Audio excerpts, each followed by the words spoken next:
it's a strange environment that we are kind of meeting today, because normally this was supposed to be the 10th anniversary of, or this is the 10th anniversary of the Indian Finance Conference. We started in 2011 here in Bangalore, and it's been an interesting long journey over the 10 years. We obviously had a lot of plans for this year. Unfortunately, the pandemic has put paid to a lot of those plans. Yes, there was a discussion of having these things online, but at some point we decided that the very essence of the meeting and the very essence of the conference would get lost if we would if we went online. And hence, we decided to defer the conference, the 10th conference, by a year, which we will have again next, hopefully, now with the vaccine and everything in place, have it next year.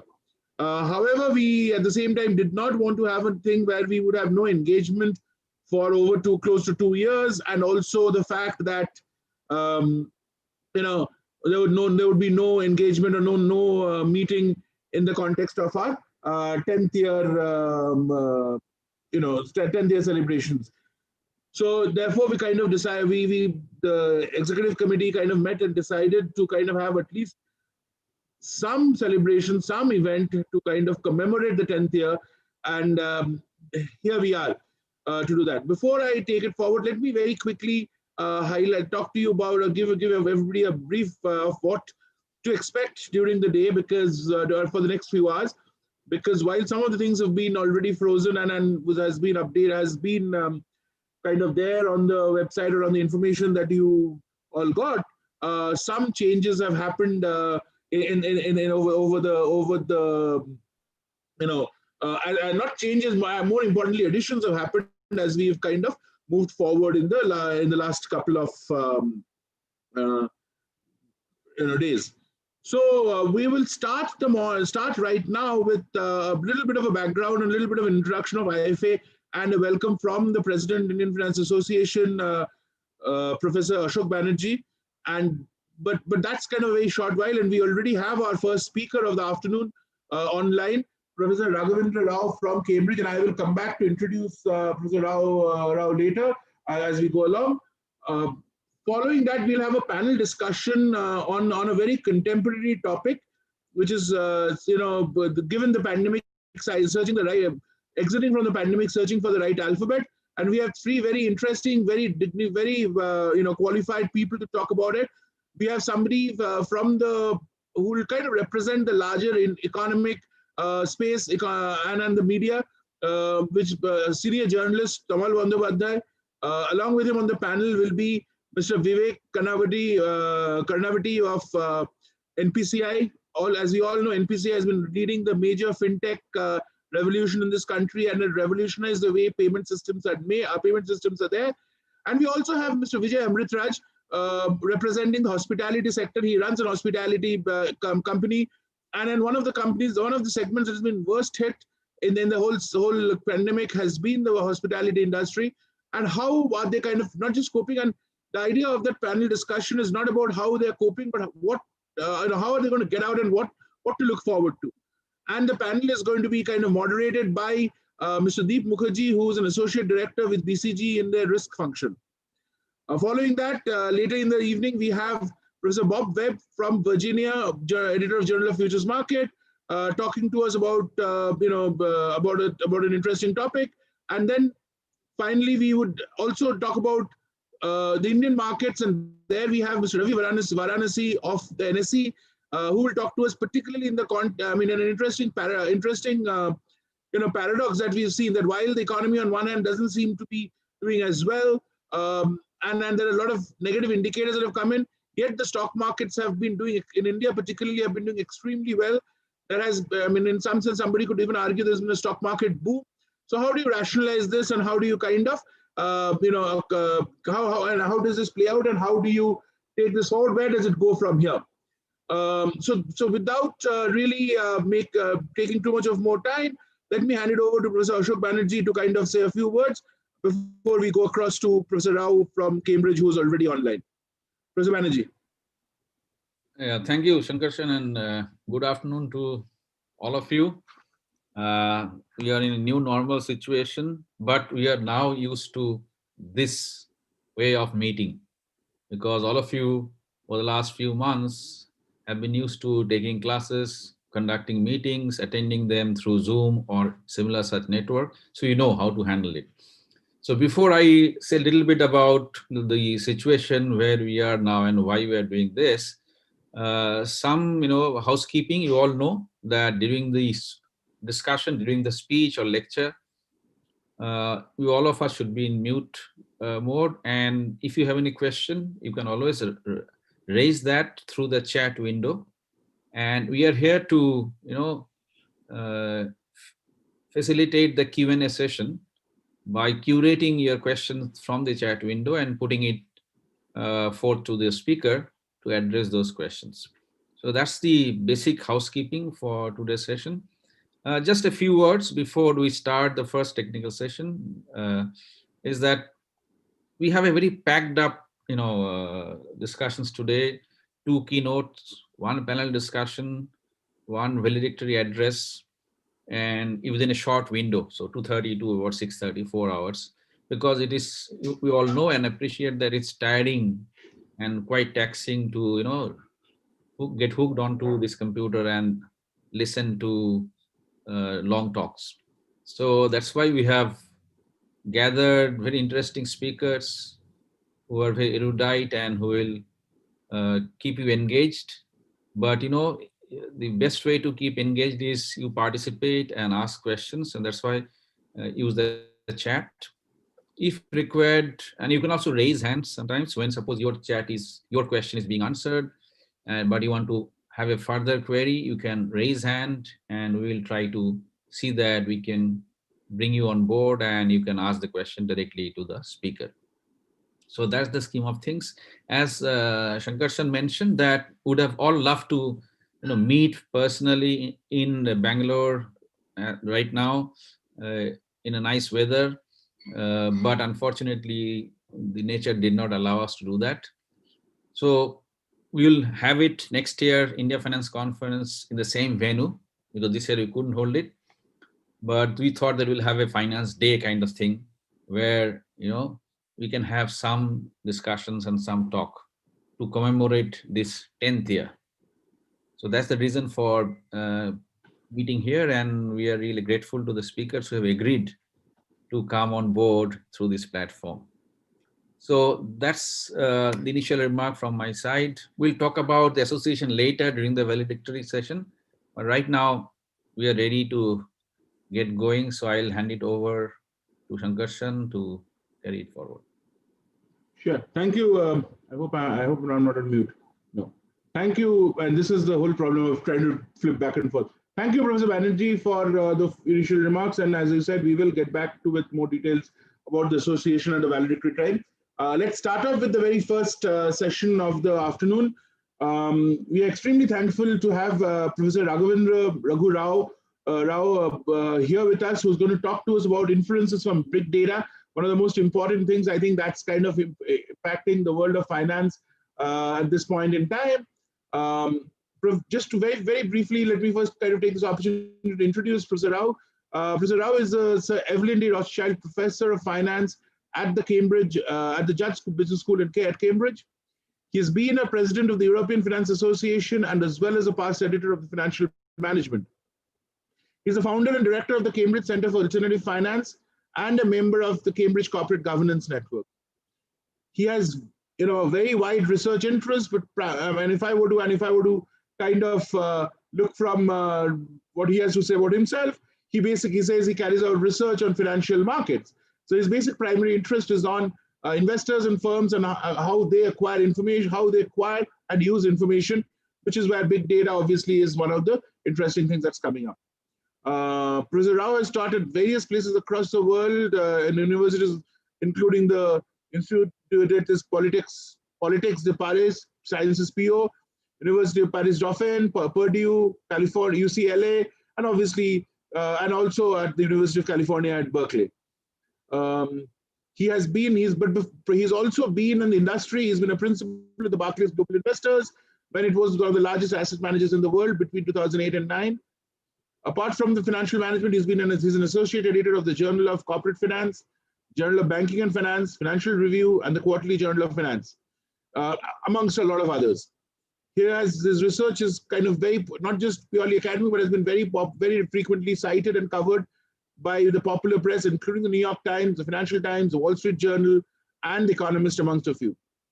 Professor Rau has been honored, has been bestowed with honors all through his career, right from his school days. He was a National Talent Merit Scholar in India way back in the 1982, and then subsequently all through, and even today, he's been awarded a number of distinctions. So there's no way I can kind of keep reading this, because that would then take up most of the time. So I don't want to get into that. And he has an extremely long list of publications at what we would otherwise call at the A-star and A-level journals, not just finance and allied areas, including management science and all. Professor Rau has an MBA, and we're very proud also at this point to say that Professor Rau has an MBA from IIM Bangalore. And Professor Rau, you might find interesting that one of your ex-professors and a very dear friend and a well-wisher, Professor M.R. Rau, is also on the list today. So he's very happy to see you here and listen to you. So Professor Rau has been an MBA from IIM Bangalore. He then went on to do his MSc and PhD from INSEAD, and the rest. So without further ado, let me hand it over to Professor Rau, you can, Professor Rau, you're a co-host, so you can kind of share your screen and you can kind of take it from there.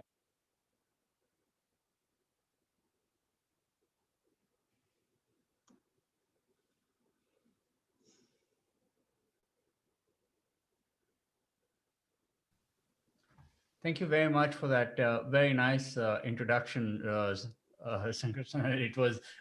It was extremely elaborate and probably bored everybody out of their minds already.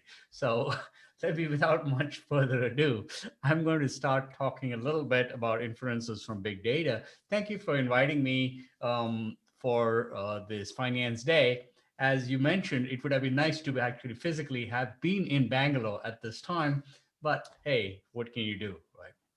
Anyway, so what I'd like to talk about a little bit today is about the question of trust, right?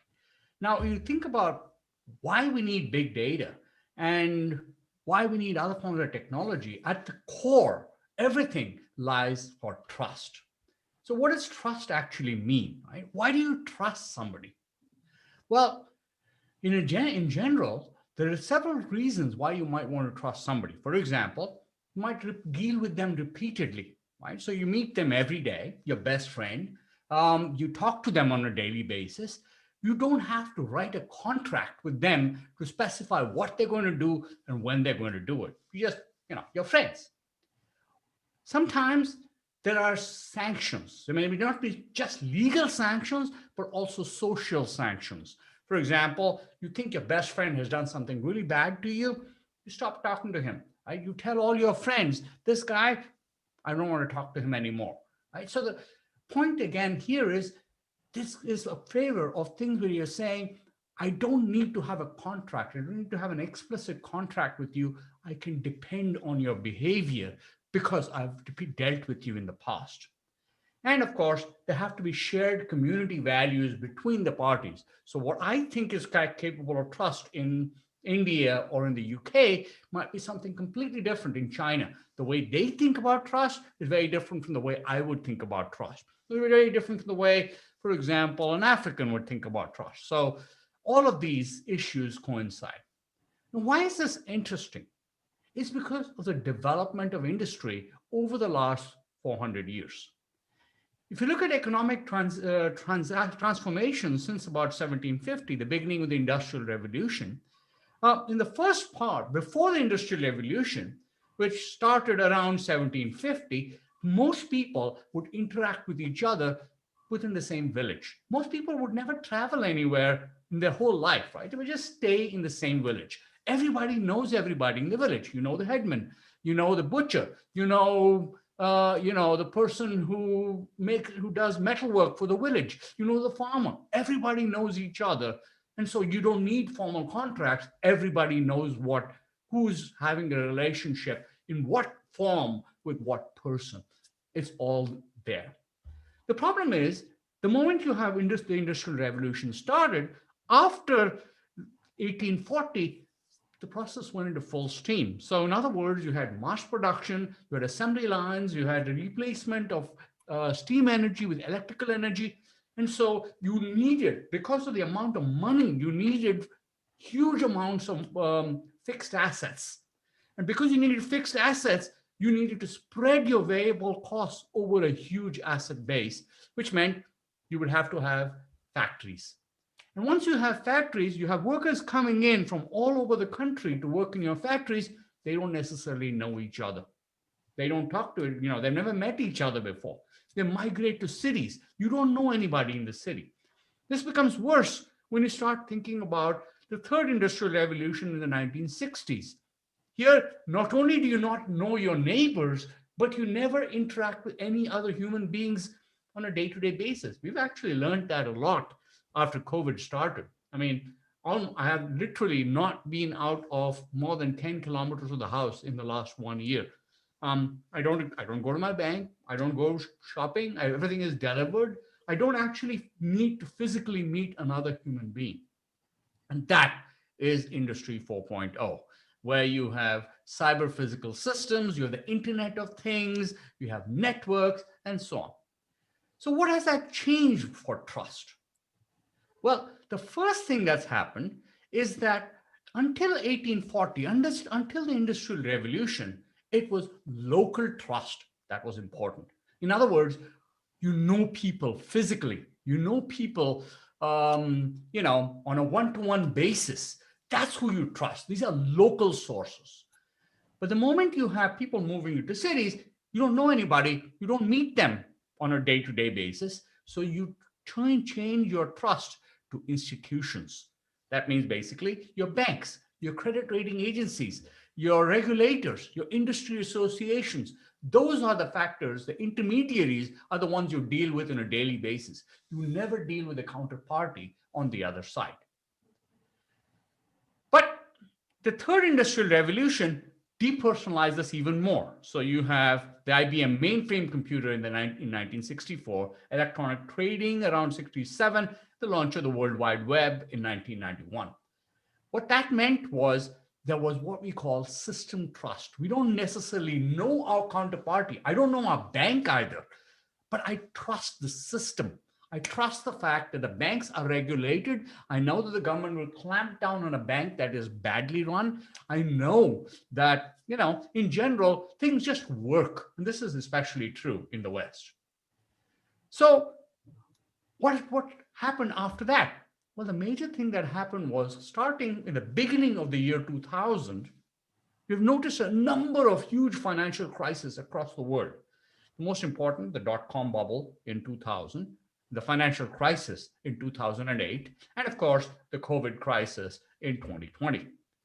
What's been happening in those periods of time is system trust has started to break down. We saw that with the election of Trump in 2016. You don't trust the system anymore. You don't trust the politicians anymore. We saw that with Brexit in the UK, right? A huge number of developments, Bolsonaro in Brazil. All of these are kind of protest movement. We don't trust the system. And it has a particular impact on finance. For example, it turns out that the Edelman Trust Barometer asks people to rate every year how much trust they have in a particular industry. Finance is at the bottom. The top is technology. And this also feeds back if you ask people about who they trust in different groups of people. It turns out the bottom, of course, are politicians, big businesses, and television news. The top, of course, are military, small businesses, and the police. And these three are way above the next. The presidency, notice the difference, 53 versus 38% of people trust the police as opposed to the presidency. That also happened after 2016. In the UK, the same thing, you ask people across the UK, who do you trust? Again, the people whom people do not trust, government ministers, politicians, advertising executives, journalists. Who do you trust? Nurses, doctors, teachers, professors. That's actually good news for all of us. But what's also interesting is some of the trends are fascinating. If you look at clergy and you ask people, do you trust the clergyman to tell you the truth?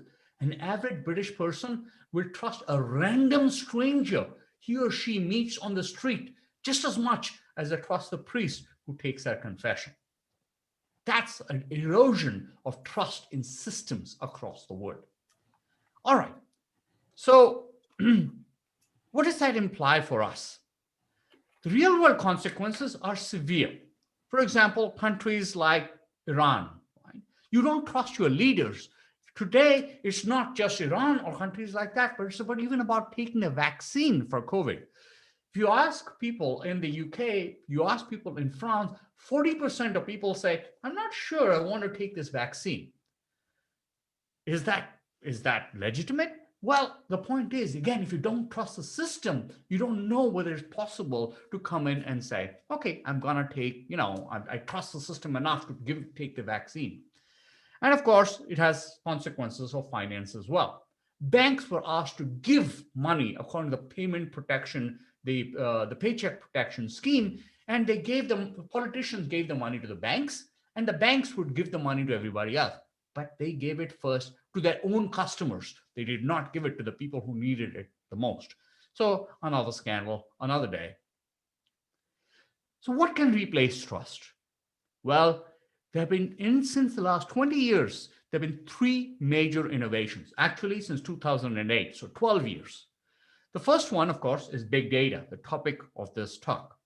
The second one is AI, because you need AI to understand the big data. Big data is just that, big, which means lots and lots of data. No human being can understand the sheer amount of data put out by the big data sources that we have. So you need an artificial intelligence system. These two go together. The third part is cryptography. That is a separate part where I'm not going to cover that here, but it's the basis for things like blockchains, so smart contracts, Bitcoin, and so on. These are the 3 innovations that have the same factor. They replace trust. Let's take a look at these factors. Start with big data. The percentage of people who own smartphones has been growing dramatically around the world. This is the US alone. 80% of US adults today own a smartphone, maybe more than one. Why is that interesting?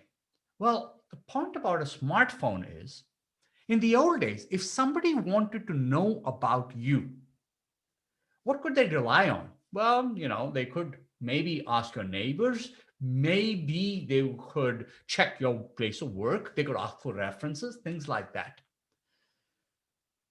If you wanted to know where you were at any moment of the day, where you were, who you're talking to, what you were saying to them, you didn't actually have that information. In fact, the only people who would be required to provide that information were convicted felons who had been let out from jail on parole. These people would wear tracking bracelets around their ankles, which would tell the police exactly where they were. But today, thanks to our addictions, we carry smartphones with us wherever we go. These smartphones are essentially tracking devices. They generate enormous amounts of information on us. Who we are, who do we talk to, what our blood pressure is, are we low on sugar? If you have a Fitbit or you have an Apple Watch, that information, biometric information, is being tracked as well. From a finance perspective, how is that affecting what we do? Well, there are 2 big problems in finance. Problem number 1 is called adverse selection, and problem number 2 is called moral hazard. What this essentially means, adverse selection, is hidden information. What that means is you're getting somebody who's hiding information from you. For example, if you're an insurance company, you're a health insurance company, you want healthy people to sign up for you. But the unhealthy people are the ones who want to sign up for insurance. So they will lie or they will conceal any information that might indicate that they have health risks. So that's adverse selection. Moral hazard is hidden actions. After I sign a contract with you, you do something and I don't know what you're doing. So, for example, if you're a car driver You take out car insurance, well, that's good. But at the same time, you drive faster after you take car insurance. You don't wear a seatbelt. All these things are basically increasing the amount of damage possible. I want you to drive better, but I can't control it after I've written a contract with you. The key is big data allows us to solve these problems. If hidden information and hidden actions are no longer hidden, then most of the issues which we have dealt with in finance for the last 60 years completely disappears. Let's take a look at some examples here. Example number one is a company called Tala, which makes loans in countries like Kenya, in Uganda, countries across Africa.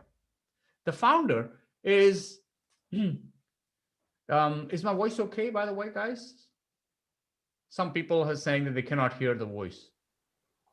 Yeah, we can hear you. We can hear you. Okay, maybe it's a only one person who said that, but maybe it's that their problem. I mean, okay, somebody sent a message that they couldn't hear. Yeah. I can hear you fine. All right. So I'm going to try to talk also a little louder then. All right. So Tala was a company set up by a woman called Shivani Suraya, who actually, what she did was, as I said, you could apply for a loan using your phone. But the loan is granted typically in times of less than 1 minute. How does Tala get enough information from you in order to make you a loan? What information does it ask from you? Well, you might come up with a whole bunch of different questions, right? I mean, you might say, okay, I want your credit history. I want your employment record. I want all these things. This is what people typically think of. Tala doesn't need all that information. It has your phone. So when you install the Tala app on your phone, Tala asks you whether you can access your locations, whether you can access your contacts. And most people say yes. We don't usually think twice about, pressing the button that says, yes, we give permission for all these. So how does that help? The first thing Tala does is look for what they call psychometric data. It goes through a contact list and says, okay, you know what? How many of your contacts have borrowed from Tala before? If they have they paid back the money? If they have paid back the money, that's good news for you because people tend to hang out with other people who are like them. If they haven't paid back the money, that's bad news for you because they'll say, you hang out with a bunch of people who are not paying back their loan, the chance of you paying back your loan is low, so they will not give you a loan. But it's not just that. They look for additional factors. Suppose none of your contacts have ever borrowed from Tala. What does Tala do? Well, it looks at how many people do you talk to on a regular basis. If you talk to more than 58 people on a regular basis throughout a month, it shows you a broad social network. You can depend on people to help you out if you're in trouble. If you talk to at least one person for more than 4 minutes a day, that's information from Tala as well. It shows you have deep social relationships. What about how you spell your name in your contact list? If you both have a first and a last name, and you spell the first letter and the last letter. For example, the word Raghu Rau. If you have capital R, A-G-H-U, capital R, A-U, that's 16 times more reliable than somebody who just uses the first name alone. Raghu, UK. That is not good enough. Okay, that's one. Second step, it looks at your location history. For example, it could be your phone is constantly checking for emails, for messages, for data anywhere. Means it's constantly contacting the local cell phone tower. If your location says that your phone has not moved from one place between 9 a.m. and 5 p.m. every day, and not moved from a different place between 9 p.m. and 5 a.m. every day, what does that tell Tala? Tells it that you have a home and you have a job. Your phone is in the same place every night. What does that mean? If you were homeless, your phone would not be in the same place every night, right? So that's an example of your location history being used. I don't need to know whether you have a job. I can just look at your phone and tell whether you have a home or a job. And I can even tell where it is because I know I can hook that up to GPS. I can even tell literally how much money you make by checking where you're living. Are you living in a fancy area in town? Are you living in a poor area in town? I can get a lot of information from just your contacts and your location. It also uses behavioral biases because Tala has access to the place, to your bank account information. If somebody pays you money, Tala will send you a message saying, by the way, you owe us money. Do you want to pay us back? I mean, it's not going to send you a message when you have no money in your account. How are you going to pay? It sends you a message exactly when money comes in. Most people say, I have money. Fine, let me transfer a little bit of it to Tala. That's an example of a case when Tala uses big data to reduce information asymmetry. Let's take another example, car insurance. This is a company called Root, which is based across the US. These are the states in which Root is in right now, the ones in red, and where they're moving in over the course of 2021, the states in blue, which is pretty much most of the US. The key is Root wants safe drivers. It doesn't want drivers who are reckless or crazy. How does it figure that out? Not a problem. When you apply to Root, you download an app onto your phone. You keep the phone open and you take a test drive. The longer the test drive is, the better your rate is going to be. So if you keep your app open for a month, great, Root will give you a really low rate. But why does it do that? Because within that month, it knows exactly what roads you drive on. It knows how fast you drive. It knows whether you stop at red lights. It knows whether you brake too hard. It knows everything about you. It even knows the amount of traffic on the roads you drive, which means your amount of price you pay for insurance might go up because the traffic you're driving when you're driving during peak hours. Okay, not just that, but it also tries to modify your behavior. It gamifies the experience. So when you're actually using Root, it will rate you on a scale of 1 to 10 of how good your braking is, how good your braking is relative to all your friends, how consistent is your driving. It gives you little scores and little points. People love these kind of games. But it's good for good for Root as well, because it's making you a better driver, which is better for them. They don't have to pay out. Similarly, solving a mall hazard problem, Lemonade. Right? How many of us actually like to deal with our insurance company? I'm going to bet the answer is 0. It turns out Lemonade says, I'm going to try to change this in the sense that they say, look, when you sign up for Lemonade, we'll take your premiums and we'll put them into an account.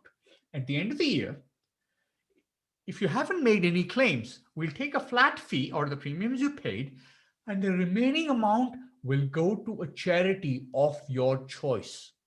So in other words, if you make a claim, they'll pay the claim, but the charity which you have chosen will not get any money. You're not taking money away from the insurance company. You're taking money away from your charity. That affects people's behavior. That affects people's willingness to make a claim for the insurance company. Okay, so these are the new forms of data which are available, right? The new geospatial data. That means basically how you're going and where you're going. Sociometric data, who your friends, who do you hang out with? Your psychometric data, what your personality is like, and your biometric data, how your biological characteristics, how tall you are, what your blood pressure is. All of this is data. I'm going to give you a couple of examples of papers that have actually used this kind of data to make inferences. For example, this paper is a paper written by Desislava Hristova and her colleagues who are all at the University of Cambridge. What they did was to look at Twitter and Foursquare data. Twitter and Foursquare data basically is data which people put up when they go to restaurants, when they go to locations, when they go things. They say, look, I'm hanging out at this restaurant today, and here's a picture of my food with my friends. And that's tagged. The people are putting messages for themselves, like Maria here, who's saying that she's at El Palacio de Hierro in Mexico City on this particular day. So what this tells us is sees who are checking in simultaneously in the same place every day. So what this paper does is looks at 38,000 users of Foursquare and Twitter, 433 connections on Twitter between people, 550,000 check-ins to 42,000 venues in London, and then 3 million transactions between venues on Foursquare. Basically, the paper converts a social network and maps it onto a place network. Right? Now, why is this interesting? Well, let's take an example. This graph here shows the difference between diversity ranking, the number of different types of people who go to a particular area, and the deprivation ranking. The y-axis is deprivation. You can see that Hackney is really deprived. It's on the second highest deprived part of London, right? The only part worse is Newham. However, what these people noticed was that Hackney was also incredibly diverse.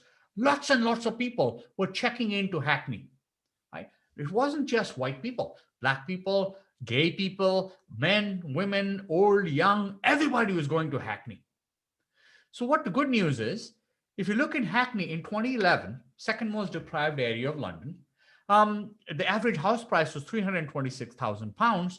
By 2016, the population had gone up by 20,000 people, but the house price had nearly doubled from 326 to £546,000, and it became the 11th most deprived part of London. So basically, it gentrified at a rapid rate.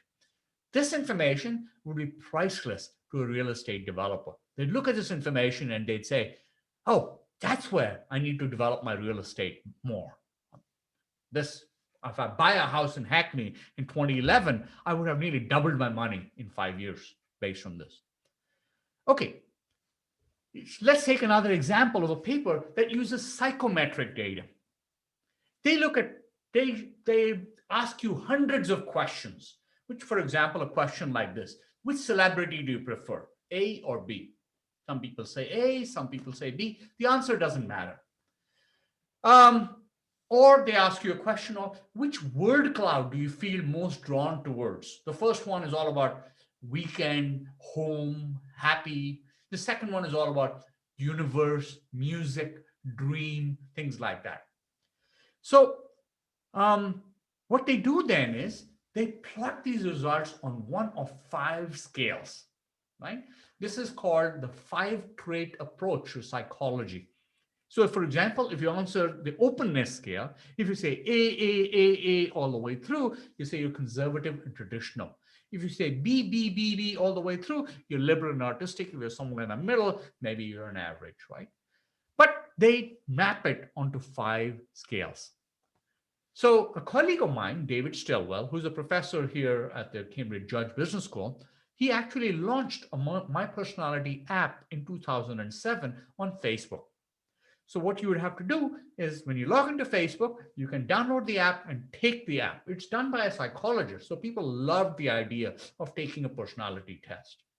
All of us do this, right? We take personality tests all the time. We love taking personality tests. Anyway, turns out in this case, 6 million people signed up to take his personality test. Not 1 or 2, 6 million. And the beauty of it was all of them logged in through Facebook, which meant he had access not only to the personality test results, he knows what personality you have. I can map it back to what you actually wrote on Facebook. For example, if you were an extrovert, somebody who liked talking to people, these are the kind of things you would put on your Facebook page, right? Party, I miss you guys so much.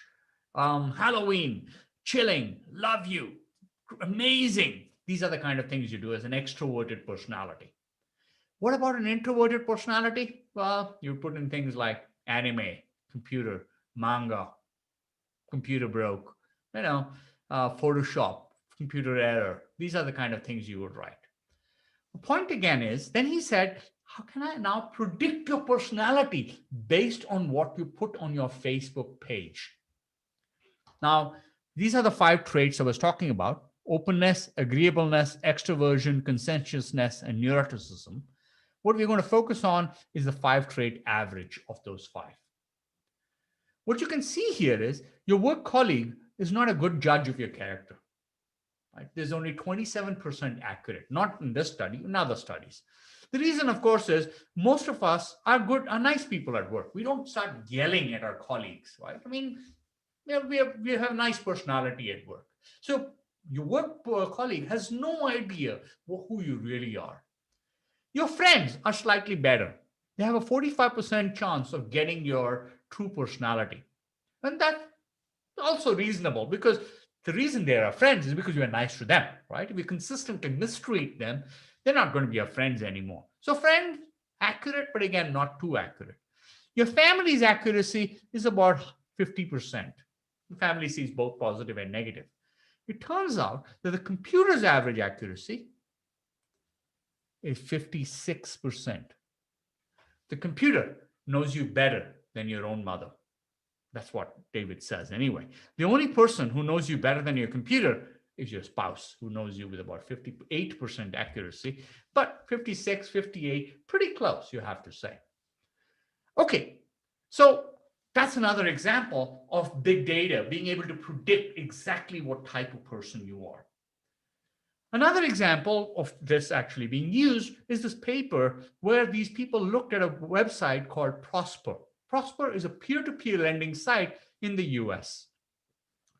Here, potential borrowers write a brief description of why they need a loan and why they're likely to pay back the loan.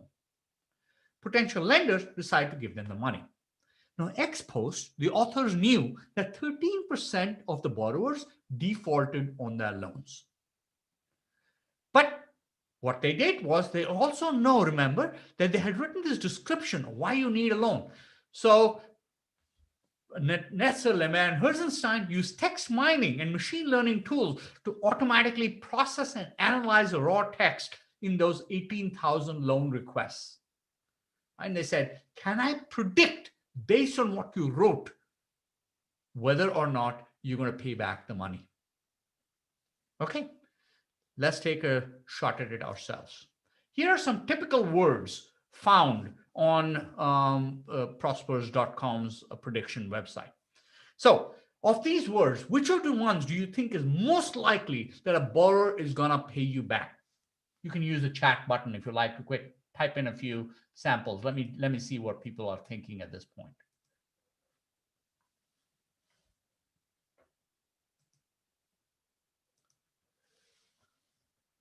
Which words you predict will tell you whether a borrower will pay you back? Prompt, lower interest rate, okay. Debt-free, excellent. Minimum payment, debt-free. Promise, God, okay. Graduate. Excellent. All right, so I see lots of answers there. Let's take the example answers. Let's see what is the real good predictions and what are bad. The good predictions are all the hard numbers. Debt-free, graduate, lower interest rate, after tax, minimum payment. Turns out things like promise, God, thank you, all have negative relationships with whether you're going to pay back. What does that mean? Well, let's take an example. If someone tells you they will pay you back, they will not pay you back. In fact, the more assertive the promise, the less likely you're going to be paid back. Someone who says, I promise I will pay you back, so help me God. Forget it. Your money's gone. You're never going to get anything. Okay? In fact, God is really good, because someone who mentions God is 2.5 times more likely not to pay you back your money. So that's another example of big data. Now, this is all the first part. Says that big data enables us to solve problems in finance, such as adverse selection, moral hazard, the information asymmetry problem. But sometimes our inferences go too far. What does that mean? Well, basically, it ends up as the way to classify you as someone you are not.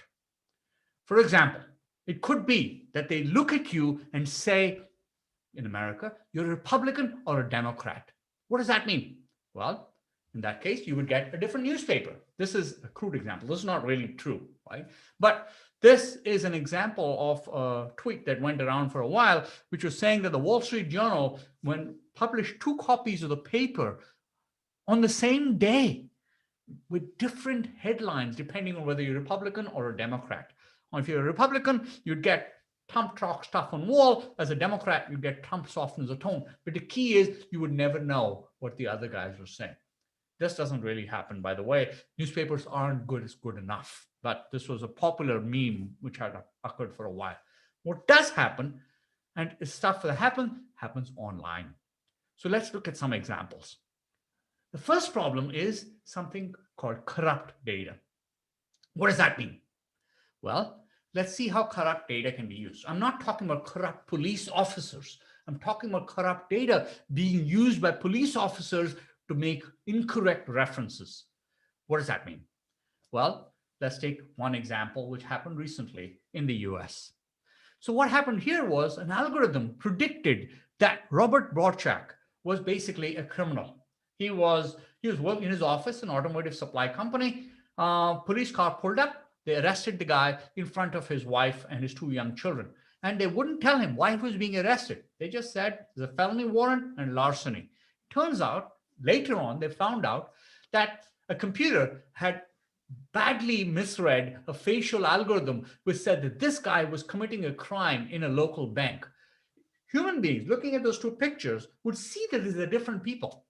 The computer couldn't make out a difference. So it sent people to arrest him rather than to arrest the person who had really done the crime. That can get even deeper. Racism. Let's take another example here. There's the current state of the art in predictive writing is something called GPT-3. GPT-3 is an extension of the previous open source product called GPT-2. What does that do? Well, what it does is takes enormous amounts of information from around the web to make predictions on what to write next. So you can type it, try it. Look for GPT-3, type in words into that generator, and it'll come up with continuing your sentences in your style. So you can type in a paragraph and it'll continue the paragraph. Okay, now what was the problem? So the problem was these guys took links which had been curated or filtered by humans, used outbound links from Reddit, which got at least 3 karma points. Now, this is basically saying is, do people find this link interesting? Are they educational, funny? You know, these are verified human beings writing this information, and that's what you use to train GPT-2 on. What happened? Well, it turns out some of the people who were writing on Reddit were white supremacists. They were, they were basically extremely racist people. So if you try typing in a prompt of a white man is, GPT-2 would start talking about discussion of white Aryan nations. If you're a black woman, it would talk about foreign and non-white invaders. It would have anti-Semitic asides into Jews. It would have words like bitch or chink or, slant eye. This basically because it was trained on systems which were the data was wrong. If you use Google, if you look Google's ad buying portal, if you look for white girls, Google would return ads which were basically what white girls doing, wholesome things. Put in black girls, it would lead to adult content. That's another example of issues with corrupt data. This can have severe medical consequences as well. Let's take an example. This is a paper which was published in the New England Journal of Medicine called Clinical Algorithms. These are algorithms which tell doctors what to do. Let's take some examples of this. The first example is that of input variables such as your blood pressure, your blood urea, your sodium, your heart rate, history of pulmonary disorder, and your race. And it turns out that it added 3 points to the risk score if the patient was classified as non-Black. So if you're a Black person, they would say your risk of having a heart attack is 3% lower, 3 points lower than a white person. So essentially, you don't need to have medical intervention if you're a Black person. If you're a white person, your need goes up dramatically.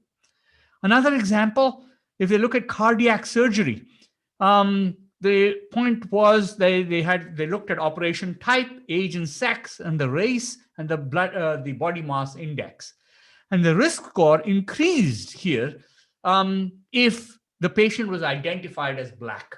So basically they're saying the Black person doesn't need to have the cardiac surgery, while the white person definitely needs to have the surgery.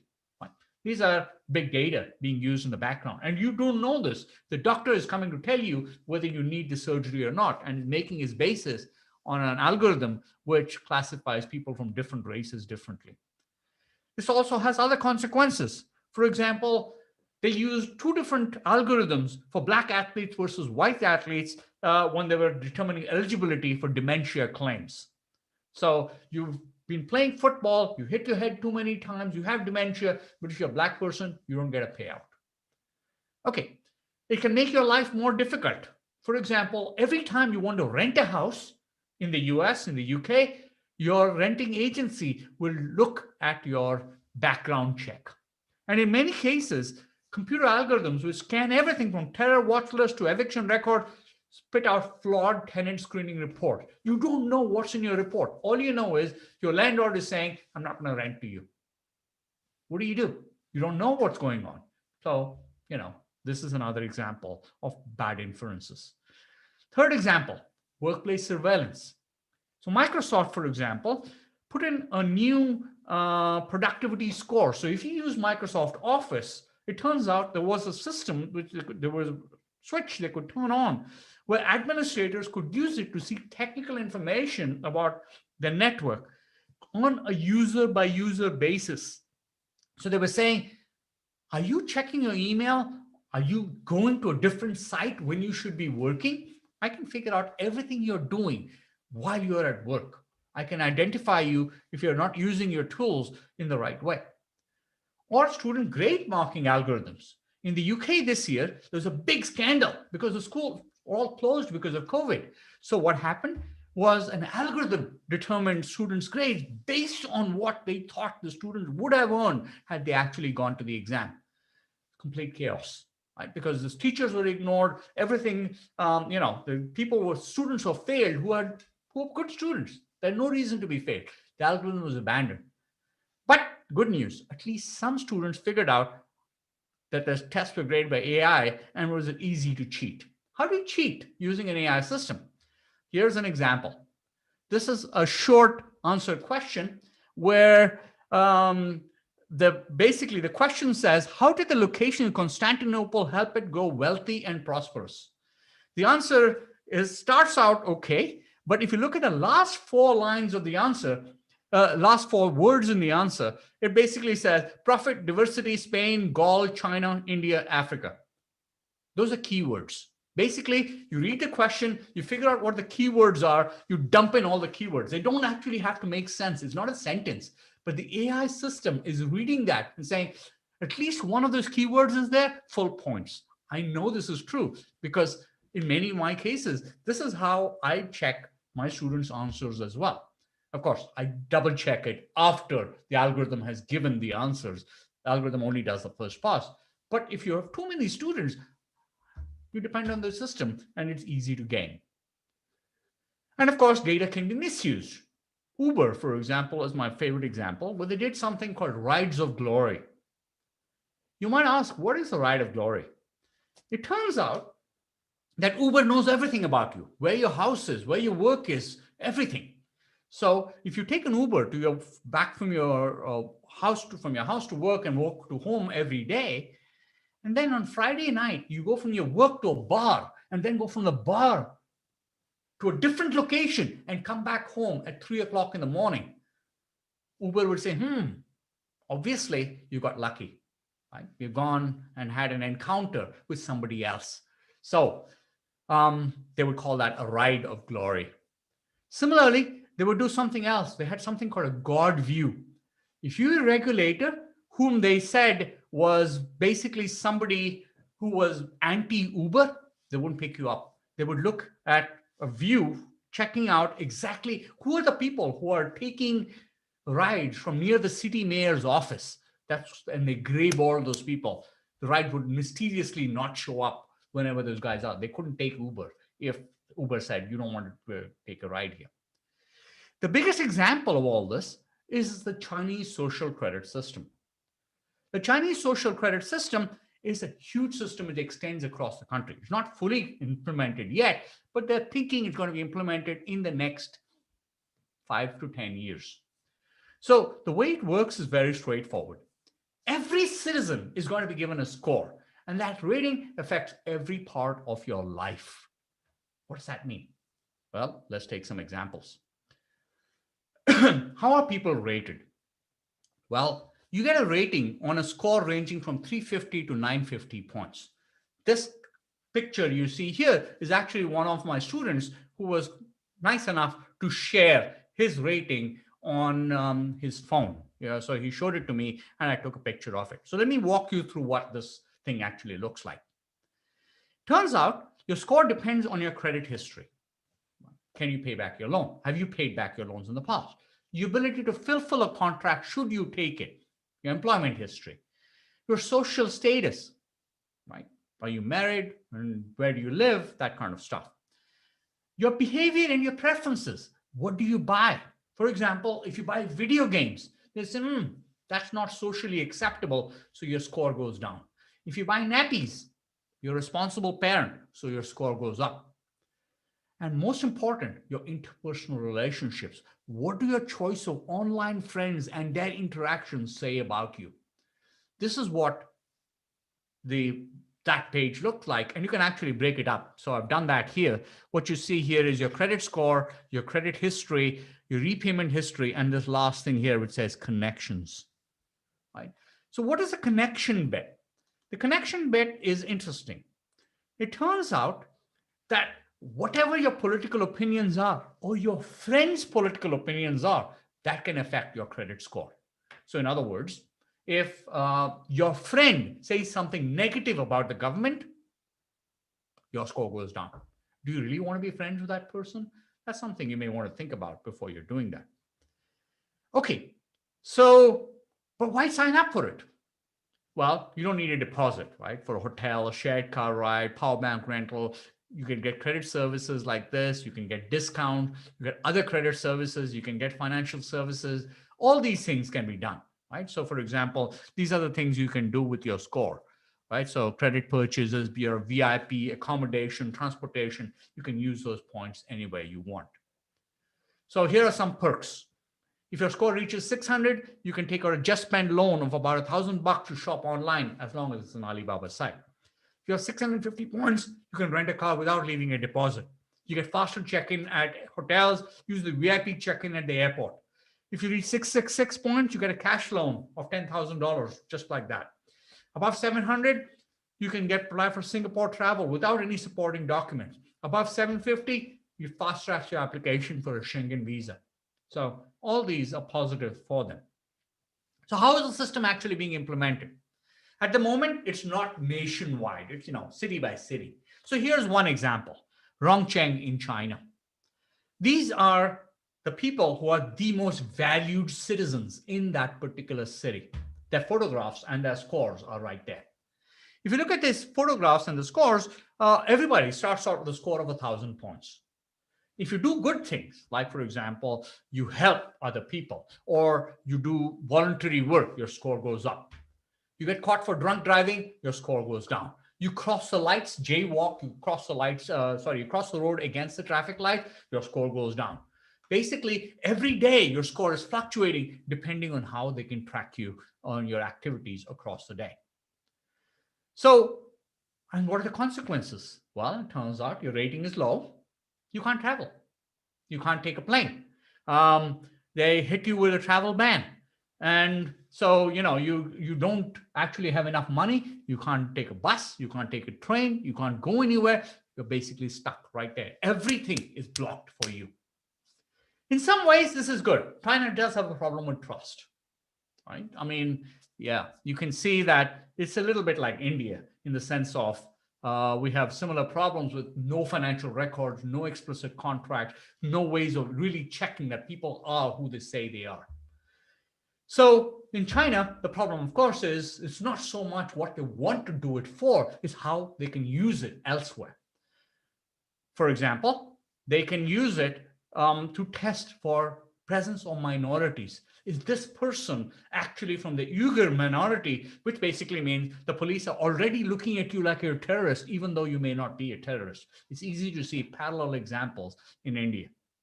Is this only in China? Well, no, not really. This, for example, is in Europe.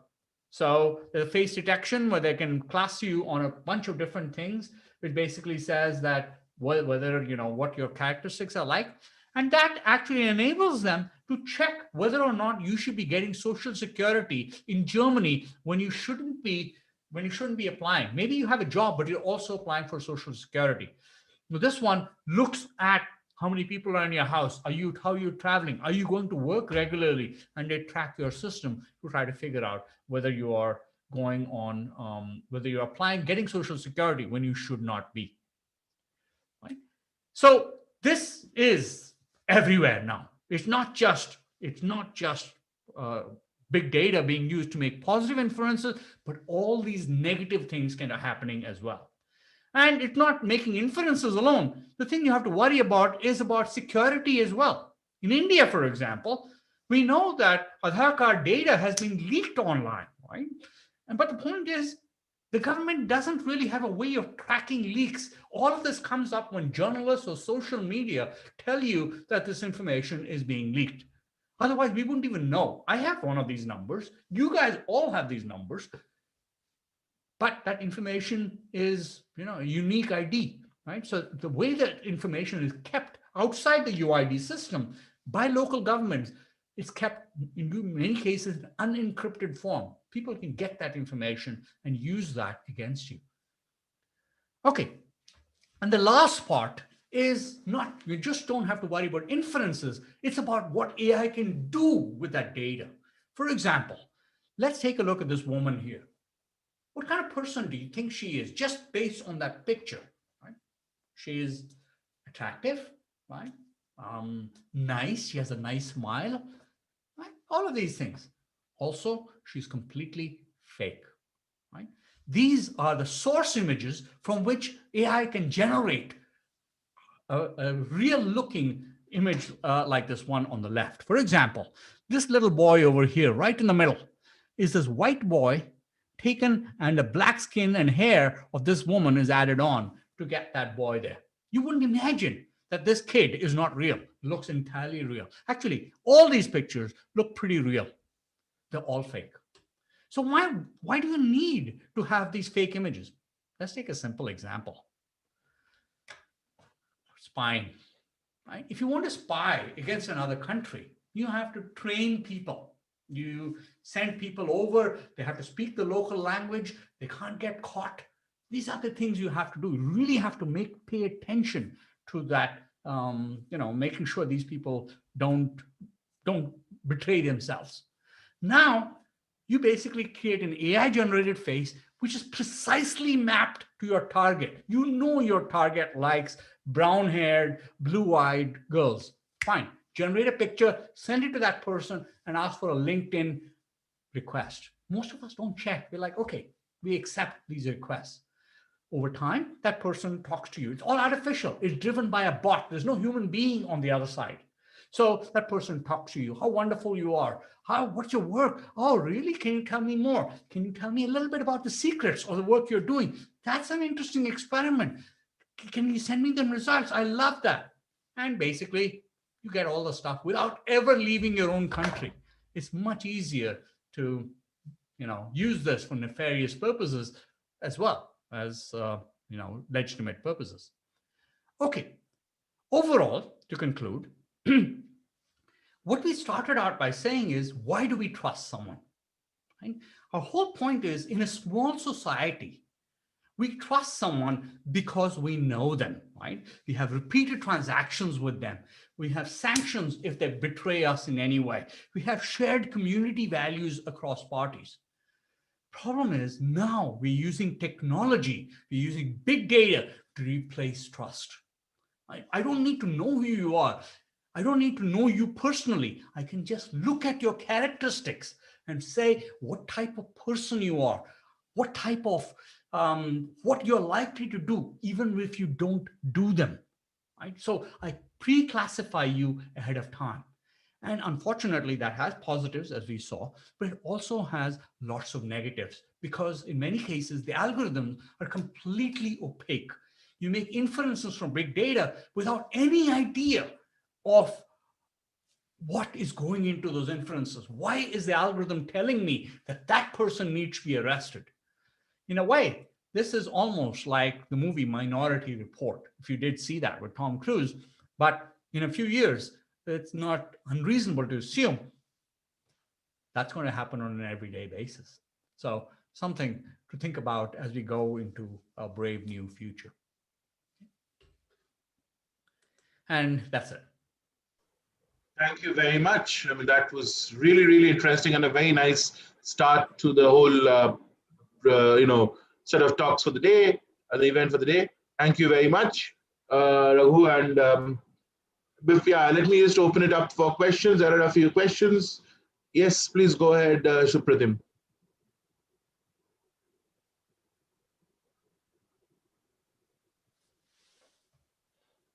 Supratim Dasgupta, you want to go ahead? Yeah, I see Supratim is asking a question. Yeah, I'm trying to. You can. So maybe you. Let me just see if I can. Go ahead if you want to. Why don't you just type it?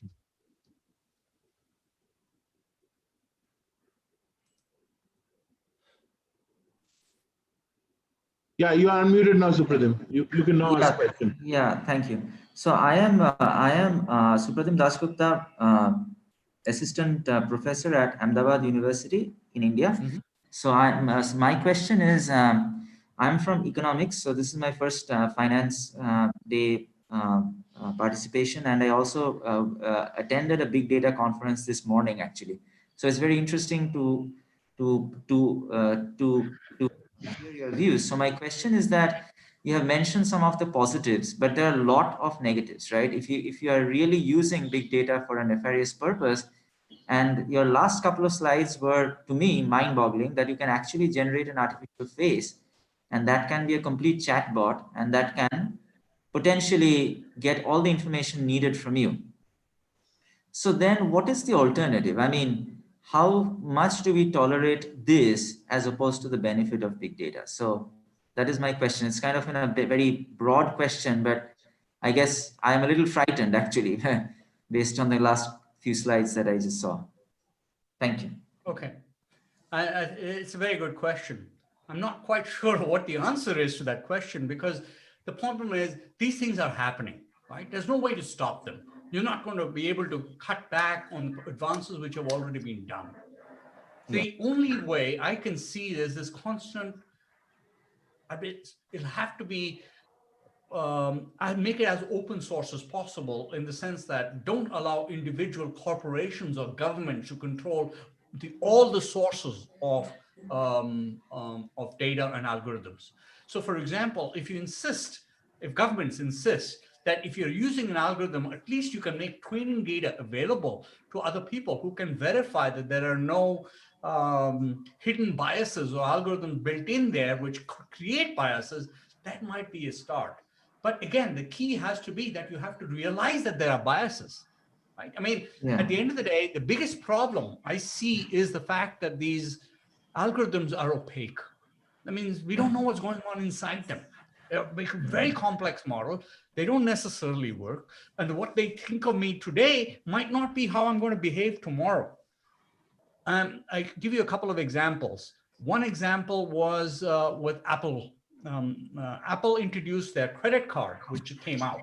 And the credit card was actually administered by Goldman Sachs, which is nice, except that Apple had a couple, a man and a woman, and it gave a much higher credit score to the man than the woman, even though they both had similar jobs, working in the same company and working at the, and had the same credit history length.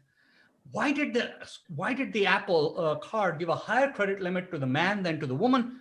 This guy made a big fuss about it. And Apple people said, okay, we're going to change it so that both of you get the same credit limit, but it's a one-off. We don't know what's going on in the algorithm. We don't know why the algorithm did this. It can't be man versus woman because we try to make sure algorithm is opaque to those kind of features. But because we don't understand our own algorithm, we can't make sure that it doesn't happen again. This is the issue. Like the example you cited about the school in UK that, you're looking for which empire it was, I have forgotten. Yeah, I mean the keywords for that empire.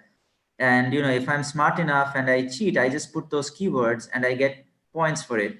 Now we are all in the education business. So I actually like that if like you suggested, if it's a first cut, like students who don't have any of those keywords, I don't want to recheck their exams.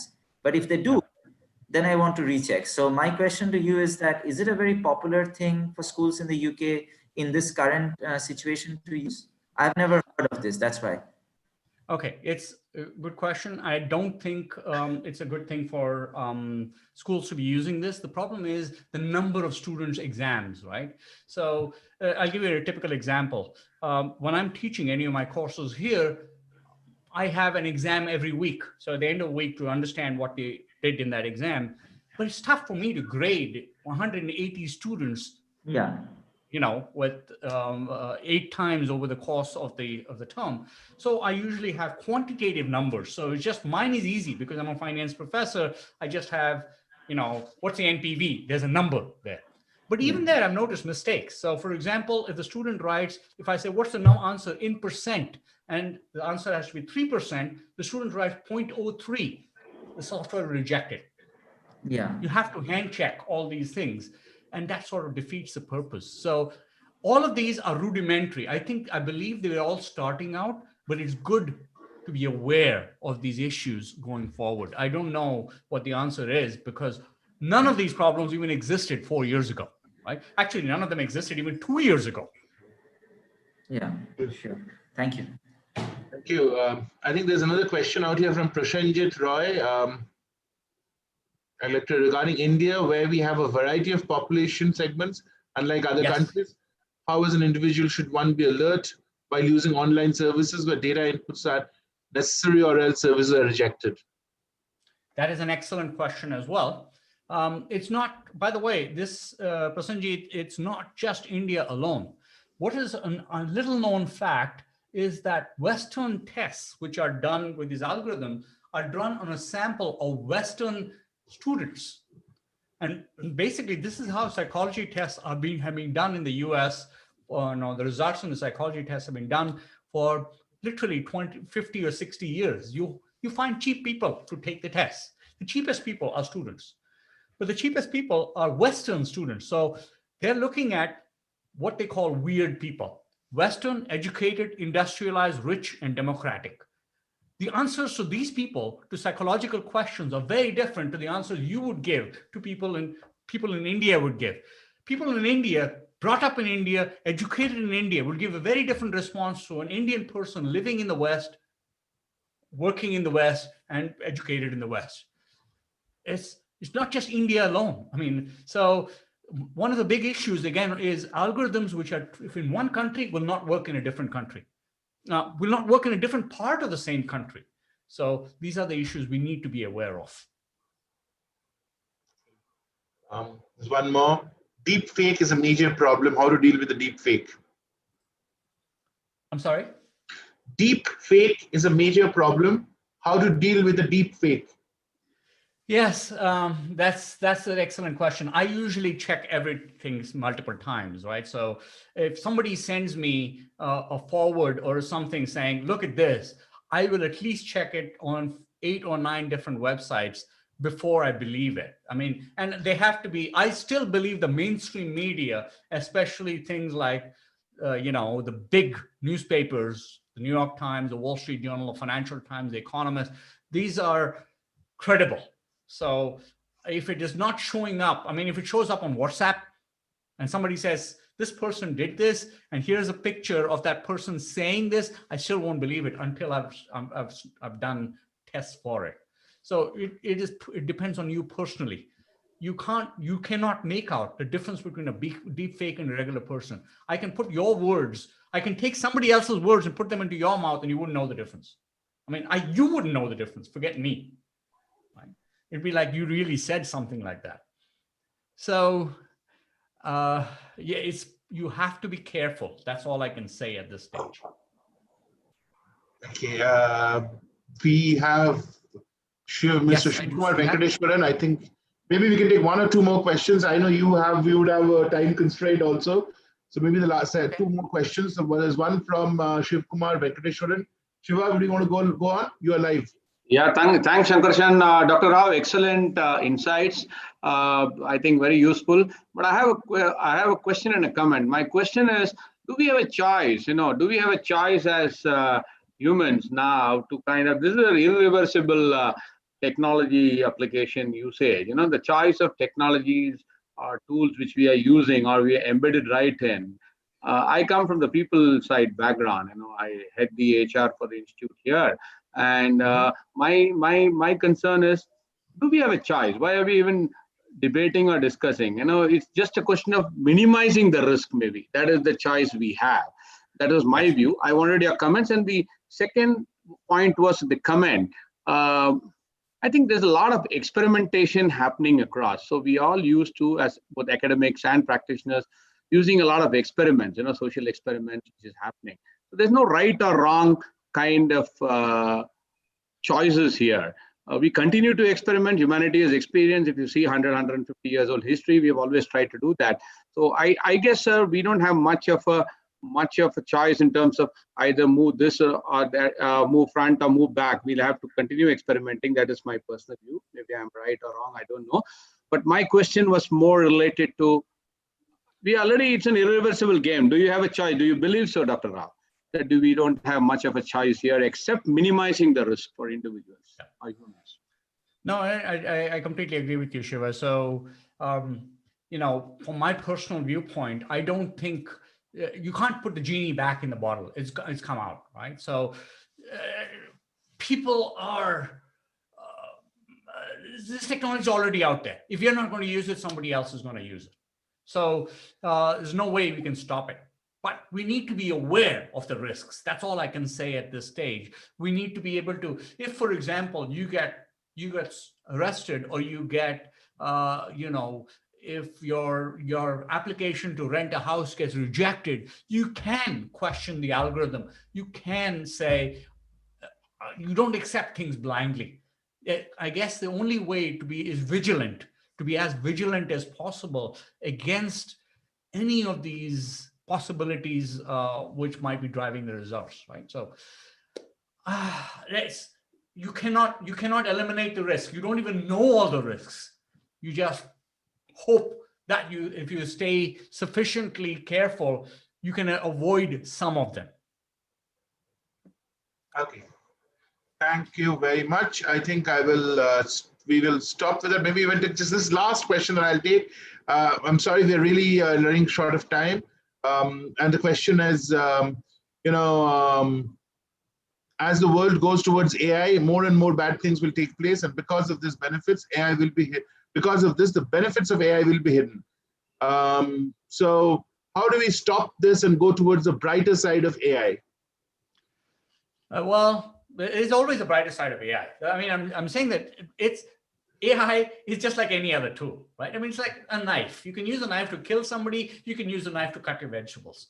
So at the end of the day, AI has both positives and negatives. And there's huge number of examples of positives. So I gave you those examples with Root, for example, with Tala, all these other firms which are trying to use AI techniques to increase financial inclusion, for example.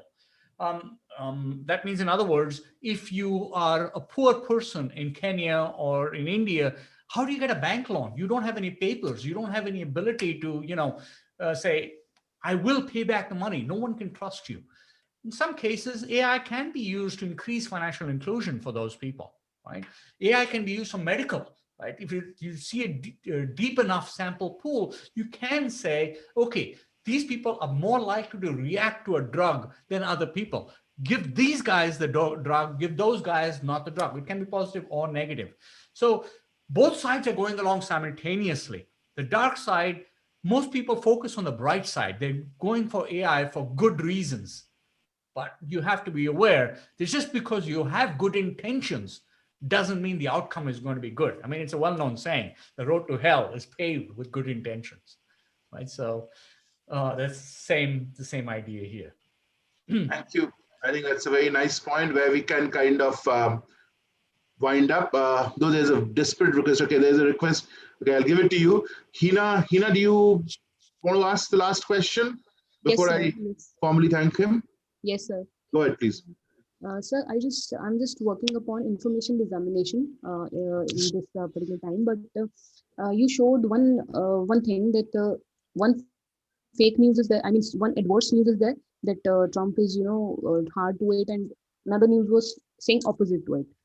My concern is that if I consider one news and link it with some another parameter, that means my whole study is wrong in that way. I mean, a lot of literature is available which is telling us that we can extract the sentiments out of the news and we can link it with the another variables. So I mean, if such sort of news are appearing in which one channel is supporting it and the another is opposing it, so how we can move on with it? I mean, I'm just a little bit confused about it. Well, that's a good question. The way I try to do it is I try to read all types of news in the sense of at the end I want to make up my own mind, right? So I know, for example, if I read the New York Times is going to give me a completely liberal democratic viewpoint. If I'm going to read the Wall Street Journal, I'm going to get a completely conservative Republican viewpoint. So I try both. I pick mainstream media. I don't read Breitbart News, for example, or I don't need, the Drudge Report. I basically try to read mainstream media, different ways of reading it. And then at the end, I'm like, okay, what is it that what is it that I believe? But a bigger question for that is I'm never sure of what the truth is. Right? So the best thing I can also say at this stage is be tolerant of the other person's viewpoint.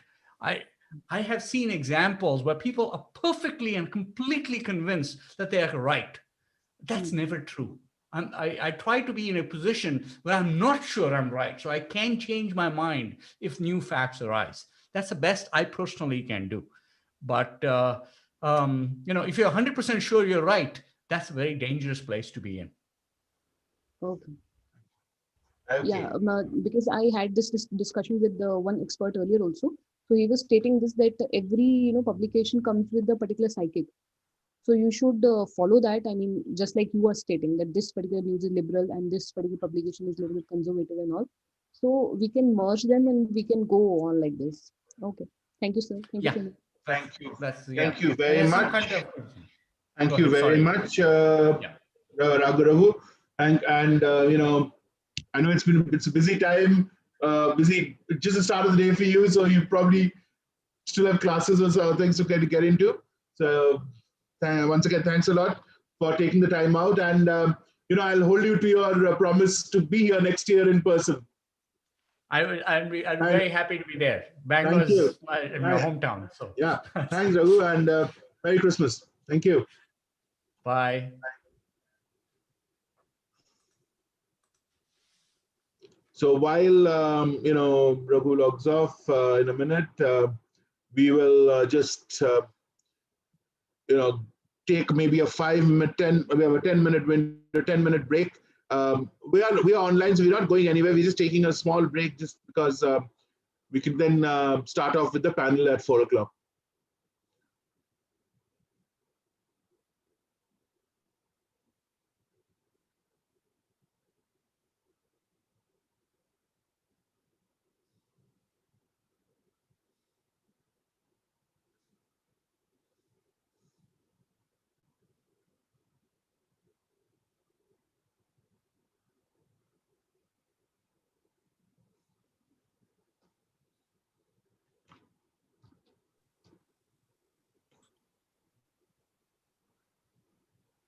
Good afternoon, Tamal. Hey, Tamalda is using a different, I need to make him host. 1 minute. Rename it. You said No. 1 minute. I just make him, I'll make him the... unmute him. No, not just unmute. I just want to... yeah, there's a rename. Let's see, there's a way to make him should be the way to kind of also make him the host, co-host. I have Yes, it's It is my wife's name actually. Yeah, yeah, that's So okay. I know, yeah, 1 minute. because she also. No, no, no. Yeah, please go. Anvisha, Yeah. can you get Tamal also on a co-host? Sir, IIM Bangalore. Sangamesh, please make Mr. Tamal. Sangamesh, Tamal, he's just renamed it. Just make him the co-host also, please. Yes, yes, sir. Yeah, now you're the co-host. Tamal now is the co-host, so you can. Yeah. So you're waiting for Deep and Vijay to join. Deep, I think, is running in from a class. No, Deep is here. He's already there. Deep is there. Sorry, from 1 minute back when I saw you weren't there. So Deep is here. So I think we're just waiting for Vijay to join. And one more, no?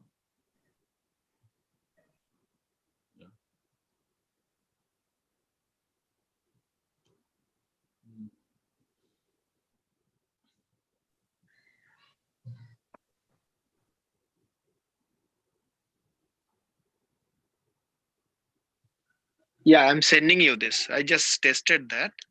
Yeah, Tamal.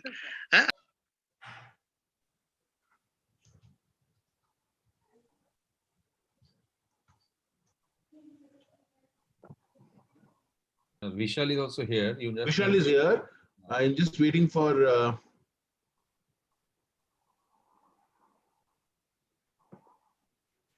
Vijay. Maybe.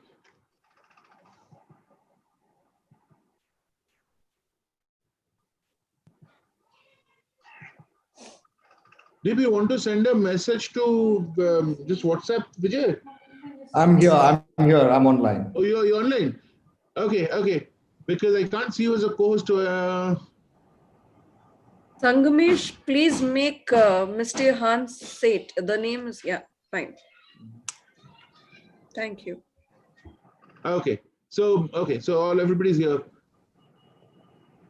We just told people 4 o'clock, so we'll give people 2 minutes and then we'll start.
Okay. I think we could start. So welcome back. Good afternoon and welcome back again. And for those who joined us since we started, welcome to this Finance Day program that the IFA and Indian Finance Association is kind of organizing today. instead of the normal Indian Finance Conference that we would have done in a normal year. We started off with an interesting talk on big data by Professor Raghavendra Rau, Raghu Rau from Cambridge. What we're now going to get into is a very interesting piece of discussion. It's based, as a panel discussion titled "Economic Recovery Post-COVID: Searching for the Search for the Right Alphabet." We have a very interesting panel put together, but let me first take the opportunity to introduce the moderator for the discussion. The moderator for the discussion is Mr. Deep Narayan Mukherjee, who's Associate Director for Risk Management Practices with BCG, who is himself an alumni of IIM Lucknow and a good friend of ours. Deep has very kindly agreed to, he's just run out of a class and very kindly agreed to moderate this. We also have a very interesting panel. I'll just briefly mention the panel and then hand it over to Deep to take it over. We have with us a very well-known figure, a very senior journalist, Mr. Tamal Bandopadhyay, who is extremely well-known in this entire financial market space. Welcome, Tamal. We have with us Mr. Vijay Amritraj, who is the CEO and the founder of Voila Gourmet Cuisine, representing the hospitality industry, which is one of the industries which have been probably most hurt. And we also have with us Vishal Kanvaty, who is from NPCI. He's the Chief of Market Innovation at NPCI. And as all of us know, NPCI has kind of recreated the way or reimagined the way transactions have been happening. And these electronic transactions have made a significant difference in the context of the COVID or the COVID era, the COVID world, as one would kind of talk about. So without further ado, I'll get started. And over to you, Deep. Thank you, Professor Basu. So, welcome everyone, and we look forward to a very interesting discussion. Now, I know, first it is COVID is a more recent thing, but Bengali talk show hosts have developed a really bad reputation as of the last couple of years. I will try my bit to, not spoil things further, and I don't need to, because we have three very different perspectives coming from very different angles. So this impact on economy and what is the future, it's almost, everyone agrees that there's a lot of uncertainty, but we will try to unravel some portion of this elephant because we have got people in our panel who have a different view and are experiencing firsthand how the economy is transitioning, be it Vijay from the consumer sector, be it Vishal, who's has a ring-fence view of digital, and last but definitely not the least, possibly the most renowned chronicler of Indian banking, Tamal Bandopadhyay. I think his recent book Pandemonium, I think got released somewhere in the middle of the COVID, but given the image, I have read it myself. It's a wonderful book, and only thing is that the COVID has possibly given opportunity to Tamalda to create a Pandemonium 2.0 maybe after a couple of years. Now, some numbers to start with, and obviously the recovery shape looks like is more a matter of discussion driven often by media than the actual what will happen there in the recovery, or if the recovery is sustained. So some broad numbers. So as of March 2020, the nominal GDP was to the tune of 203 lakh crore, 203 trillion. Now, if we take ballpark estimates that this year the GDP would be minus 10% and assume that it's a nominal GDP which we're talking about, we will have a nominal GDP possibly in the range of 180 lakh crore, 180 trillion. Now in FY22, if we actually bounce back and 10% growth rate, which is, some might call it optimistic, some may call it pessimistic, but I'm taking 10% just it rounds up things and easy on the math. So we would be somewhere around 198, 200 lakh crore thereabouts. which is we will still be, after a V-shaped recovery, be still below the nominal GDP we had in 2020, March 2020. Now, if we reach there, if we go before that, the economy numbers that were coming out were short of showing a moderating economy. So we have seen numbers coming from 6, 5 and closer to 4 as it ended in March. And then the implication is we have, say, a V-shaped recovery in FY22, which is fantastic possible. And everyone wishes that. But after that, some long-term trend, would they catch up? Because fundamentally, the economic growth strength was sapping. So is that a concern? Are we doing something different? Are we planning to do something different in the next 18-24 months to see that, even in 23, we actually bounce back to a 6-7% number after a V-shaped recovery? So those are the things that we do not know. But before we start, I would just first go to Tamal Bandopadhyay, who not only tracks the economy himself, but he talks to a lot of people who thinks and breathes the economy. So, Tamalda, how do you see the shape of the alphabet of economic recovery? I mean, people have run short of English language, and these days they are going to Arabic language alphabet bar for recovery, and the K, V, W, they are like passe. So what is your take, and how do you see it evolving? Yeah, thanks, Deep. With a disclaimer or caveat, I would start talking. I am not an economist. So those who are expecting me to talk about certain theories and with lots of data, numbers, etc., they'll be slightly disappointed. I am a bit of an observer. I see things on ground. I do talk to people. So from there, let me say, yes, I mean, you have said it in jest, but on a serious note, most of the experts over the last few months have been talking, every letter in English alphabet have been used to describe their anticipation how the economic recovery would shape up. And with a lot of finesse, a very eminent person, I heard him talking like that. I'm talking about you, but the lower curve will be much more sharper than you. Actually, this person was referring to V, but did not dare to say V. So a few months back, I'm sure that person would have come now and said, it's V, not you anymore.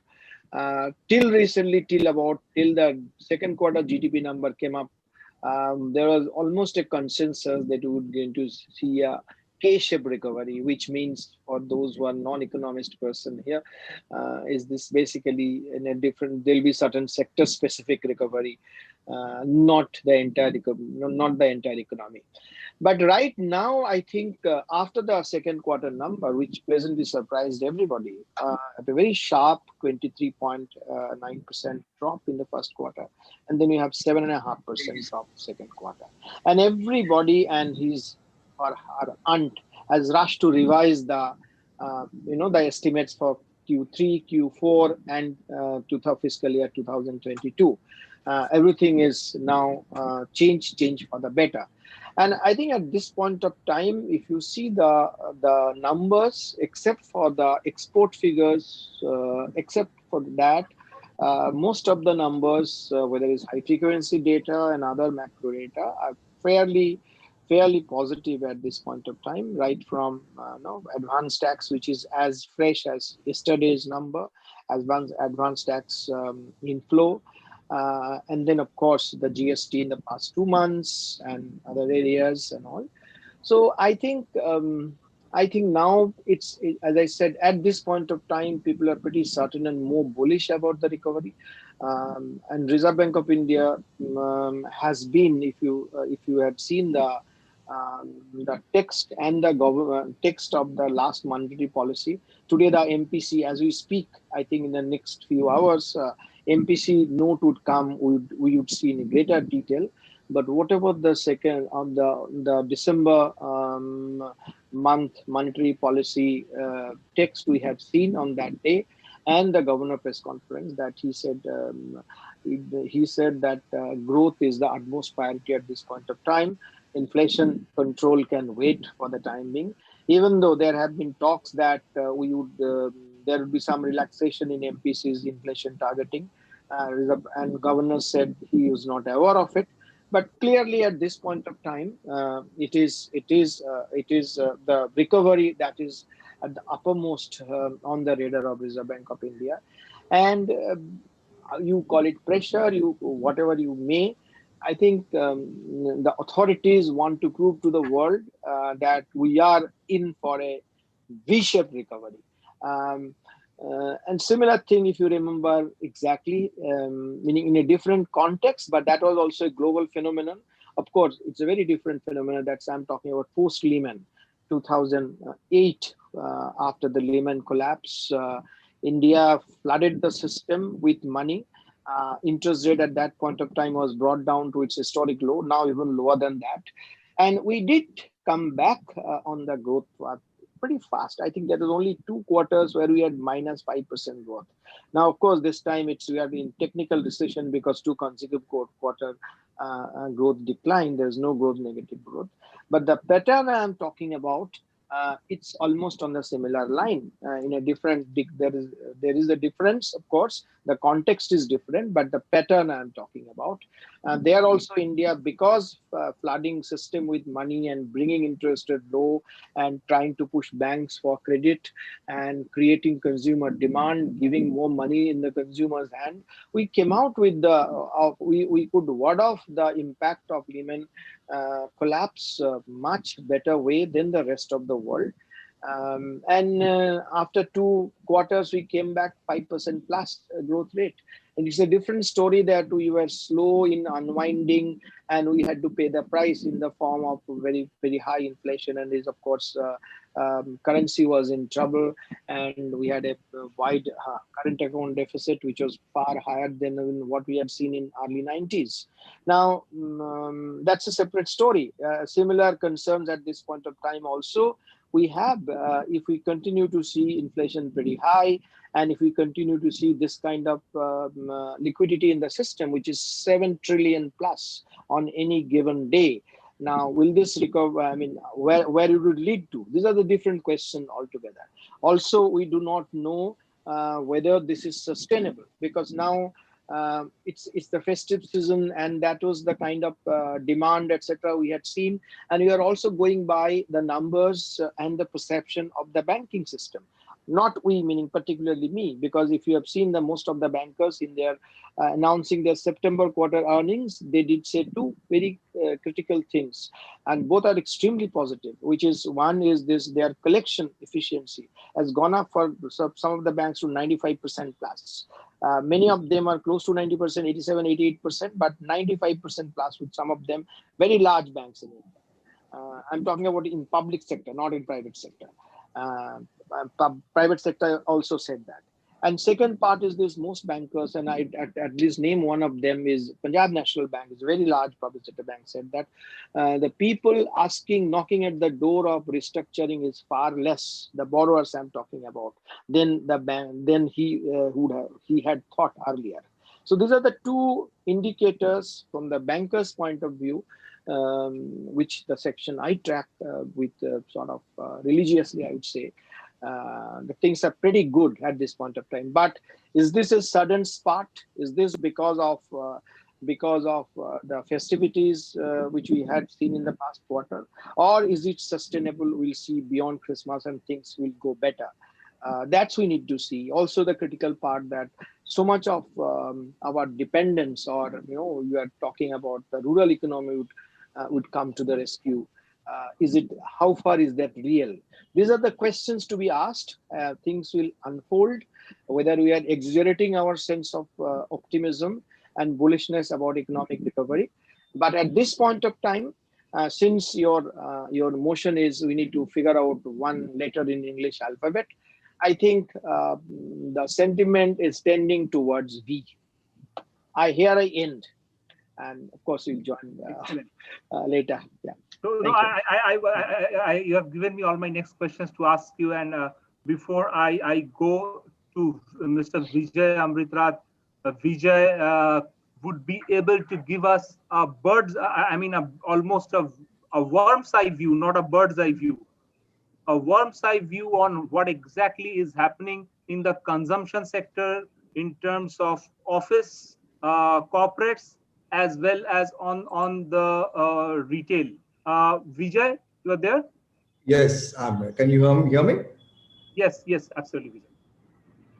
Yeah, thanks, Deep, and I wish I shared the optimism of Tamal, but as I represent, the food and beverages industry, which is one of the most hit sectors, in this pandemic. So I thought maybe I'll share, perspectives of what's happening on the, F&B side and on the retail side and so on and so forth. So just a quick background, my company, Voila F9 Gourmet, is one of the largest contract catering companies in India. And we specialize in doing workplace food at most of the top multinational corporates, most of the global FANG companies and so on and so forth, right? So pre-COVID, we had a meal volume of about 25,000 meals every day. And food made at our central kitchen then goes out to different cafeterias, company cafeterias, across the city. So that was the level of operation that we were running. And I think March, when I think the COVID signals started coming late in Feb, because most of the companies are headquartered in Europe or US, right? And they were hit earlier than ours, right? And there was already kind of panic being kind of struck. So the trend line started going down towards latter half of February itself, and towards the first week of March it became pretty rapid after that. We went into a lockdown only in the end of March, right? So March, April, May months were terrible for the F&B industry. I think volumes across board plummeted to about 10% of pre-COVID levels, right? And at that point of time, there was utter panic, and nobody had Restaurants Association of India probably predicted about 40 to 50% of dine-in restaurants not kind of coming back ever, and so on and so forth, right? Even the online meal delivery platforms took a big beating, because there were concerns about food being contaminated and food being COVID being spread through food and stuff like that, which was later kind of proven wrong. And food was then made part of the essential services, and then we started seeing an uptick.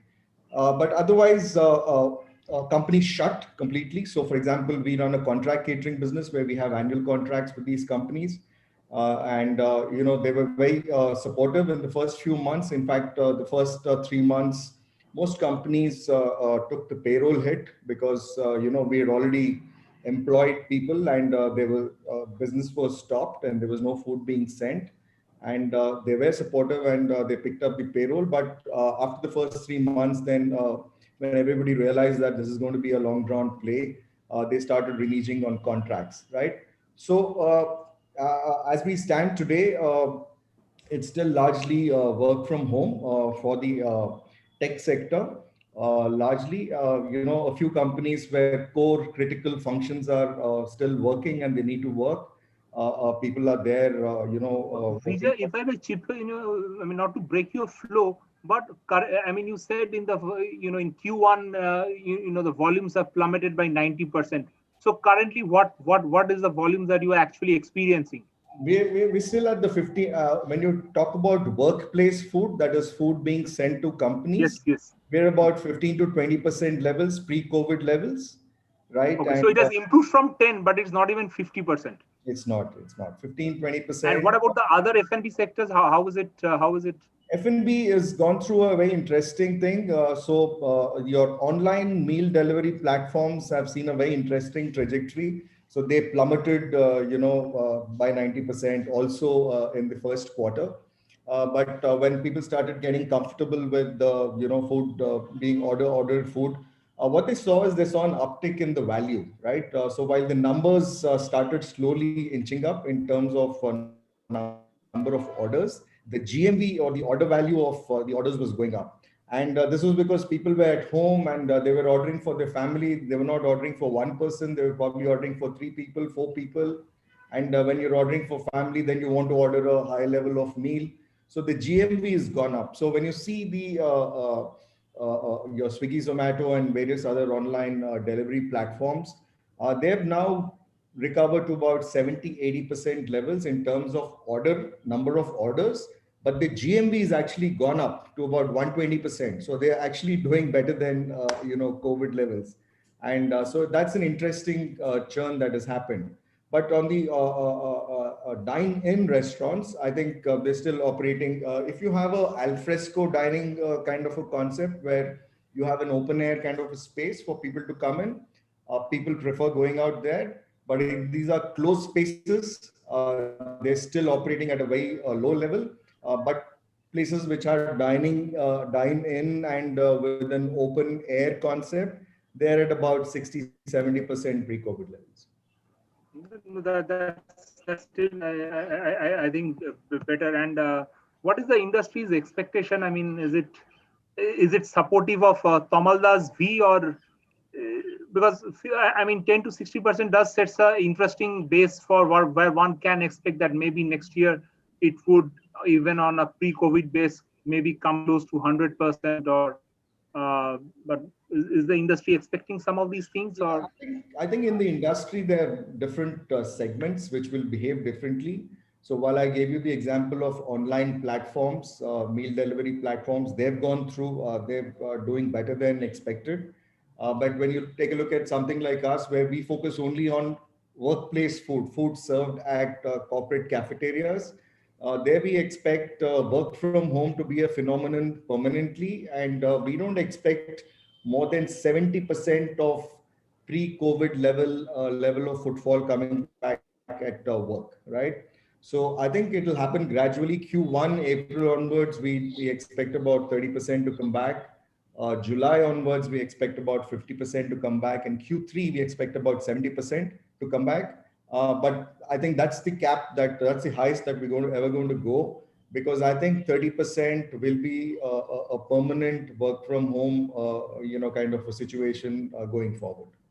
Thanks a lot. So I think Vijay has kindly provided us with a blow-by-blow view on what's happening in the consumer sector that he is seeing. One of the important, it is a bit ironical that India becomes digital whenever there's a crisis, or something like a mini shock. So during demonetization and immediately in the immediate aftermath of demonetization, there was a sharp spike in digital transaction, digital payments. And then I would say there was a recrudescence of shorts where, as we moved away gradually from demonetization, some of the spike in digital payments came off. Obviously, it was overall still grew, no doubt about it. But then again, India became digital in COVID, where the digital transactions really spiked up this time. And obviously, the impact is playing out and is likely to play out over next whatever number of months, hopefully not years. But we have Vishal from NPCI. What is his sense on what the numbers are? And does he see them sort of sustaining at a reasonably high level, or hopefully COVID will end and unfortunately we'll again have another crisis and then again we'll see a digital spike? Vishal, over to you. Thank you, Deep. First of all, like Tamal, I want to start with a disclaimer that we are not economists, and I'll plainly speak with data that I'm seeing. I will explain to the whole group why we didn't have economists. So I will take advantage of the online distancing, because in person, some of my economist friends, which I have lots of them, would have attacked me. But please continue. Yeah, sure. So Deep, if we actually look at the, I'm just restricting myself to the NPCI payment systems data. And if we actually look at the March 20 data, we were about 2.4 billion transactions on a monthly run rate, right? And April and May we saw like 10 to 20% drop in most of the payment systems, except the AEP, the other where we had the subsidy payments. But rest of all the payment systems, we have seen a significant drop in April and May. But we had the recovery which started in June, where we reached the pre-COVID levels, the March numbers overall. And from June onwards, we have been seeing a 5 to 10% growth month on month, and UPI being outlier where the growth has been phenomenal. Where in the month of November we touched 2.2 billion transactions only on the UPI. So currently, if you look at the November numbers, we are about 3.5 billion transactions across all the payment systems. So definitely, I think there's been a consistent increase in the payment volumes, and this has also been shown in the value figures as well. So we have seen after the first 2 months of drop a consistent increase in the volumes. I think one of the key things that I want to highlight here is that I think in terms of two specific, you brought out the demonetization, but two specific callouts. I think this increase has been consistent and has sustained for some time. So it's not like, I mean, when demonetization happened, we had like 2 to 3 months increase, and then the volume has gone back to the original the pre-demonetization times, and then we didn't see that increase except for UPI. But I think here 6 months is a decent time frame where we can say yes, there has been a consistent increase, and we expect that to continue. The second thing that I would like to call out here is that I think we can see this as more of a habitual change in the consumers as well as the merchant segments.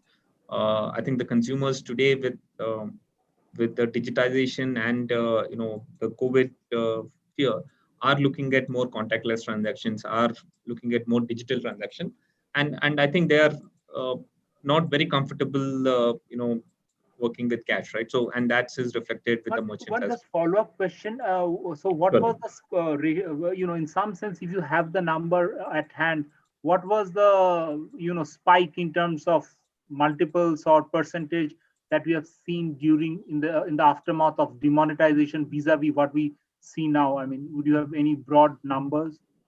So I think we are roughly today at this point about 20 to 25% the pre-COVID levels, right? So I think that's a current increase. I think the increase in during demonetization was only for the couple of months, where we saw about a 10%, and I think that was more of an artificial pressure created on the economy where people didn't have cash, so they were trying to use the digital payments. But now I think what we are seeing is, I think the habits of consumers changing at this point. They're more inclined towards doing digital payments. People are getting a little more aware. Obviously, demonetization helped us in creating the awareness. People started looking at, I think a lot of times before that, people didn't even know what could be a card transactions or what would be a UPI transaction. But I think this time, I think people are taking self-interest, I would say. This is not something that they're forced because they're not comfortable. So even a small merchant, I think there are people who are going to him and saying, "Can I pay through Google Pay or Beam or any of those apps?" Right? And with the ecosystem that is ready in the market today, there are like a lot of fintechs, the banks who are very aggressive to actually go and give cost-effective solutions to the long tail of the merchants. I think we have definitely seen a shift, more I would say a habitual shift towards the digital payments. Excellent. So one of the things that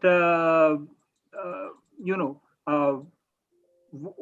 often do, and I have also been perpetrated to that epistemological crime, if I may call it. We try to think of things in terms of cycles and see patterns in the past and try to project on future.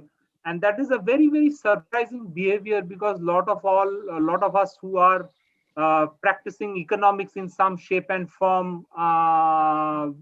Someone like me may not have been formally trained in economics. We try to think of equilibrium, economics as a measure of equilibrium. In some sense, things will, in the long term, will hit equilibrium, etc. And I found out over a period of time that there was this economist Leo Walras way back in 19th century who came up with this concepts of equilibrium because he wanted to have a more mathematical version of economics. And at that point in time, the laws of thermodynamics that were discovered, and Leo Walras tried to pick up a lot of things from physics. At that point in time, when we was composing all these laws, only the thermodynamics law of equilibrium was there, and Leo Walras possibly assumed that economics will be in equilibrium, whereas the long-term things will come into equilibrium, and therefore we repetitively go back and think of cycles, etc., etc. What none of the people in the economic fraternity did after that is that thermodynamics laws went into entropy, which says that the state doesn't remain in the same state, so to say, and it continuously sort of moves to a newer and newer state. So equilibrium is a very, very different concept. Of that is, because of the economy, which is fundamentally an entropy, I personally believe we will have newer and newer records by companies and economies, but virtually it is the same thing. It is the whole world is, in terms of economics, actually is a state of entropy. Every single state is a never before and never after seen state. But let's sort of try to see what it may look like. I would go back to Tamalda and ask, now that if you believe that things would be somewhat like a VU or something that would be reasonably positive and robust, your favorite entities in the economy we all know has been banks for a long, long time. How do you think that banks as a system, and not maybe individual banks, do you think that banks as a system are well positioned to support economic growth? I mean, one is having liquidity, which you have said, it's quite flushed with liquidity. The other is, don't want to use the S word, but there is an element of structural solvency, which is not to say ever imply that Indian banking system is insolvent. No, it's not that. But we have sufficient amount of capital to, in fact, pump prime growth if it so requires from the banking system. Yeah, Deep, yes. Just if you allow me, before I'll tell you my take on this. But before that, just one reaction to what Vijay said. I think it's extremely critical what he did say, and which is why the K-shaped recovery and that K word came in, that certain segments will recover faster than others. And Vijay is in one segment where it is not recovering faster. It is, but what Vijay himself is also finding the newer model. While his office is catering to offices is going down, but is catering to homes and it's going up. So in my personal thing, I'm telling you, and I'm not marketing my book. My book got released on November 9th. Now, since then, it's doing very well among the banking books. Probably number one continues to be on the Amazon.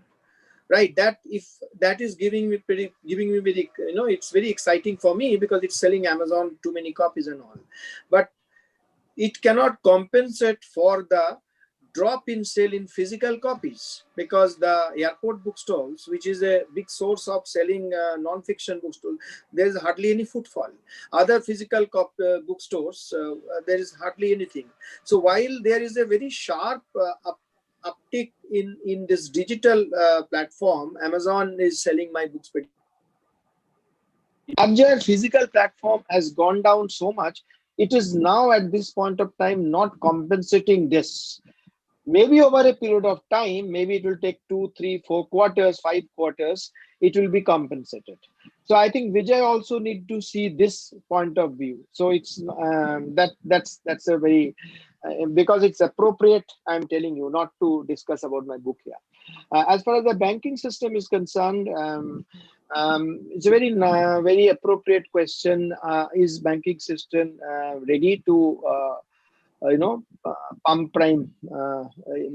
I'm not very sure it is, because the problem of capital has been there always, and in fact this is why, and I'm talking about the public sector banking industry, and there are not too many countries in the world which has such a large public sector banking.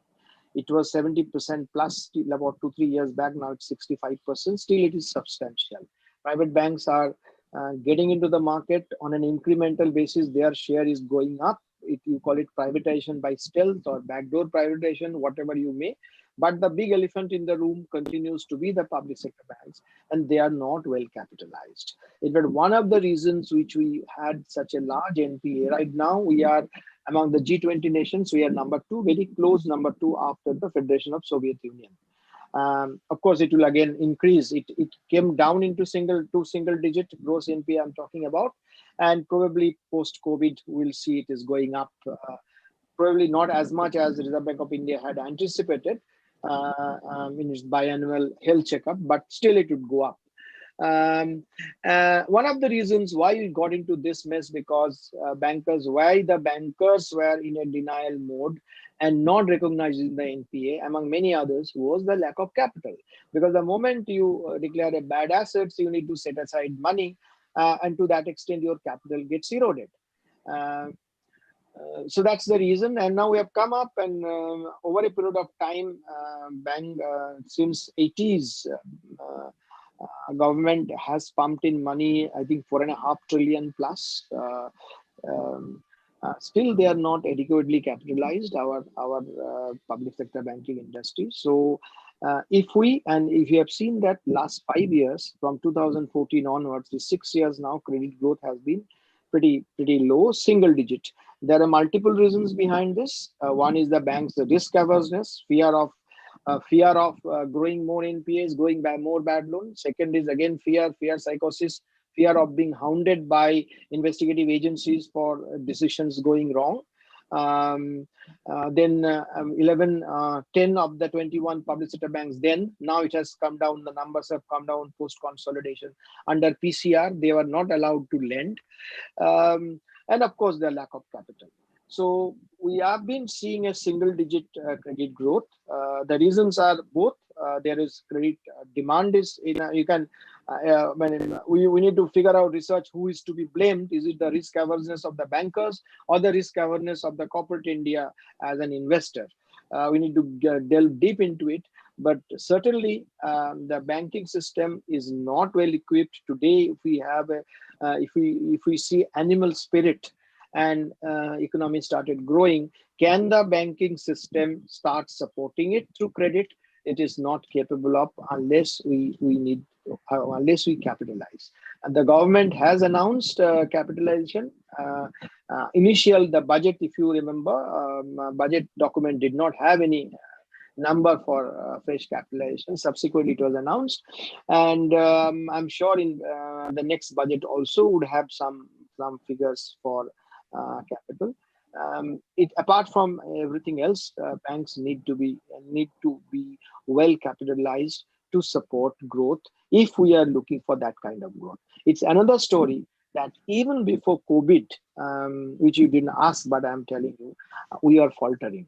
We are faltering. If you remember, you look at the numbers, the GDP data, COVID has come and it has got into negative territory and a technical recession for 2 quarters decline. But even before that, were we growing at a high speed, and the kind of thing that we talk about, the kind of thing that is required to achieve our 5 billion economic dream, 5 trillion economic dream, $5 trillion economy. It was not happening. There are many issues which is probably not very relevant for this discussion. But to one-line answer, the banking system, particularly the public sector banking system, not particularly the public sector banking system, which still remains the mainstay of banking, and we are a bank-driven financial system, unlike the developed markets, like where you have a very vibrant corporate bond market. We don't have as yet. So our dependence on banking system is too much for the economic growth, for the credit flow, and unless we recapitalize handsomely the public sector banking industry, if we see the sudden infusion of animal spirit, banking system will not be able to handle that. But just a follow-up question. But what about private sector? I mean, private sector is larger than used to because PSUs have lost market share, etc., etc. But we have a reasonably robust private sector banks. Yeah. Yep. In fact, if you have seen Deep, the average loan growth is in single digit every year for the last few years, you will see some of the large private banks have been growing at 20%. Now, how are they growing? They are eating into the market of some of the large public sector banks. That has been happening. In fact, those banks which are not terribly bad, in not terrible bad shape, the very large bank, you look at their balance sheet, they also stopped growing. This is the case not only for in the loan segment, even for their liabilities, even deposits also. Private sector banks have been growing much faster than the public sector banks. And as we speak, in the past 7-8 months, you go back to the number, you see how much money has been raised by the large private banks. So they are all well capitalized. They actually in this the past 6-7 months, I would not like to name. You will see that they have picked up money from the market, from the investors. So they are well capitalized, but they are not in a big way into financing infrastructure, into corporate loans, which we need, which we are looking at, and which their profile is very different. Public sector banks go where not every private banks want to go. Do they support infrastructure? Do they support certain other areas of the corporate segment? They don't, because of the public sector character. Public sector banks do that. So while our large private banks are adequately capitalized at this point of time, will they come forward to support economic growth and giving money to the segments where it's needed? They are choosy, and that's why their balance sheets are strong. That's why the investors chase them and not the public sector banks. That's a separate story. But having strongly capitalized private sector banks at this point of time is not enough to support your economic growth. If economy, as I again repeating, the animal spirit comes back, we need to have public sector, very well capitalized public sector banks, which is now in 65% if you see the stock, and they need capital. We need to infuse capital. Yeah, I'll come back to you because there's, but before that, let me go back to Vijay. Vijay, clearly, I think based on whatever you have said, I noted two things. Saying that, is it fair to say that at steady state, maybe after the COVID sort of is controlled in some sense, and we have a vaccine which is well sort of distributed, do you think there will be some structural change where COVID employee force will visit office and some 30% or whatever that magic number is, they would continue to work from home? Is that what you're saying, or you had or I misinterpreted you? That's right. So I think companies are suddenly realized, the improved efficiencies more on the financial side with work from home. So what happens is, when you look at a company structure, cost structure, it's the loaded cost of an employee, which is what the concerns is, right? So an employee, when he works, especially in the tech sector, right, there's an office space, there are computers, then there's transportation provided, there's food provided, right? All of this adds to, the total loaded cost of an employee, right? And companies are seeing tremendous savings without losing productivity, right? So from a financial sense, there seems to be some monetary savings that companies are, seeing through this. But on the flip side, there are a lot of other issues that are coming up, right? Which is typically fatigue, a lot of mental health issues, right? So employee health becomes a problem over a longer period of time. Yeah. So we've already stretched this to 9 months, and it probably go to another 5-6 months. But any longer than that, a whole different set of problems would start coming up, which would again impact employee productivity and so on and so forth. Yes, but definitely from a financial perspective, most companies see that by having your non-core employees work from home is actually a big cost saving. And while various companies have their various formulas that they set, at a very broad level, we estimate, at least the companies that we service and partner with, 30% would be a permanent work from home going forward. So that would imply that the sector that you represent, say food, beverages, general consumer F&B, consumption sector. So I mean, when do you see coming to pre-COVID volume? Again, as I told you, there are different categories. If you're asking me about dine-in restaurants, I don't think they will come back to pre-COVID levels before Q3 of next year. Yes, Q3 of next year. Because even when you see the vaccination targets that have been set by the government, they're talking about 300 million being vaccinated by August or September, right? And I think at that level, there would be a fair amount of confidence coming back for people to come back into, things like theaters and restaurants and, those kind of closed spaces and so on and so forth. So from a restaurant perspective, I don't see that happening, before that. From a workplace food perspective, where we do on-site cafeterias, I told you the uptick is going to be gradual. It's not going to be V or neither a U. It's going to be a very broad U, right? So as I told you, we expect about 30% to come back in April. One of my friends actually, just like Vijay, he didn't use the term broad U. He said a bathtub recovery to me the other day, which is like it came down. It will ultimately come up, but it will take some time. Obviously, that's one view. But there are two interesting takeaways from what Vijay is saying. One is more tactical, and if we say that next 4 to 8 quarters is tactical, then yes, these industries would definitely come back sooner rather than later. But a structural change, and again, it goes back to the overall economy, is commercial real estate. Now, just as a matter of scenario, what if analysis, if structurally a lot of service sector in India decides that 20, 30, even 10% of their employees, whatever that number is going to be in a flexible work mode or work from home, that would mean that things like commercial real estate would have something of a wobbly time, even if the whole world is vaccinated. That's that's a fallout. We don't know exactly what would be the implication for that, but that's something.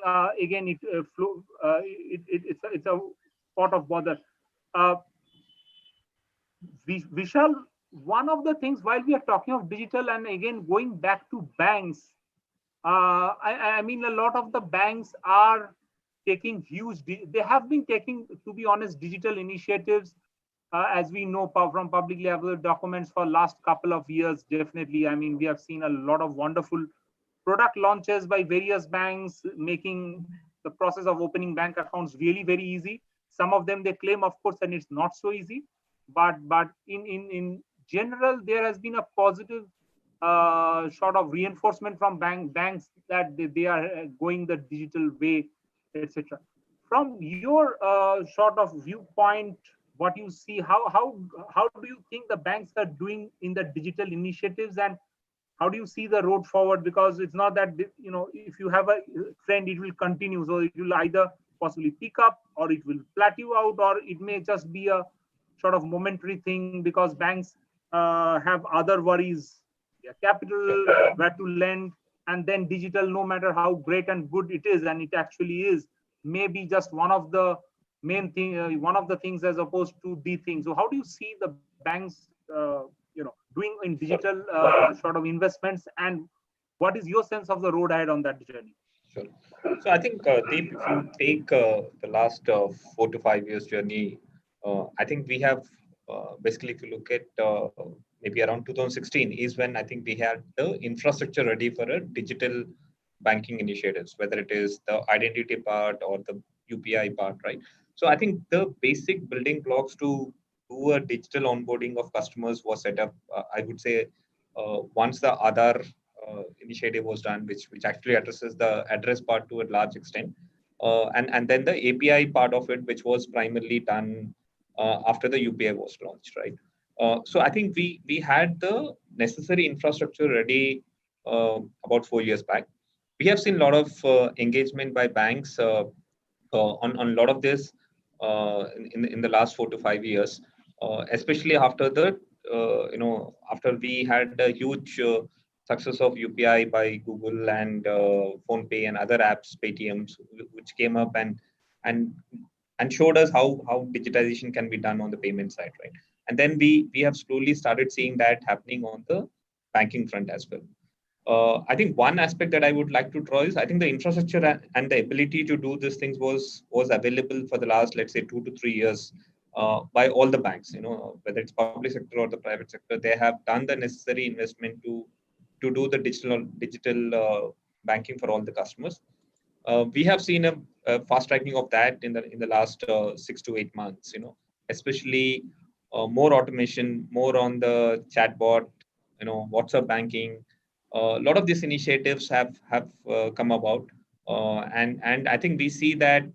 I think I would like to draw a point today is that I was pleasantly surprised when a very small cooperative bank said that we are on the same channels, as the largest public sector bank in the country. So I think this has been now, I would say, a change in perspective where banks are looking at not as a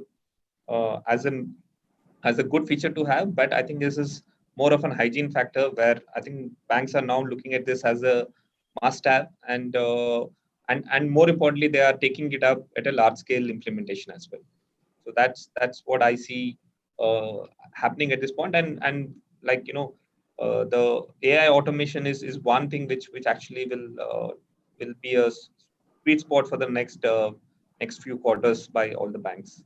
Yeah, no, I mean, just to add, just personal opinion, but this AI ML driven businesses, not just in banking, but in most other large scale industries, is a thing that's agnostic of COVID, and it's almost a structural change that we will see more and more. I don't think we discuss in economic forums the impact of AI ML and how India is placed to that, but that's more structural, and it would have happened anyway without COVID. Now, so any view? I think one of the audience wants to know what is your view. I think Vijay is clearly not V. Is a long U. I have put it a bathtub recovery. But would you sense, being on transaction volumes or the trends in them? Do you see likely to be more optimistic about the next 12-18 months, or do you see it's maybe some recovery, but not like pre-2020 March? Vishal. Yep. Sorry. No, definitely. I think I would go with Tamal's opinion on this. I think we would see a sustained recovery. I think some of the payment systems like the toll collection gives us that definite hints. Saying that there is definitely more movement than what was expected. So I think for the next few quarters, we will see if we can sustain this growth. What we have seen, I think we should be on the path for our recovery. Fair enough. So, Tamal, coming back to you, I mean, yes, banks are undercapitalized, maybe, or may not be sufficiently capitalized, at least the PSU banks, to propel growth.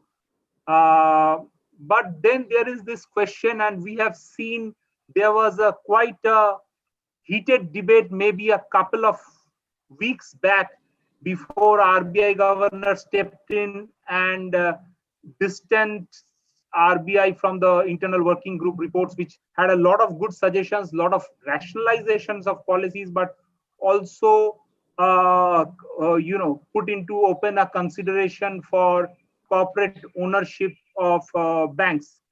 Now, there was a very heated, intense debate. One of the things that I wanted to ask you is, if the PSU banks say need more capital to sort of help in growth, and say government, given it's a host of and its priorities have possibly increased, and or not, it's that the fiscal space is huge, or they have a lot of fiscal buffer, hardly if any.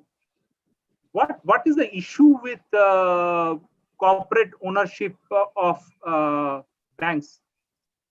I mean, banks have a host of issues on their own, corporate governance failures, etc., etc. But then you have some of the best performing banks are sort of heavily influenced by a solid promoter in some sense. And then you may have a bank which is well diversified holding, but may have a superstar CEO who will call the sway and sanction loans all by himself or herself.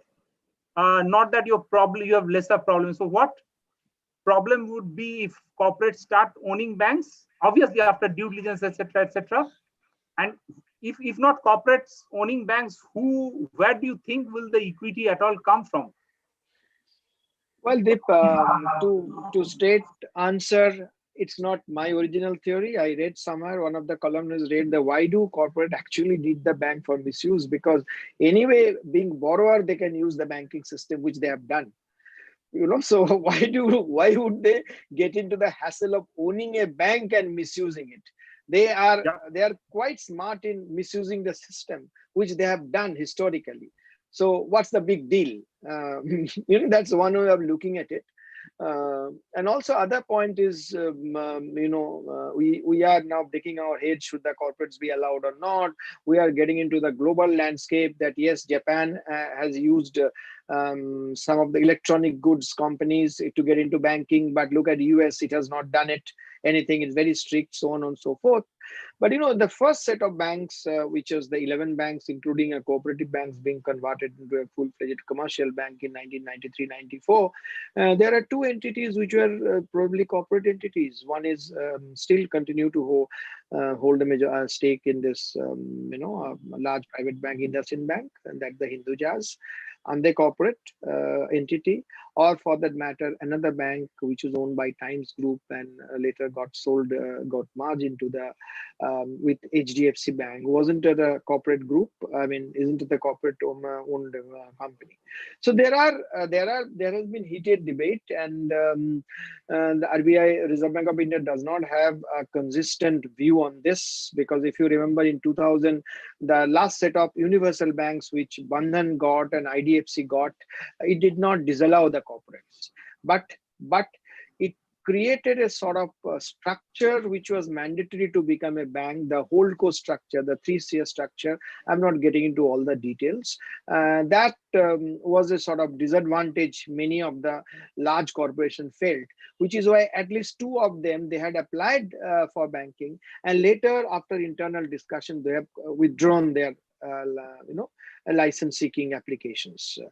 So it's still, I think jury is out. It's still Reserve Bank of India, the deadline is 15 January. Is it a trial balloon being floated, or are they serious? There is a pressure from certain quarters. We do not know. But the simple thing, I think it's one aspect is, there are three aspects involved. One is these are the corporate entities which are actually this chronic capitalism, which is responsible for the banking mess. Now, can you trust them to run a bank? That's the one question people want to know.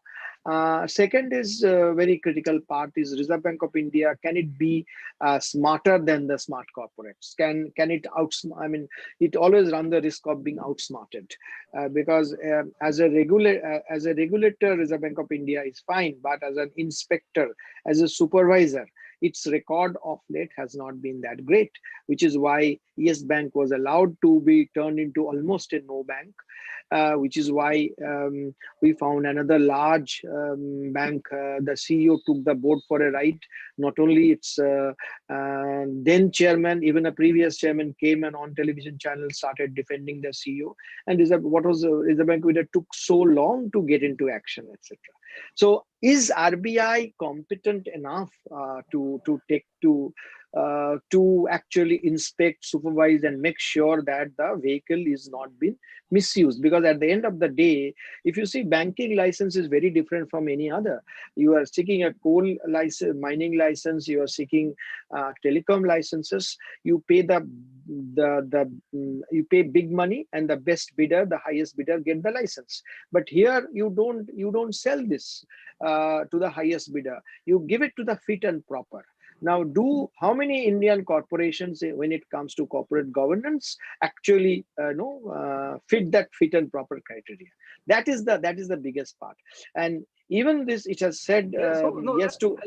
Just give me 1 second, 1 minute. Even though it just said corporate allowed, but it put two caveats. One is this: the Banking Regulation Act needs to be amended to allow Reserve Bank of India to get into connected lending and take care of other things and all. And second, RBI must improve its supervisory capability. Then only. To the answer to your second part, just quickly, then if the large corporates are not allowed, what do we do? There are many ways of doing it.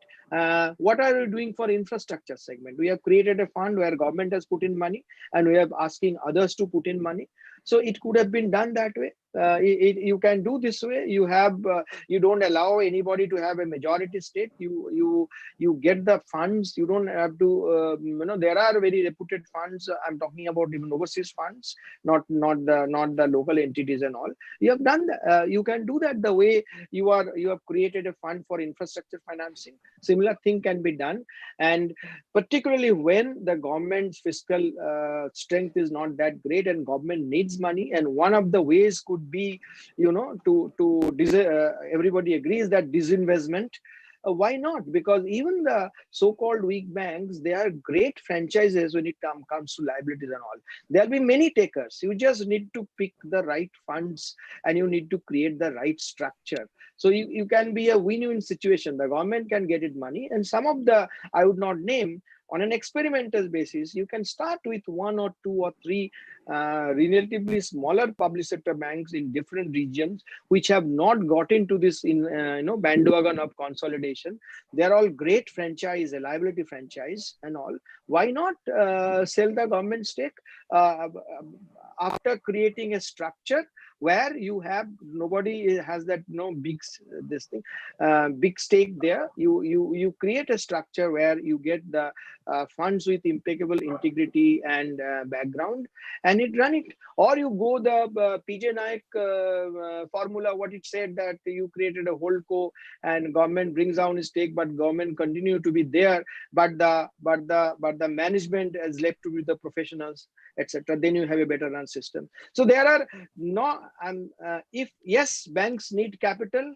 Yes, we need banks. Yes, we need big banks. But allowing corporations is the only solution? No, there are others can be explored. But I'm not strictly against it as such.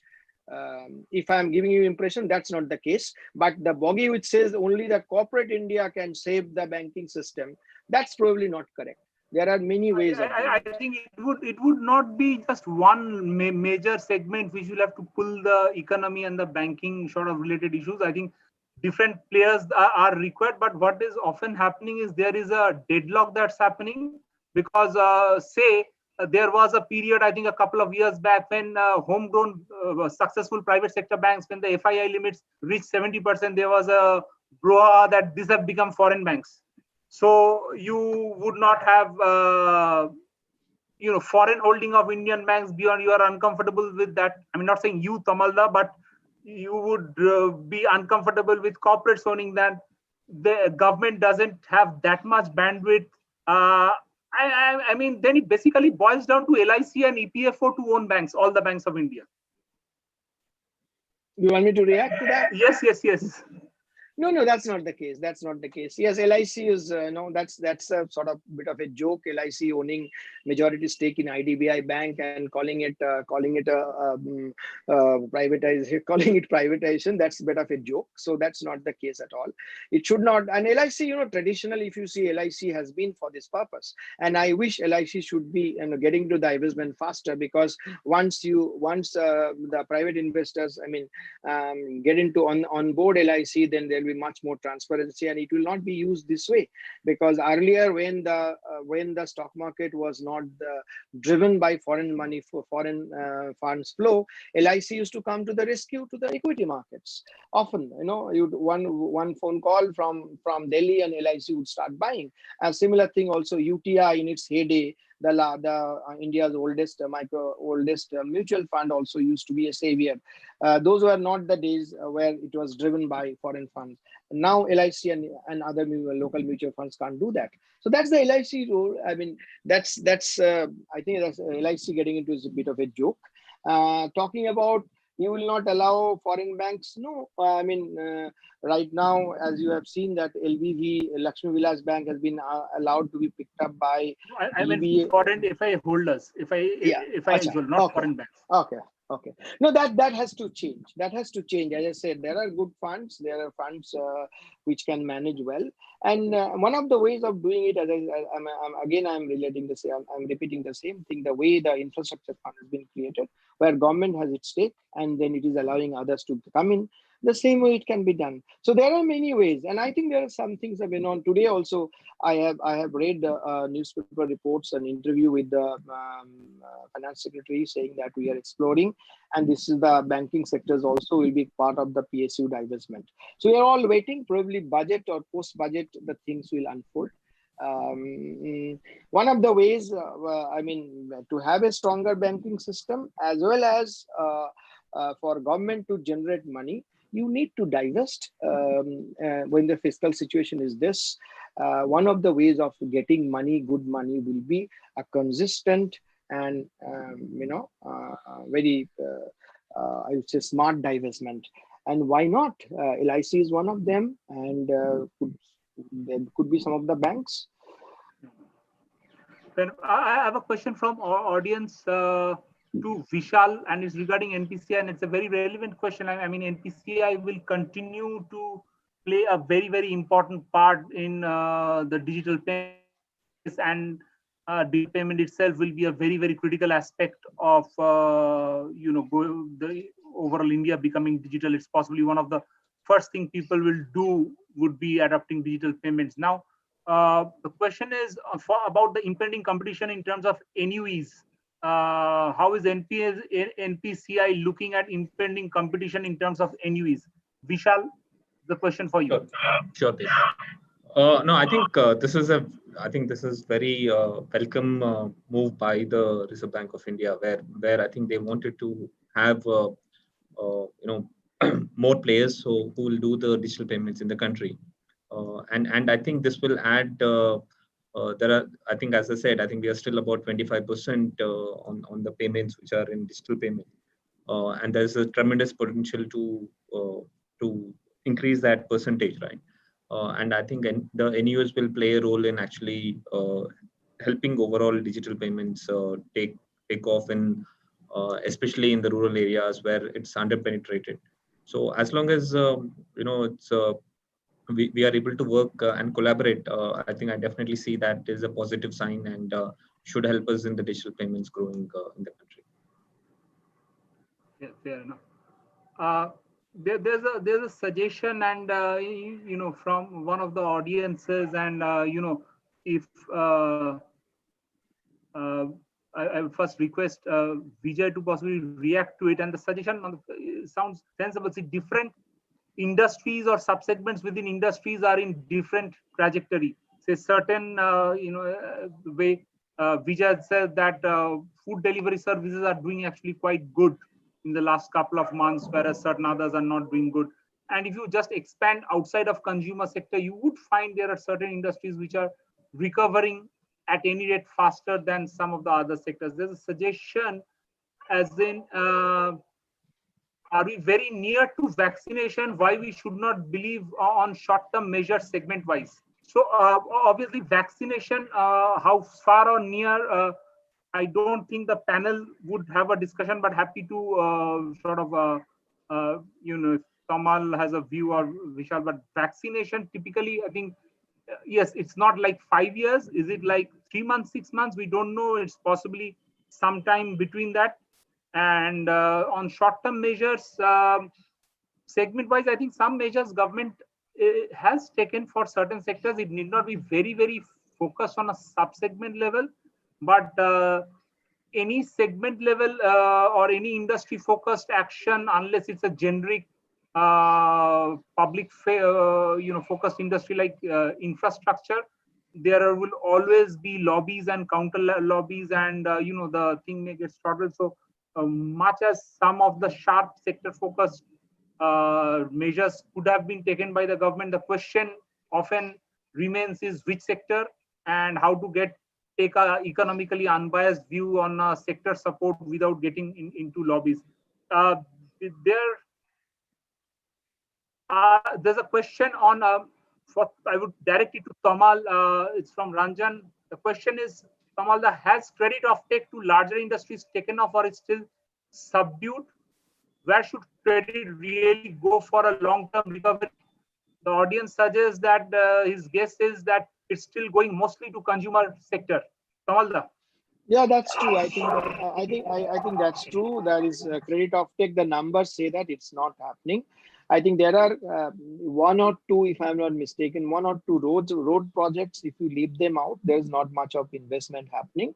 You look at the bankers, they will also, I mean, they are telling this story. The numbers are saying this, and from various forum, the government and Reserve Bank of India have flagged up the issue. They are finding the bankers are risk averse. But if you ask the bankers, they are saying, no, we are not risk averse. We are being prudent. Earlier, we gave loans to left, right, and center, whoever had asked for it, and we got into trouble. The large pile of bad assets, you blamed us. And now we are using our discretion. We are telling people to bring your own money. Because as you know, Dr. Raghuram Rajan has said that many of the Indian corporations are not bringing their money as equity. They are using bank money both for equity and debt. And banks says, now we are being prudent. We are asking them to get their money on the table, and then only if you are convinced, we'll give them money. And you are calling us risk averse. It's not risk averseness. It is prudency. So don't confuse that. And they are risk averse. The borrowers are risk averse. So the truth is, I think both the sides are telling the truth. Bankers are not very excited about giving loan unless they are convinced about getting the recovery. And on the other hand, there are not too many takers. So barring a few road projects, unless something has happened, and of course this 3 trillion government guaranteed money, which has been changing. I think thrice it got changed. Initially started with MSMEs, and finally it has gone up to the companies up to 500 crore. They can be given money. So that window till November 10th or 12th, I think about 1.5 trillion money has got into that window. And then the third stimulus package actually tweaked that particular 3 trillion government guaranteed scheme and allowed large corporations up to 500 crore turnover to come in. So that window money is flowing.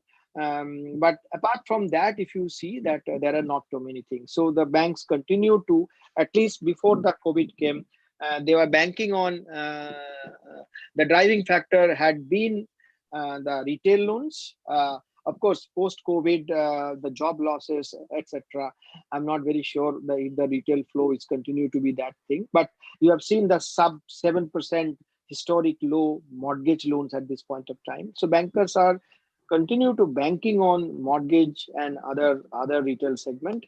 And of course, this 3 trillion government guaranteed scheme, they are even the mid-size up to 500 crore turnover companies have got in there. That apart, a few, and as I said, very few probably road projects have got some sanction and got some money. Otherwise, it's not a very exciting scenario on the credit growth path. Something that you have mentioned and drawing on the latest quarterly results of some of the banks, and I think there was also a lot of coverage on the media that the delinquency rates are actually quite moderate, and as everyone was expecting, it's not spiking, it's very reasonable. It's actually in certain cases it has improved. And the reason attributed was, of course, the government guarantee schemes in various shapes and forms that has benefited a lot of the MSME borrowers. So do you think that that's actually the case, or there may be, I mean, that one government initiative actually did, at least in the short term, some benefit for the banks in terms of reducing NPS? Or do you think it's a... No, definitely. I think I would think it's a very, very critical part of the government's that stimulus package. This 3 trillion loan, government guaranteed money, and apart from that, there was other was a sort of capital infusion in some form, I would say, by the government. It was a sub-debt long-term thing and all. So these two are very critical components of this government stimulus package, and this is extremely helpful. The other part, and by raising actually the limit, if you see that from 100 crore to first sometime some up to some level and then 500 crore, also it served the purpose, because in the lowest level of this micro enterprises, very few have the direct interaction with the customers, and most of them are dependent on the relatively medium-sized corporations as a supplier. And this, when the other party is not in the best of health, then you are getting into trouble, because you are not getting your money back, even though technically you are supposed to get it in 90 days time. So by raising it to 500 crore, I think that supply chain channel has to some extent has been covered.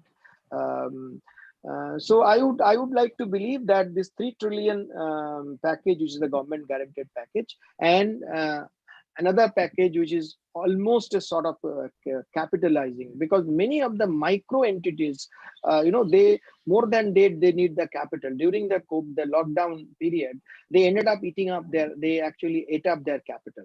So they need capital. And that particular segment of the stimulus package actually has taken care of their capital. I don't know for how many have availed of them, but at least that is there. So these two, I would like to believe, even though we do complain that our government is not as liberal as some of the developed markets, and despite announcing 29 trillion plus stimulus package, the fiscal impact will be less than 3%. It's true, government is pretty conservative, but certain windows definitely is working pretty well. And this 3 trillion guaranteed loan for MSMEs is one of them. I mean, while we were dealing extensively with the bankers, and I think as Tamal has explained that the bankers are being now have been charged for their prudence, are being charged as risk averseness. But there is another side that on systemic capacity utilization, even pre-COVID. I mean, in post-COVID there has been a significant distortion, but pre-COVID it was 70% or below systemic capacity utilization. Now, unless the systemic capacity utilization actually inches upwards of 80-85%, you do not see system-wide capex activity. Now, even if you give equity capital to banks and you have a new set of owners and new set of banks at capacity utilization of 20%, very few large corporates with a thinking board would actually like to get into capex expansion mode in the first place. So again, I think it's more like, there are good reasons for whatever everyone is acting. So at a micro level, everyone is sort of taking the correct decision, but at a macro level, it is sort of has a risk of leading to a stalemate. And that we are seeing in a lot of sections. There is a question, despite the economic sections between the quarterly results of banks have not shown the downside. So we have discussed that, defined for loan restructuring. Yeah, so there, I think on the loan moratorium restructuring, I think all of us would have to patiently wait and see what happens. Possibly another 3-4 quarters down the line, are things have improved or not, or the moratorium is working or not. the full benefit of it, but it is contingent upon several things. Currently, possibly there's a liquidity benefit that is, and the government guarantee benefit, but either the economy needs to pick up in some sense, or the moratorium should have, or the restructured loan should have been restructured in a very fantastic way. Otherwise, there is always a chance that we will have some ugly surprises similar time next year, when some of these moratoriums or loan moratoriums will gradually be coming up for payments.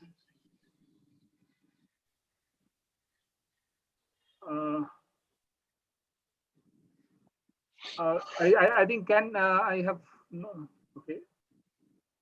Sorry. Okay. Thanks. There is a question on what is the industry's expectations from the government. So Vijay, I mean, you are someone directly from the industry, and obviously each industry is a different thing. But what would your industry, if they have a demand from the government, if the government can help in some unique ways, what would be those demands or expectations rather? Yeah, so just going back to Tamal's explanation on banks, saying that, industry is not being aggressive enough, and the industry saying the banks, don't want to lend. So we're in a tricky situation. For example, my industry that we are in. So obviously, everybody knows the impact that we've had as an industry, and being an MSME, huge employment generators, all of us are in this category. Right. So, for example, a public sector bank that we bank with comes back and tells us that, listen, you showed a loss. So for 5 years, we're growing at 25% CAGR. And last year, because of 1.5 months of, turmoil, it impacts the balance sheet in a very significant way.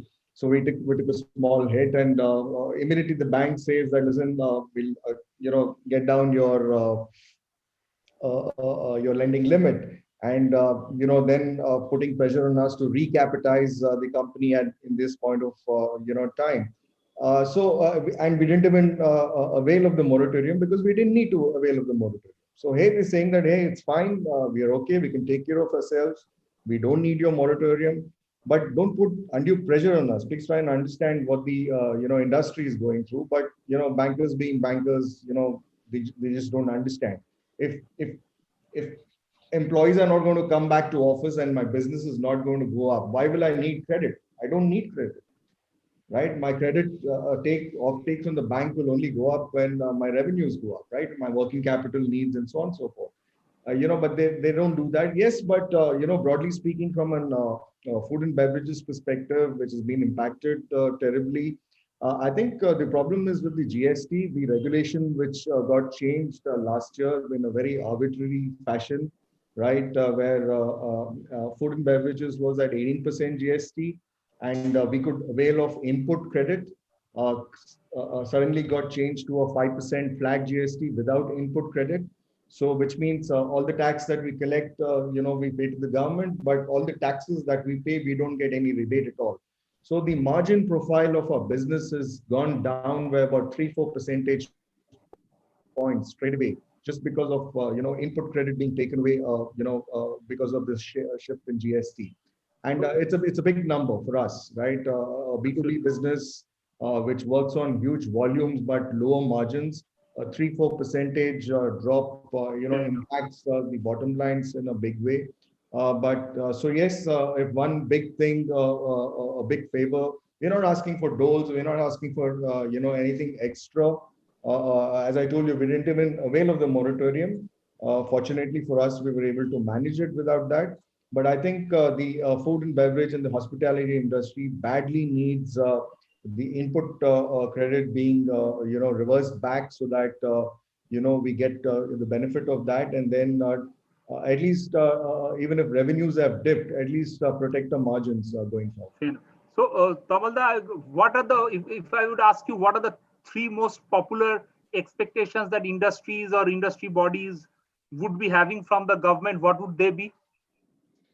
No, honestly, I'm not, Deep, I'm not qualified because there is expectations are so high No, I and mean, so what you wide-ranging. hear, I mean, everyone expects government to be a Kamdhenu guy, but But I would like, I would just quote what Dr. Subbarao has written a open letter to Finance Minister. And I find his suggestion, or rather his prescription or suggestion, whatever you call it, it's very interesting. He said, look, this is the time not to care about fiscal deficit. You do care about revenue deficit, not fiscal deficit. I'm making it very brief. I don't want to say beyond that. So there are huge expectations from different entities, and there are expectations that in the current financial year, the government is pretty conservative, is not as liberal as it could have been or should have been. Compared to most of the other nations, because of the percentage of GDP, the fiscal spend, you see 7, 8, 9, 10%, various nations, but in our case it's 2.5%, and bulk of the load is done carried by Reserve Bank of India through its liquidity window, by cutting the rates to historic low and flooding the system with liquidity. So there are implications when RBI is in an unwinding mode next year. We need to see that inflation also going up, continues to be for the 8 months above the 6% range, and there have been talks about flexible inflation targeting. So RBI till now is doing a phenomenal job, but how long it would continue, and do we actually give up inflation targeting? These are all key questions. And against this backdrop, the budget will be presented with everybody is demanding money. So it's a very tricky situation. I would not like to hazard a guess. But as I said, one-liner, I would go by what Dr. Subbarao, was RBI governor as well as the finance secretary, that you don't care about fiscal deficit, you care about revenue deficit, and go ahead. So that's the time. I like his suggestion and prescription.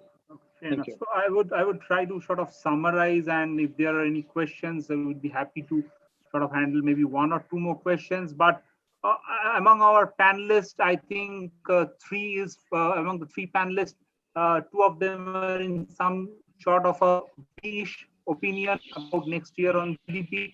One is on you. Obviously, everyone knows the issues of growth. There would be some challenges on banking, whether the banks would be able to support or not.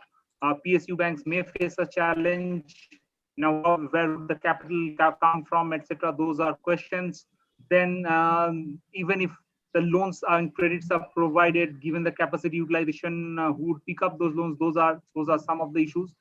As far as government action is concerned, yes, some relief has been given in the form of liquidity as well as in guarantees, and at least what we see up till now, I think it has meaningfully controlled the NPA rates.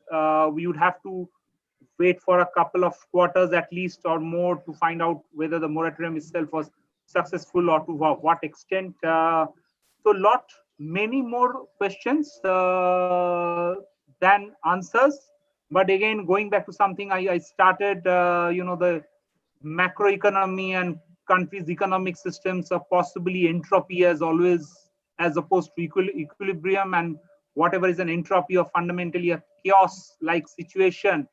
Every stage is a new stage, and every territory that you go is an uncharted territory. So we'll have to have our learnings from the past, and only thing we should ensure that we don't repeat our old mistakes.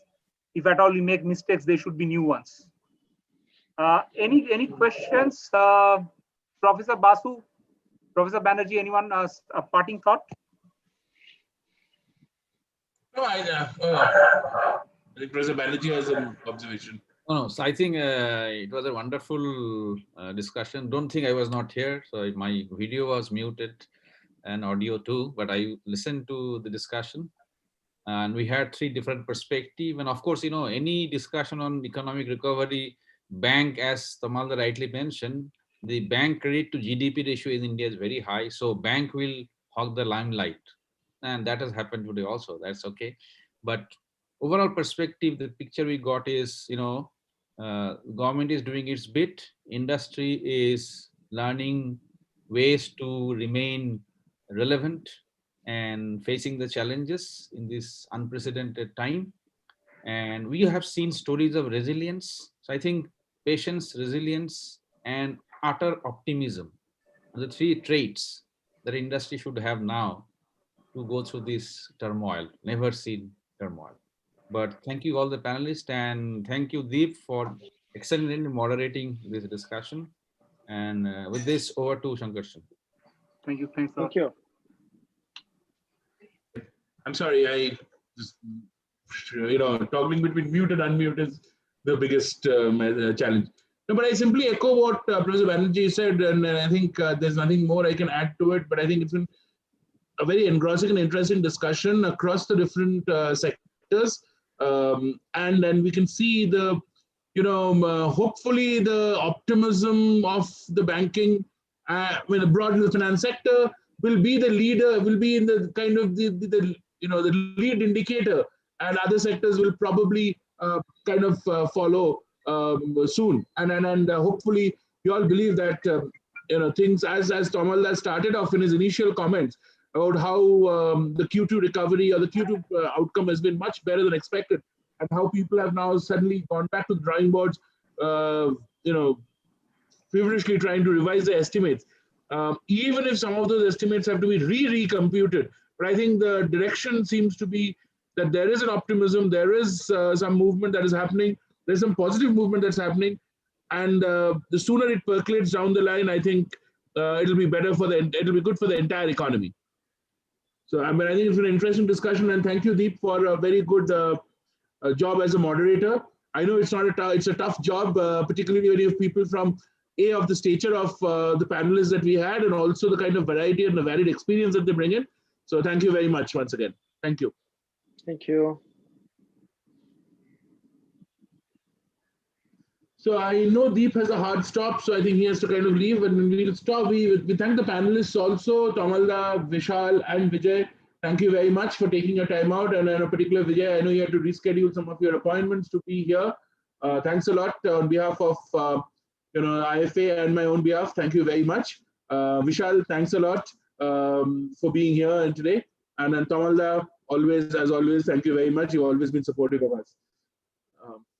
With that, we kind of come to the end of the panel discussion. I know the next speaker, Professor Robert Webb, is already online, but we will give it, since we decided we are supposed to start a few minutes later.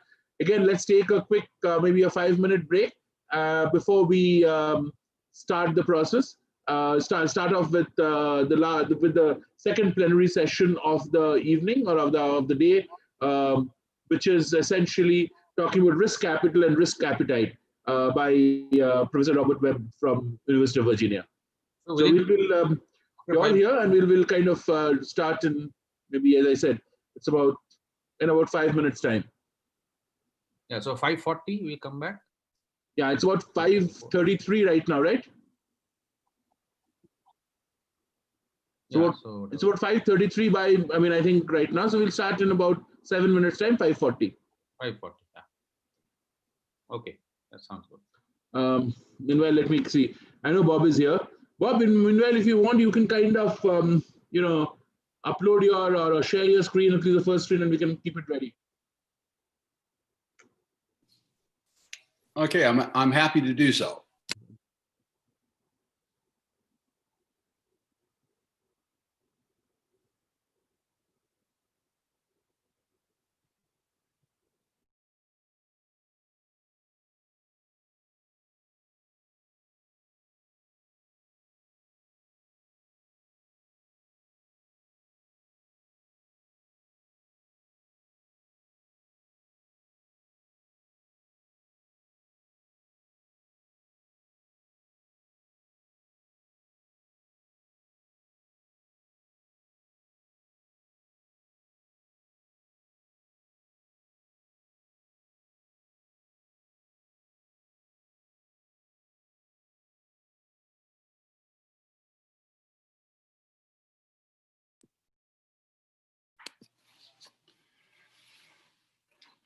So Sankarshan, how are you doing? I'm on mute. I'm fine. How are you? How is the situation there now?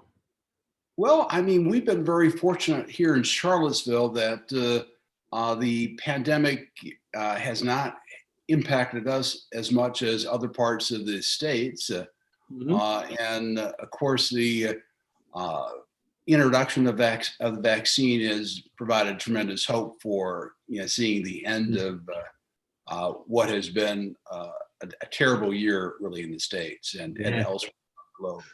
True. But are you all back to, I mean, like we are kind of purely on an online teaching mode. So are you guys on purely online or you have students on campus? We have students on campus. We're in a hybrid mode. And so it's optional in terms of both faculty and students. And so that the classes are both conducted over Zoom and in person. And it probably has predictable consequences in terms of how many students attend what classes and whether it's raining outside or not. But they have the option every day as to whether or not to attend in person. So. Without a premium, without having to pay a premium per se. Precisely, yeah. So we are operating purely on an, I mean, while we can come to office, but students are not allowed into a class. So all our teaching is 100% on the Zoom platform. Yeah. So. Well, the president of the University of Virginia spoke to the finance faculty and business faculty about a month ago, and he said the question that he keeps getting from most parents is when will in-class sessions resume? Yeah. But I guess with your vaccination, I mean, though it'll be a long haul because of the sheer numbers and the requirement, but I guess by around spring, you guys should be kind of be ready to be back in class. My guess is that we'll still have the hybrid set up next spring. And our classes will actually are delayed. Normally they would resume in mid-January. They'll start February 1. My guess is that we'll probably have a resumption of quote normality unquote in September. Yeah. Which is basically next academic year. Yeah, exactly. Okay.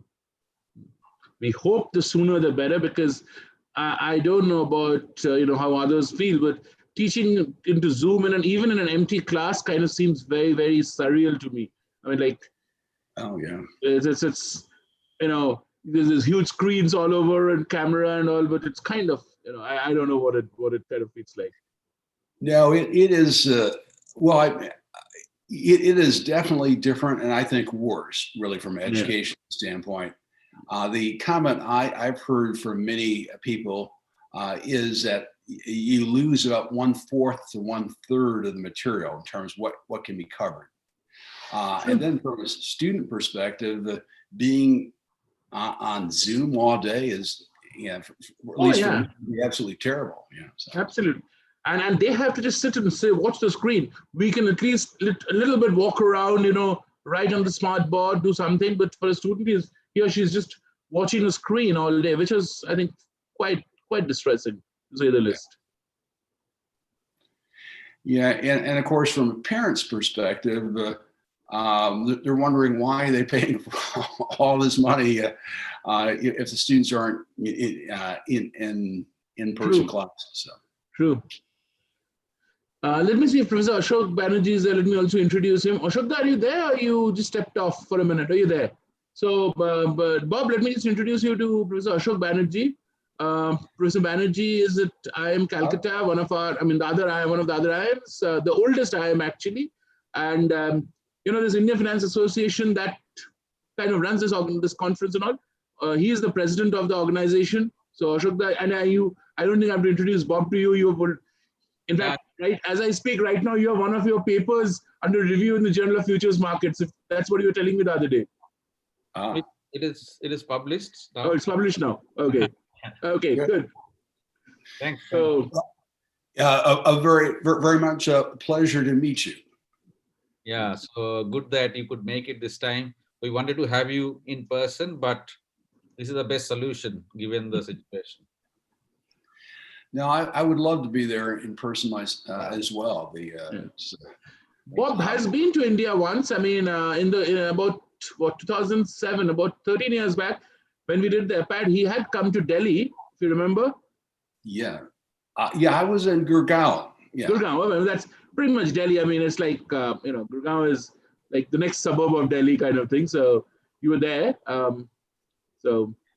And I came back a few years later to speak at some CFA societies in Mumbai. Mumbai, okay. I didn't know of that, but okay, good. So should we start? Yeah, I think we should. Yeah, let's start. Because for Bob, it's he's woken up early morning and he's joined up, and it's quite early in the morning for him. So okay, welcome back to all of you. The participants, and welcome to all of you who have joined us during the course of the panel discussion. And as you know, this is the finance day that we are running in the context, in some sense, as a celebration, but also in place of the conference, India Finance Conference, that should have normally been held at this point in time. In fact, today was supposed to be, in the normal course of things, would have been the first inaugural day of the conference. Anyway, without much ado, let me get straight into the thing. I'm extremely happy to introduce to you Professor Robert Webb, Bob Webb, who probably needs very little introduction. He's a professor of finance at the University of Virginia, but I don't know, people in the finance academia know all about him as the editor of the Journal of Futures Markets, one of the major finance and futures markets journals across the world. Bob has, specializes in study of speculative markets, looking at with particular emphasis on how differences in market structure affect the behavior of the market prices, and then also how traders make decisions and how noise affects the markets. He has a very wide range of research interests, which include high-frequency trading on financial markets, latency, and behavioral finance. As I said, Professor Webb is an editor of the Journal of Futures Market, which is the leading academic journal focusing on derivative securities and markets. He's also authored a number of books, Trading Catalysts, How Events Move Markets and Create Trading Opportunities in 2007, and Macroeconomic Information and Financial Trading in 1994. He's also been a co-author of the book Shock Markets, Trading Lessons for Volatile Times, published by FT Press in 2013. He is published very widely across all top journals: Journal of Econometrics, Journal of Business Economics and Business and Economic Statistics, Journal of Futures Markets, amongst others. Bob also is a prolific writer in the popular press, writing for the Wall Street Journal, the Nikkei Weekly, the Investor Week Business Daily, MK Economic Newspaper, the Nihon Keizai Shimbun, amongst others. Interestingly, Professor Webb has also worked outside academia. He's been a consultant, he's traded fixed income securities for the World Bank as a consultant. He's been the member of the Chicago Mercantile Exchange, trading futures and options. He's designed financial futures and options contracts for the Chicago Mercantile Exchange as a senior financial economist, and has also served as a senior financial economist at the Executive Office of the President, Office of the Budget, Office of Management and Budget, and the U.S. Commodity Future Trading Commission. He has, and not just in the U.S., he's worked across the world in various regulatory aspects and has worked with various regulators. He's also been a consultant on top risk management issues, critical risk management issues, to the Asian Development Bank. Bob serves as a visiting professor at the Darden Graduate School of Business and Administration at the University of Virginia, and has held a joint appointment with KAIST, which is a Korea Advanced Institute of Science and Technology Business School, between 2009 and 2012. Bob has a PhD from Chicago, an MBA and a PhD from Chicago, prior to which he got his BBA in Business Administration from the University of Wisconsin at Eau Claire.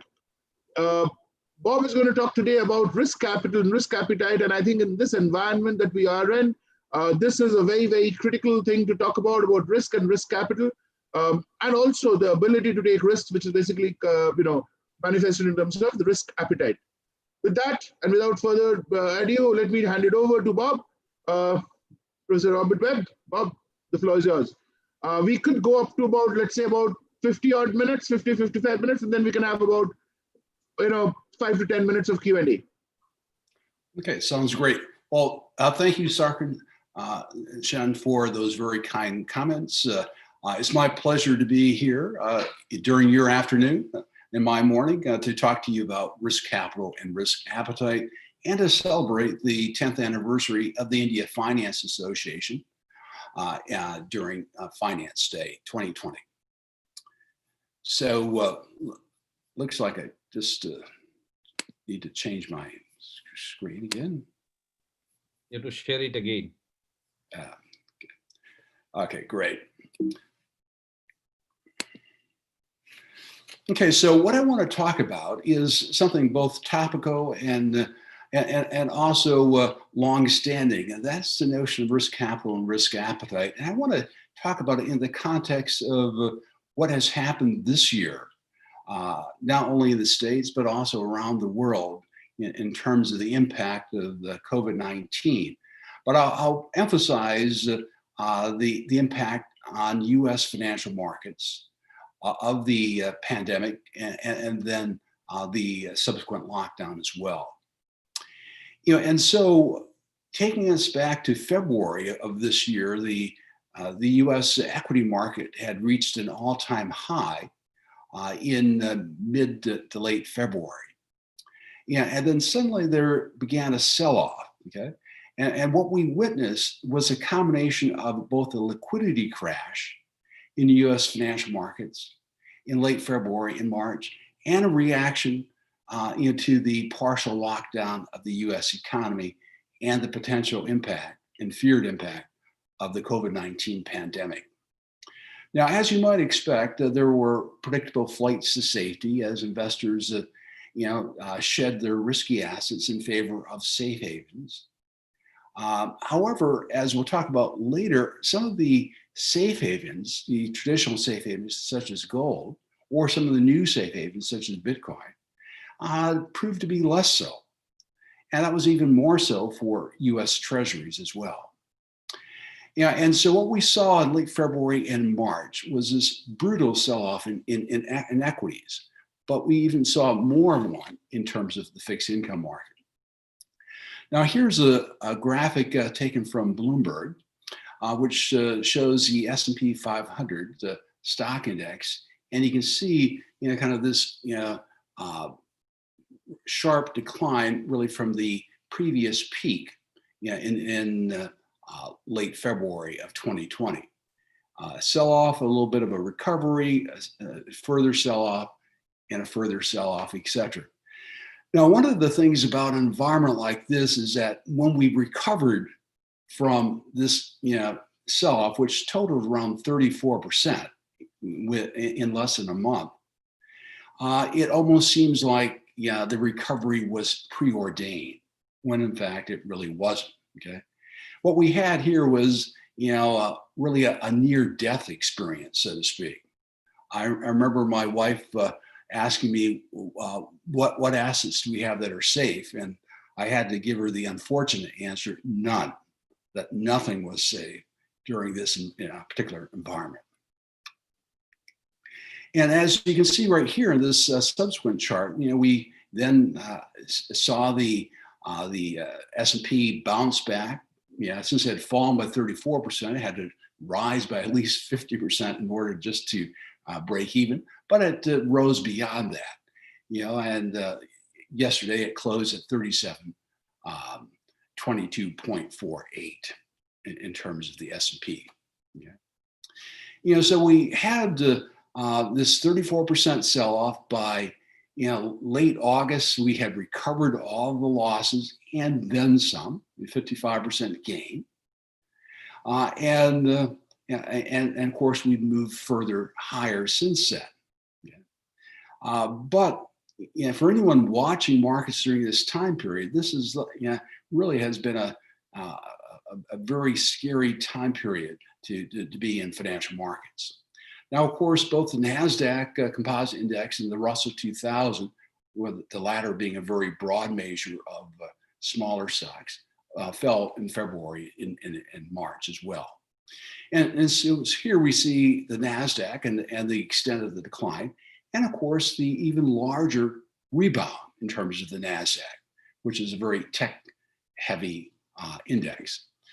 Here's the Russell 2000, and again, kind of a sharp decline in February and in March, and then a recovery as well since then.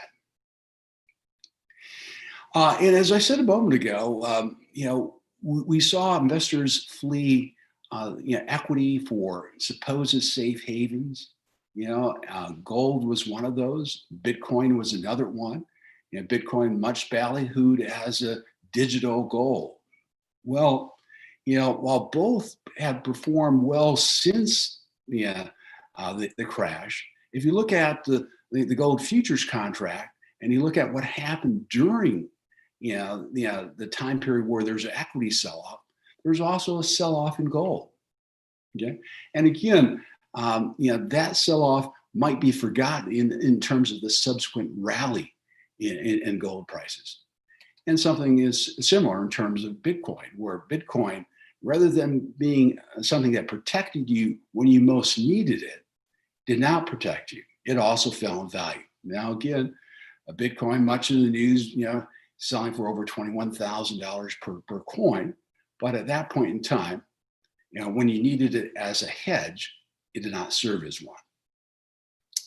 But I want to focus a little bit more on the fixed income market, and the fixed income market is oftentimes ignored, especially in the popular press, where the attention is primarily on the equity market. And the fixed income market really was devastated. And we saw this even in terms of US Treasuries, where there was a huge rally as investors fled stocks for the safety of Treasuries, a sharp break, a subsequent rally, another break, another rally. And we can see this in terms of the behavior of the 10-year US Treasury note futures price, as well as in terms of the price of US Treasury bond index, ETF. So just to kind of, get you the sense of the time, so in late February, the equity market starts to fall. Here's our predictable rally in terms of a flight to safety in terms of US Treasuries. And here's the unpredictable part of it, the sharp decline in the price of Treasuries, a little bit of a rally back up, followed by a sharp decline, before the sell-off was really was over. And again, this is a period of time where nothing seemed to be safe. Here's a graphic also from Bloomberg of the former Lehman Bond Index, now called the Bloomberg Barclays Treasury Bond Index. And again, you get a better sense in terms of what's happening to this kind of ETF. Again, not surprisingly, it's mirroring the 10-year Treasury note futures contract, a rally in the ETF followed by a break, a rally, and then another sharp break before rallying again. As all of you know, the backbone of the fixed income market in the U.S. is really the market for U.S. Treasury securities. It's a huge market, in part because we have a large, amount of debt which has to be, continually refinanced as well. And of course, the focus in the U.S. Treasury markets is on the on-the-run U.S. Treasury securities. The on-the-run U.S. Treasury securities are the most recently issued Treasury security in each maturity class. The 3-month Treasury bill, the 6-month Treasury bill, the 1-year Treasury note, the 2-year Treasury note, the 5-year Treasury note, the 10-year Treasury note, and the 30-year Treasury bond. And if you looked at kind of the yield spread between, let's say the kind of the lowest investment grade bond, the Moody's AA bond, and the U.S. Treasury note, the 10-year note, that spread not surprisingly rose, and it rose sharply. It more than doubled, in a period of less than a month, from 2.05% to 4.31%. And again, what I want to point out is that we have both a liquidity crash and rational reasons for selling stuff. This decline in financial markets. And if you look at the bond market, you can get a better sense in terms of the nature of this liquidity crash when you look at individual corporate bonds. And so if you look at the, you look at the 30-year 2.4%, Apple Inc. bonds, the McDonald's Corporation medium investment grade bonds are 3.6% coupon, and we'll see in just a moment when I show some graphics and kind of the extent of the decline in each of these as well. Now, these bonds differ in terms of duration, but these are tremendous moves in short periods of time for investment grade corporate debt. And again, the picture tells 1,000 words, so to speak.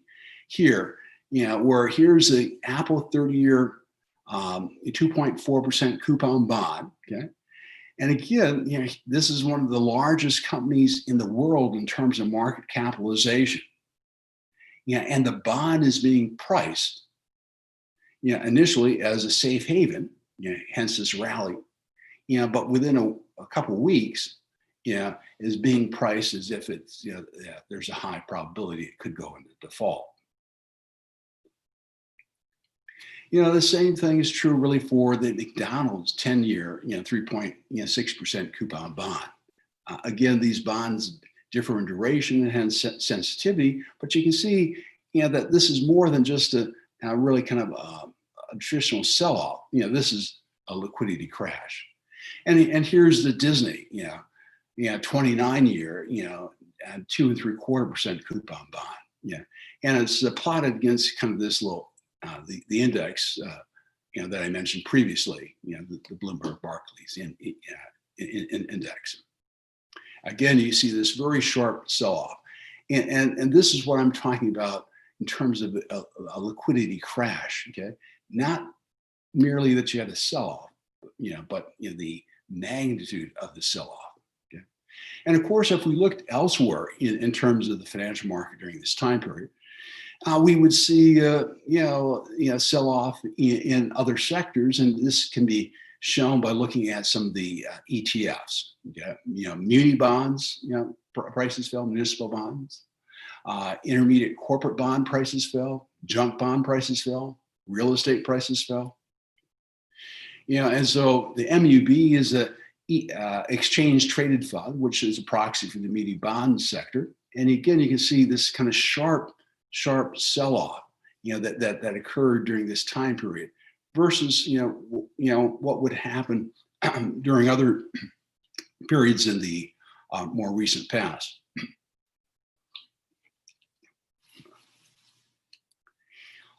Similarly, if you look at a proxy for the intermediate term corporate bond sector, and you get a similar kind of sharp sell-off, kind of indicative of a liquidity crash.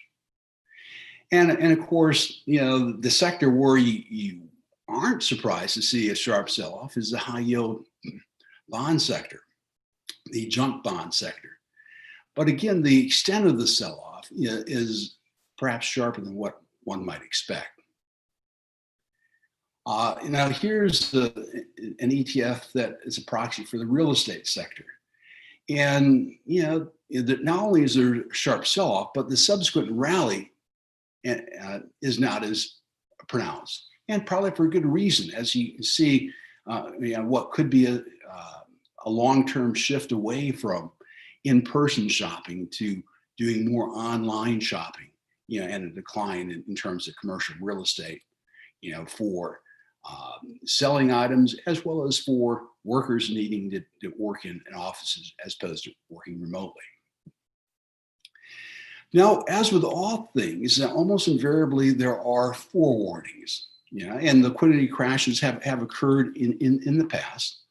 There were forewarnings of what might happen during the flash crash in US stocks on May 6th of 2010, but there's also a flash rally in US Treasury securities on 15 October 2014. where the 10-year US Treasury note fell 16 basis points rather, then rose 16 basis points in a 12-month period, with a 37 basis point range during one trading day. Now, those are massive changes in Treasury bill yields. And there was a report that the Treasury Department in the US conducted trying to investigate what caused this flash rally in Treasury note prices or flash crash in Treasury yields.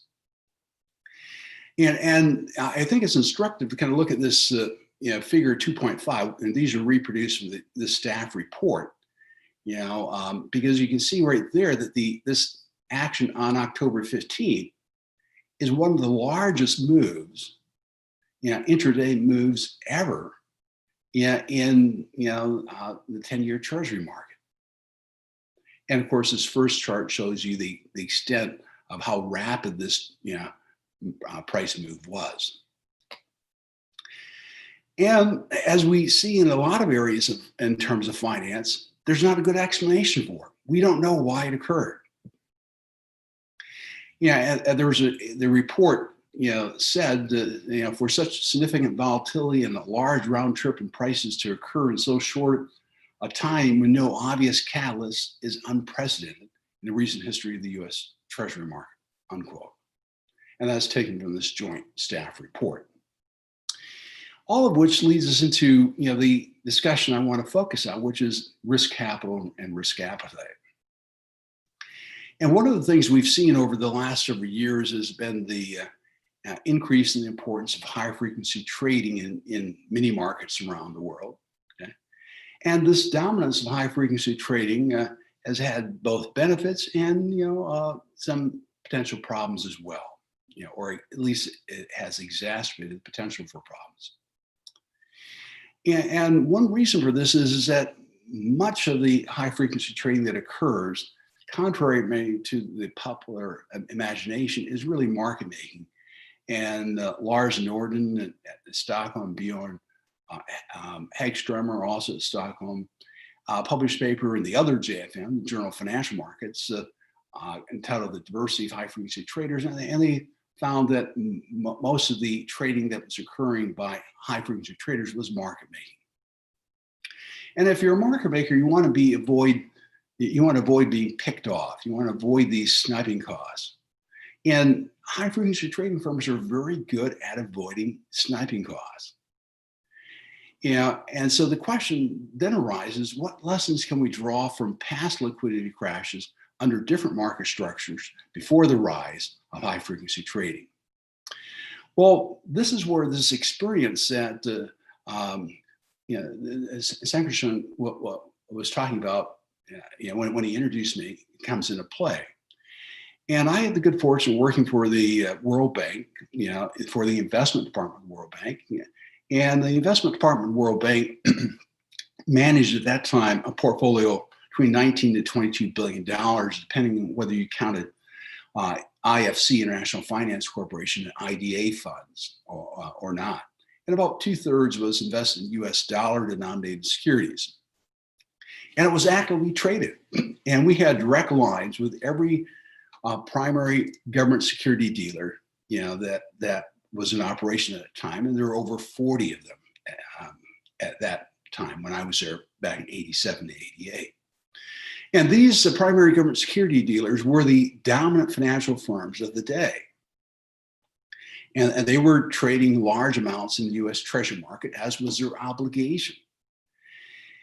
And during the stock market crash on 19 October 1987, I happened to be trading fixed income securities for the World Bank. Now, I recognize that I'm fairly senior, and a lot of you weren't even alive during 1987. Or if you were, you're too young to kind of remember it. But that was a day where US stock prices fell 23%. The S&P 500 stock index futures fell 29% that day. And it was devastating to watch because the cause of the crash was unknown at the time and remains unknown today. And one little known fact that I'd like to point out is that during that day of the crash, 19 October, when the stock market was open, the US Treasury long bond, the 30-year Treasury bond, also fell in price that day. Now, after the market had closed down, 23%, or 508 points in terms of the Dow Jones Industrial Average, there was this massive flight to safety, and investors wanted to invest in US Treasuries and near Treasury securities. The prices rose sharply. It was going to be the largest one-day move ever in US Treasuries. So when I came to work at the World Bank on the 20th of October, 1987, the day after the crash, the Treasury bond futures market in Chicago was lock limit up. Simply put, the Treasury bond futures market was closed, at that point in time. Now, as I said a moment ago, the World Bank traded with virtually every primary government security dealer at the time. And as you might expect, there were rumors swirling around all of them, and especially around several prominent investment banks in terms of whether they were solvent. And on that Tuesday, 20th of October, 1987, none, absolutely none of the 40 plus primary government security dealers would make a market in US Treasury securities on a principal basis, where the World Bank some would make a market on an agency basis. That is, if they could, find a buyer if we wanted to sell, or, find a seller if we wanted to buy, they would try to do so, but they wouldn't act as a market maker. And the question then arises, why? And I can tell you why it wasn't. Okay, it wasn't fear of the security being traded, because the US Treasury securities are default free. It wasn't because US Treasury securities were declining that day in value. Rather, we had the largest one-day rally ever in US Treasury securities. It wasn't fear of counterparty risk, because the World Bank is backed by, all the member countries. Indeed, if you're talking about counterparty risk, the fear was was on the World Bank side. Would the investment banks that we would be trading with, would they be able to honor their obligations? And so the question then arises, why wouldn't any of the 40 plus primary government security dealers make a market for the World Bank on Tuesday, 20 October, 1987, during the biggest one-day rally ever in US Treasury securities? And the answer is simply, that the US Treasury futures market was closed. They couldn't lay off their risk in the Treasury bond futures market. Now that highlights the importance of the futures market, but think about it a little bit more deeply, because as was also stated in the introduction, by Sankarshan, I also traded on the floor of the Chicago Mercantile Exchange. I was one of the locals trading on the floor. Now our rival exchange, the Chicago Board of Trade, traded US Treasury futures, but the fact is that some of the most heavily capitalized commercial and investment banks in the world at that time, who were trading US Treasury securities would not do so on a principal basis on a day where they could not lay off their interest rate risk in the futures market. Okay, so who's on the other side? So if the Treasury bond futures markets were open, who would they be laying off their interest rate risk to? Well, it would be the locals, okay? The comparatively thinly capitalized local traders, people trading on the floor like I used to do. Okay? So when you think about it, you had the largest capital market in the world at the time, depending upon floor traders on the Chicago Board of Trade to absorb price risk. And if the Chicago Board of Trade didn't open up, the cash treasury market wouldn't open either. Now, I should also add that, that when we think back to the 19th and 20th of October, 1987, it wasn't clear on the morning of the 20th of October 1987, whether the U.S. financial markets would survive.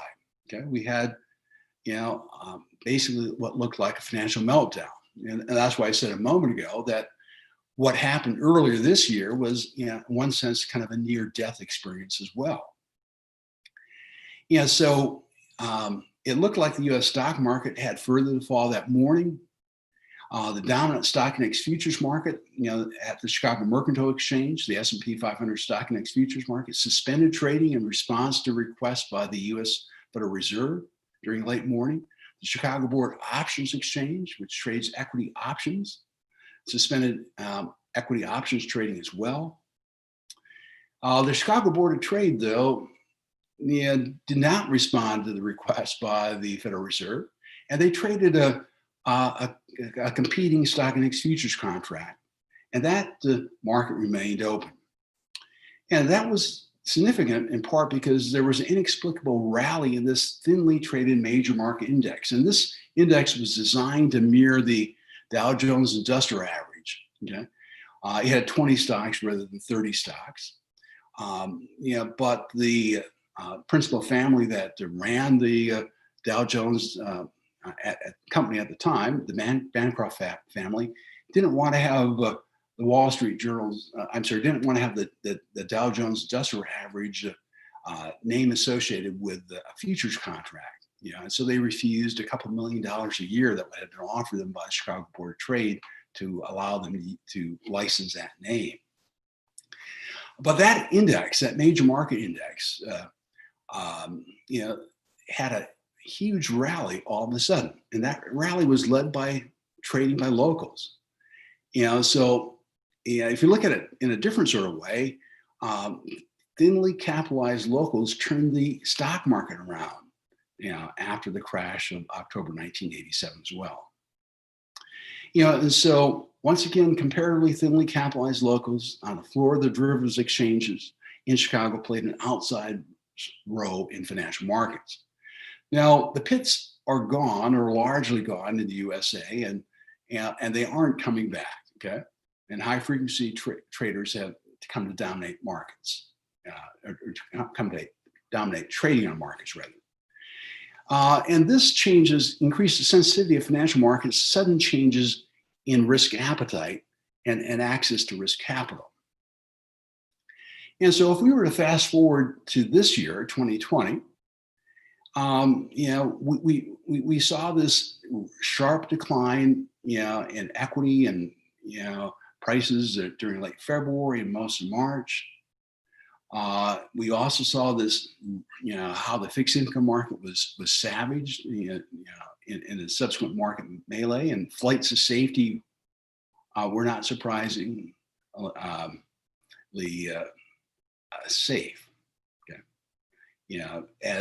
So we saw flights of safety, but what was surprising that sometimes those flights of safety were not satisfactory.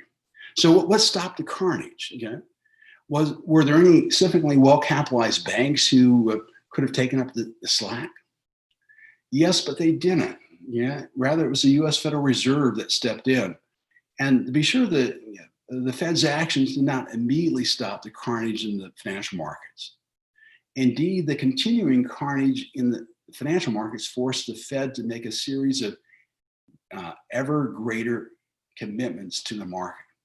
And it wasn't until the Fed promised to be a backstop for much of the fixed income market, including many junk bonds and municipals, that the carnage stopped and the recovery began.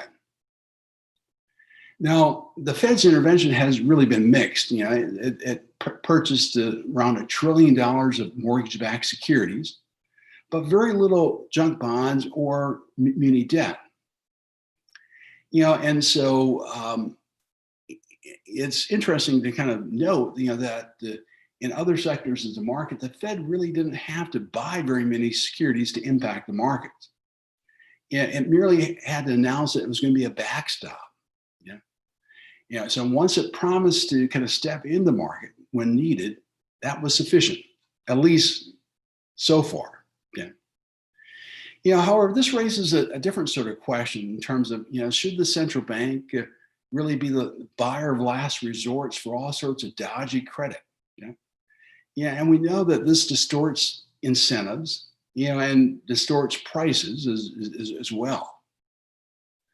And we also know that at some point during a future crisis, the Fed may have to actually buy dodgy paper in large quantities. And we also know that having the Fed or any central bank act as a buyer of last resort is at best a temporary solution. And we need to kind of address some of the problems in the current market microstructure if future liquidity crashes are to be averted. And particular attention needs to be directed to changing the structure of the US Treasury market. And so there what was a paper by Antoine Bouveret and others, and they argue that, quote, changes in the structure of the US Treasury market in recent years may have increased risk to financial stability. Traditional market makers have changed their liquidity provision by increasingly switching from risk warehousing to risk distribution, and a new breed of market maker has emerged with the rise of electronic trading. The flash crash of October 15, 2014 provides a clear example of how such risk can materialize.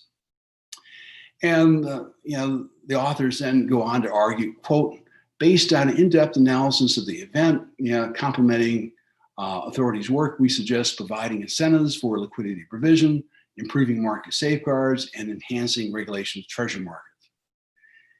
Now, those are some good suggestions, but it's not clear that they really are sufficient. For example, it's not clear that incentivizing liquidity provision is sufficient, as a record of the firms most likely be incentivized is questionable.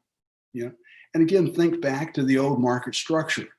And think back to the example I gave of the stock market crash in 1987. Presumably all of the primary government security dealers were incentivized to make markets under this old market structure. They didn't do so when they're needed most. They didn't make a market in the largest one day ever Treasury bond market rally. Now, other scholars have proposed other policy actions. And there's a paper by Terry Marsh and others that proposed, a bulk, volume synchronized probability informed trading, futures contract to monitor and manage the risk of liquidity crashes. And so this is an interesting suggestion, and Terry Marsh was one of my classmates at Chicago when I was there.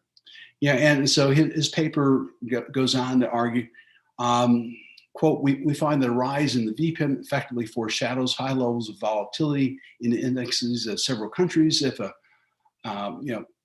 bulk volume VPIN futures contract would exist, we show that it would exhibit safe haven characteristics during market downturns.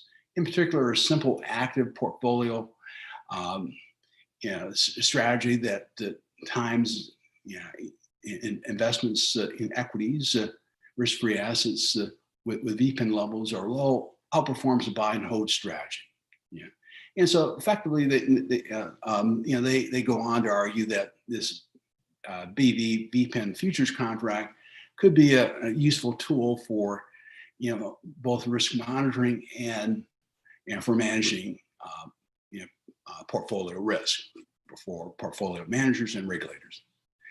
Now, having also worked as senior financial economist at the Chicago Mercantile Exchange, where my job was to design new financial futures and option contracts, it's a little bit difficult to accept that this might work, because first off, you have to ask yourself, who would be the natural participants in this market during tranquil times? Who would be the natural participants during times of stress, as well? It's also kind of difficult to accept this approach, because it really suggests, and this is quite honestly due in part to Maureen O'Hara, et cetera, and her husband David Easley, that you can predict toxic order flow because it suggests a profitable trading strategy. Now, one thing we can say is that to date, no derivatives, contracts have been introduced, that have that proposed design. And so, this paper, as I was saying a moment ago, by Lowe, Lee, and Marsh, it really builds on, an assertion by David Easley, Maureen O'Hara, and Jose Lopez de Prado that toxicity can be anticipated in advance via use of VPIN. Okay, and so this notion of order flow toxicity is very controversial. We have a very heated debate between Anderson and Bondarenko and Easley, O'Hara, and Lopez de Prado really about this. There's kind of mixed evidence. I know that Journal Future Markets has published a study showing order flow toxicity. But one of the problems that I have with it is it does also suggest a profitable trading strategy. If indeed you can predict toxic order flow hours in advance, or even longer, as Easley, O'Hara, and Lopez de Prado suggest, that is a very powerful trading strategy that people somehow have not made or taken advantage of. Now, the other policy actions have also been suggested. Chespa and Foucault argue liquidity providers, obtain information about an asset from prices of other securities, and they show that a self-reinforcing positive relationship between price informatives and liquidity. This relationship causes liquidity spillovers and is a source of fragility. A small drop in the liquid asset can, through a feedback loop, result in a very large drop in liquidity and price informativeness, a liquidity crash. This feedback loop provides a new explanation for co-movements and liquidity dryups. It also demonstrates the importance of dealing with liquidity crashes. And in a provocative working paper examining a number of liquidity crashes in French stocks, Mario Belia and others argue, quote, high-frequency traders do not play a beneficial role to market efficiency during periods of pronounced market distress. This behavior differs from what they're usually doing during a tranquil market. Okay? And they go on to argue that non-HFTs who receive a compensation from buying at a discount really are the individuals who support the recovery. Put differently, Belia and others suggest that slow traders stop market crashes and start market recoveries. And indeed, this is similar to what I observed is happening during the stock market crash of October 1987 in the United States and the rally in treasury bonds that followed it. However, the best policy actions to take to prevent future severe liquidity crashes are unclear. What is clear is that liquidity crashes coupled with market sell-offs, like what we observed in late February and most of March in 2020, are likely to recur.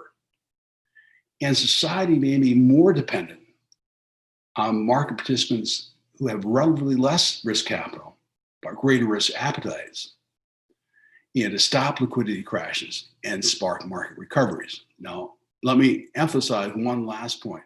I'm not saying that every thinly capitalized individual has a greater risk appetite than large, financial organizations, but certainly some do.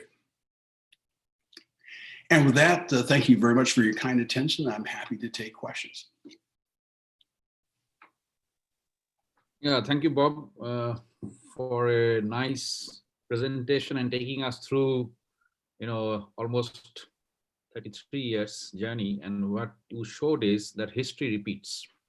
So when people talk about, estimating risk premium, and we debate most often in our class that whether we should use last 20-year data or last 100 years data, what is the trade-off between rigor and relevance, we say that, history in financial markets repeats. And your example of what happened in 87 and 2020 kind of indicates that position.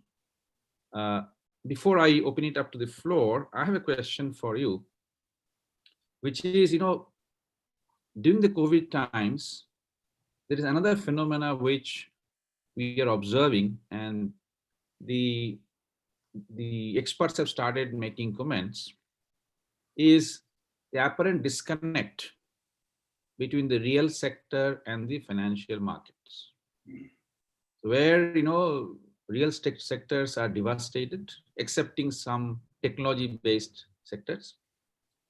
But market is showing up not only in US, in almost every country, including our country.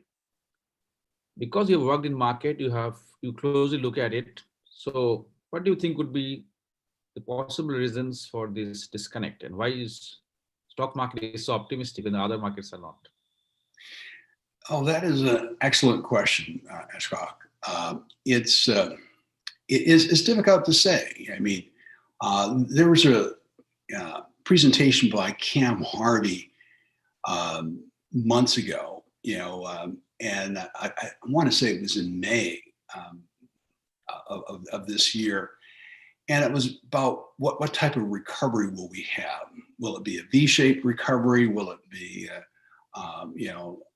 a depression followed by a slow recovery, or something else? And his argument was basically that because it was a pandemic, it was probably a V-shaped. That once the contagion had passed, and again, he of course didn't predict how much of a problem there'd be in the States. I don't want to say that he did, but I think that's a little bit of a part of it in sense that I think market participants are saying, well, yes, there will be sectors that are hard hit, and certainly the hospitality sector, the tourism sector happens to come to mind. On the downside, and other sectors, as you pointed out, the tech sector, which has done very well.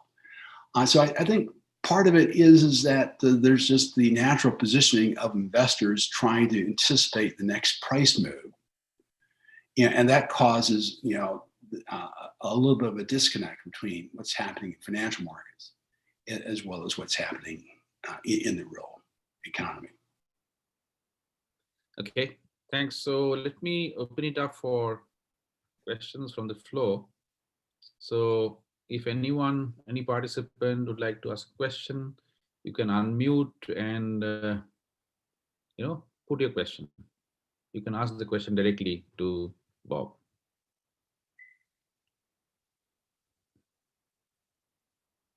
Yeah. Okay, so Aparna is saying thank you. That's fine. So there's a question from Aparna. I'm reading it out. Bob, can you see that question? If you say that slow traders can prevent liquidity shocks as against high frequency traders, the fast traders,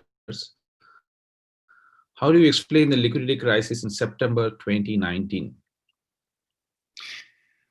Okay, so I think it's important to say that the slow traders may not, stop the liquidity shock, but they can help, speed the recovery from it. Okay? And so we can still have situations where, there's a liquidity shock that happens, but how long that lasts, may well be dependent upon the actions of slower traders as opposed to the organizations that we would normally think about. I think a different way of putting that is that it's natural for us to think in terms of, what should a central bank do, and who should a central bank or government encourage to try to cause the economy and financial markets to return to, quote, normal. And it would be natural to kind of focus on the large players, the large financial organizations.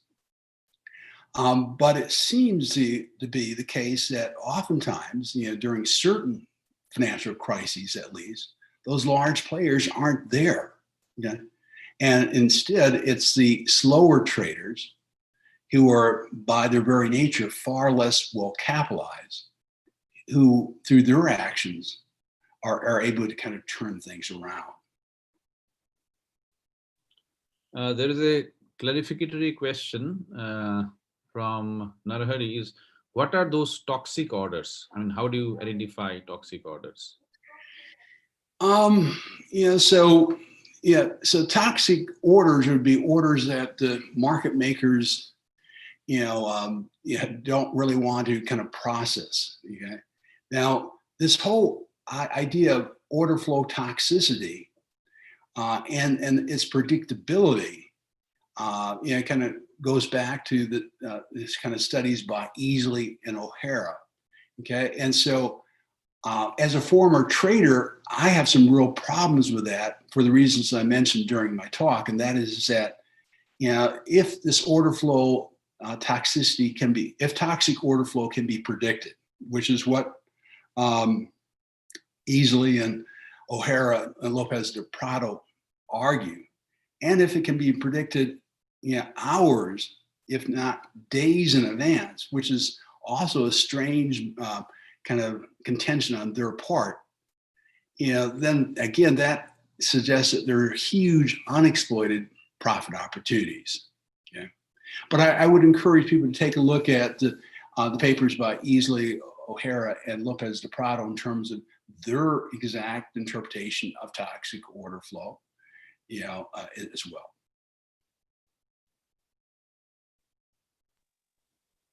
Thanks. See, Bob, we did a study looking at the behavior of HFTs, the speed traders in India, during periods of mini crisis, mini crash, not like COVID type. And what we found is that it is the HFTs who actually provide liquidity, not the slow traders. And the slow traders actually move away from the market whenever they see some abnormal volatility, not a huge crash, and they hold on to their orders or liquidity for the market to kind of come to some kind of normalcy. But these guys, these high frequency traders, they don't shy away from the market. So maybe during deep crash, what you are saying, there is the slow guys who put, but in case of some less than or more than normal volatility, it is the HFTs who provide liquidity.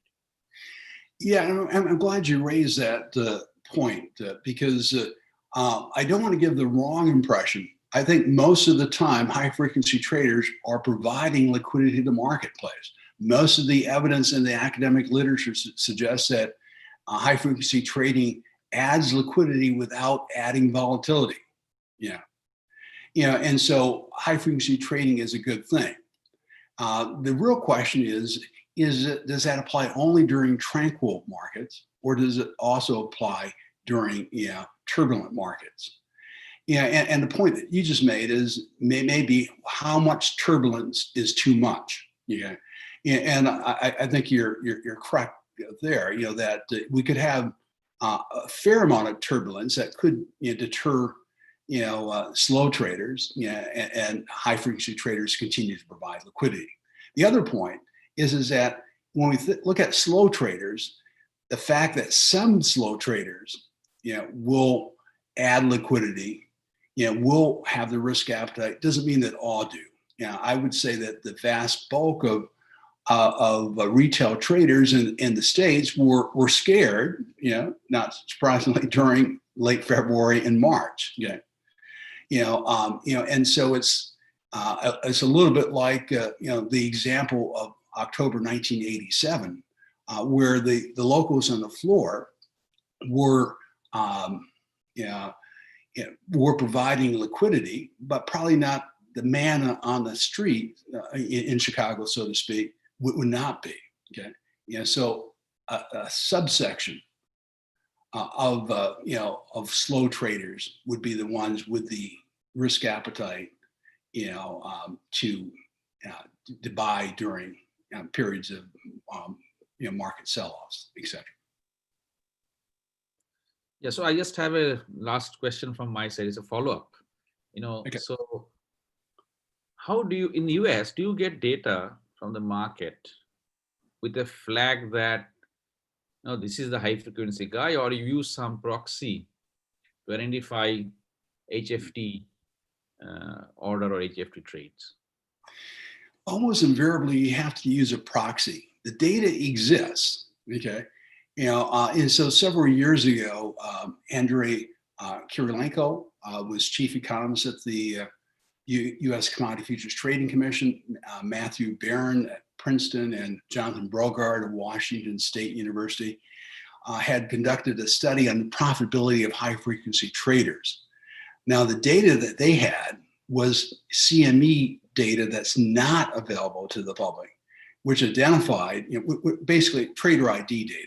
Okay, and so they had trader ID data. They were able to then kind of hypothesize from kind of the trading, monitor trading, who was a high frequency trader and who was not. So the general answer to your question is no, those data aren't available. Do those data exist? They exist, but they're really not shared by exchanges, except when exchanges have to, which is the problem. Which is how Kirilenko, Barron, and Brogard obtained their data from a CFTC request. Thanks. So we are almost coming to the end of this presentation. The last question from Asif Amin. And his question is that this sharp fall that you have shown during the period of February, March, is it only because of COVID-led shock, or were there some other factors across asset class? Yeah, that's great. Well, so my contention is a combination. Okay, it's a combination of a natural reaction to COVID, and the lockdown, the potential lockdown of the U.S. economy, and a liquidity crash. Okay.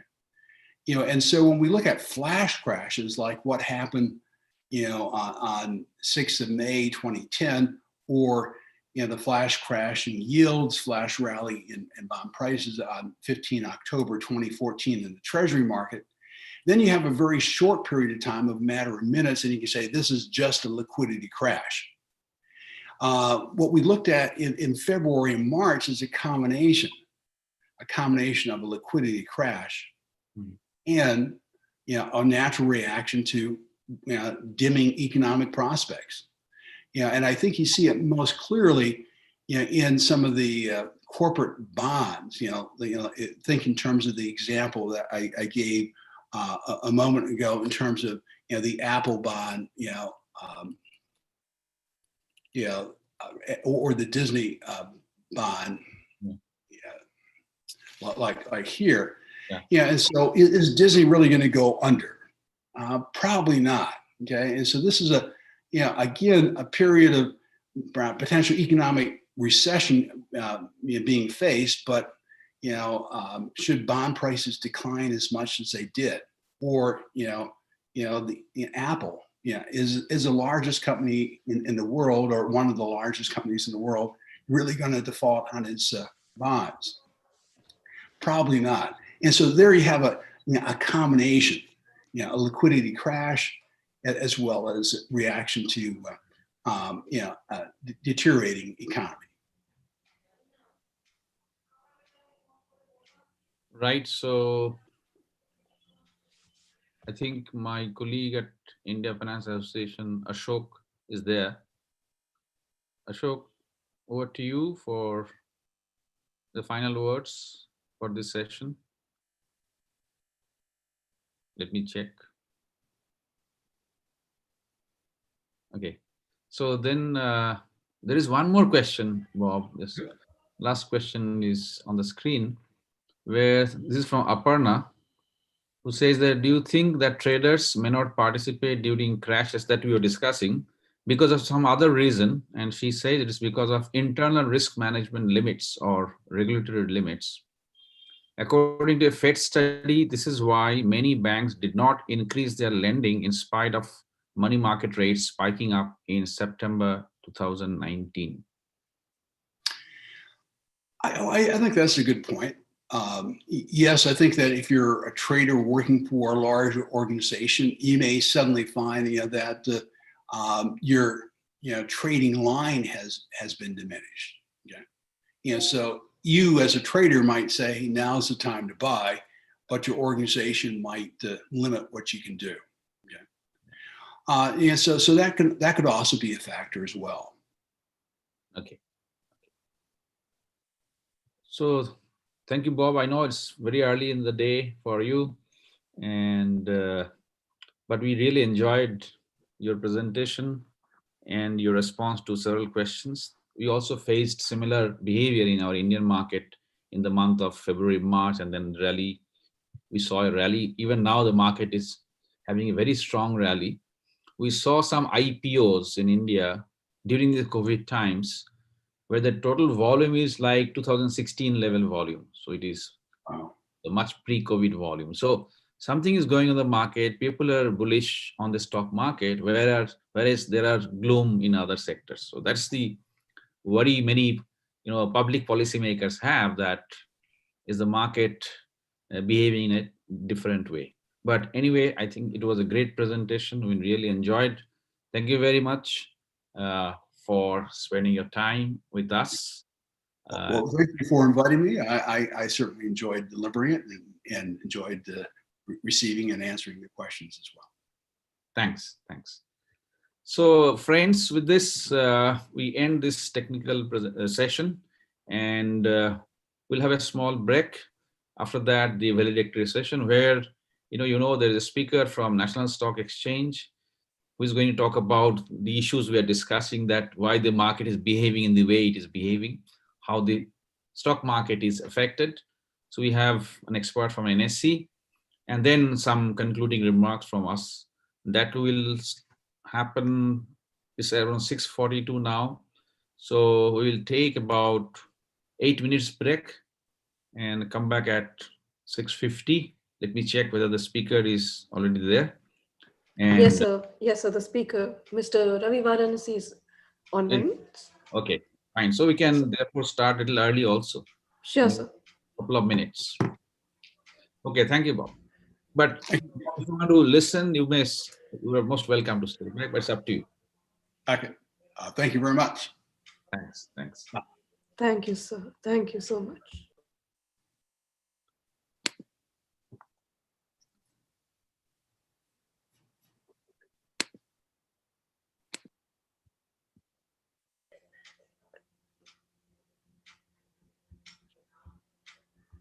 So Anusha, we'll start at 6:45. Yes, sir. Yes, I'll just ask Mr. Ravi Varanasi for a video check. Sir, could you please unmute and come online, sir? Yeah, good evening. Yes, sir. Good evening, sir. Sir, are you going to share your screen for the presentation? No, there's no presentation. I'll just speak. Okay, sure, sir. Your video is perfectly fine, as well as your audio. Thank you, sir. So we'll begin around 6:45? Yeah, sure. Sure, sir. Thank you, sir. Hi, Ravi. So we'll get back in 2 minutes. Sure.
So can we begin now, sir?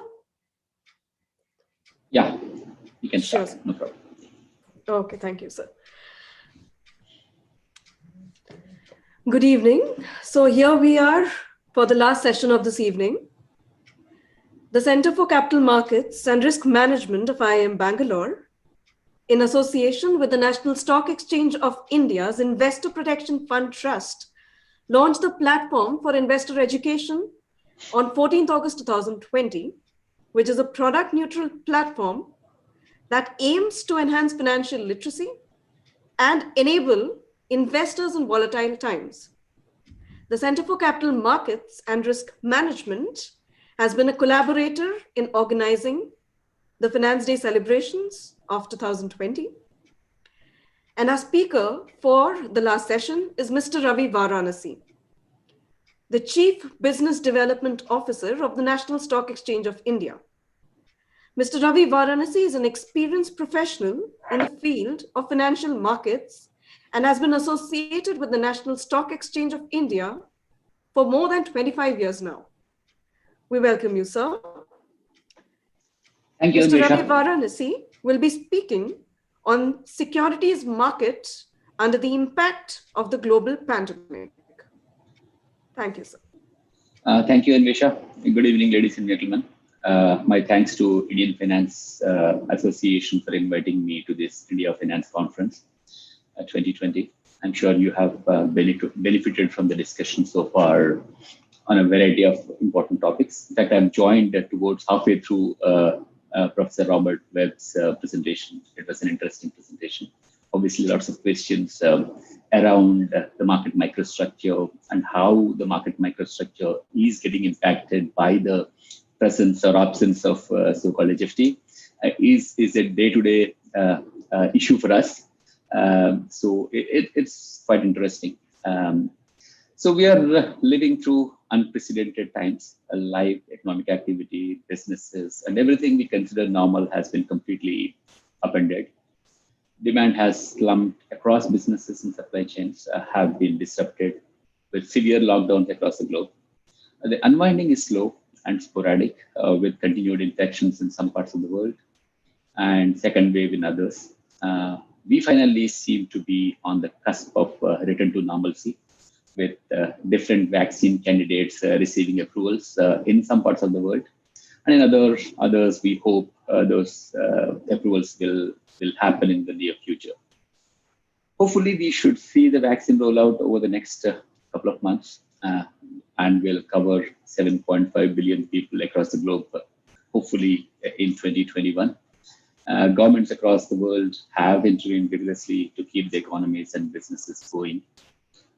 These interventions have been fairly effective so far. However, the big question is, can governments keep these interventions going till normalcy completely returns? On economic front, India continues to be one of the largest economies with significant growth prospect in the long term. India is the fifth largest economy in the world with close to $3 trillion GDP. Despite the unprecedented coronavirus pandemic and 60-day lockdown initially, a fairly strict one compared to most other parts, the economy has recovered pretty sharply in the second quarter once the restrictions have been eased.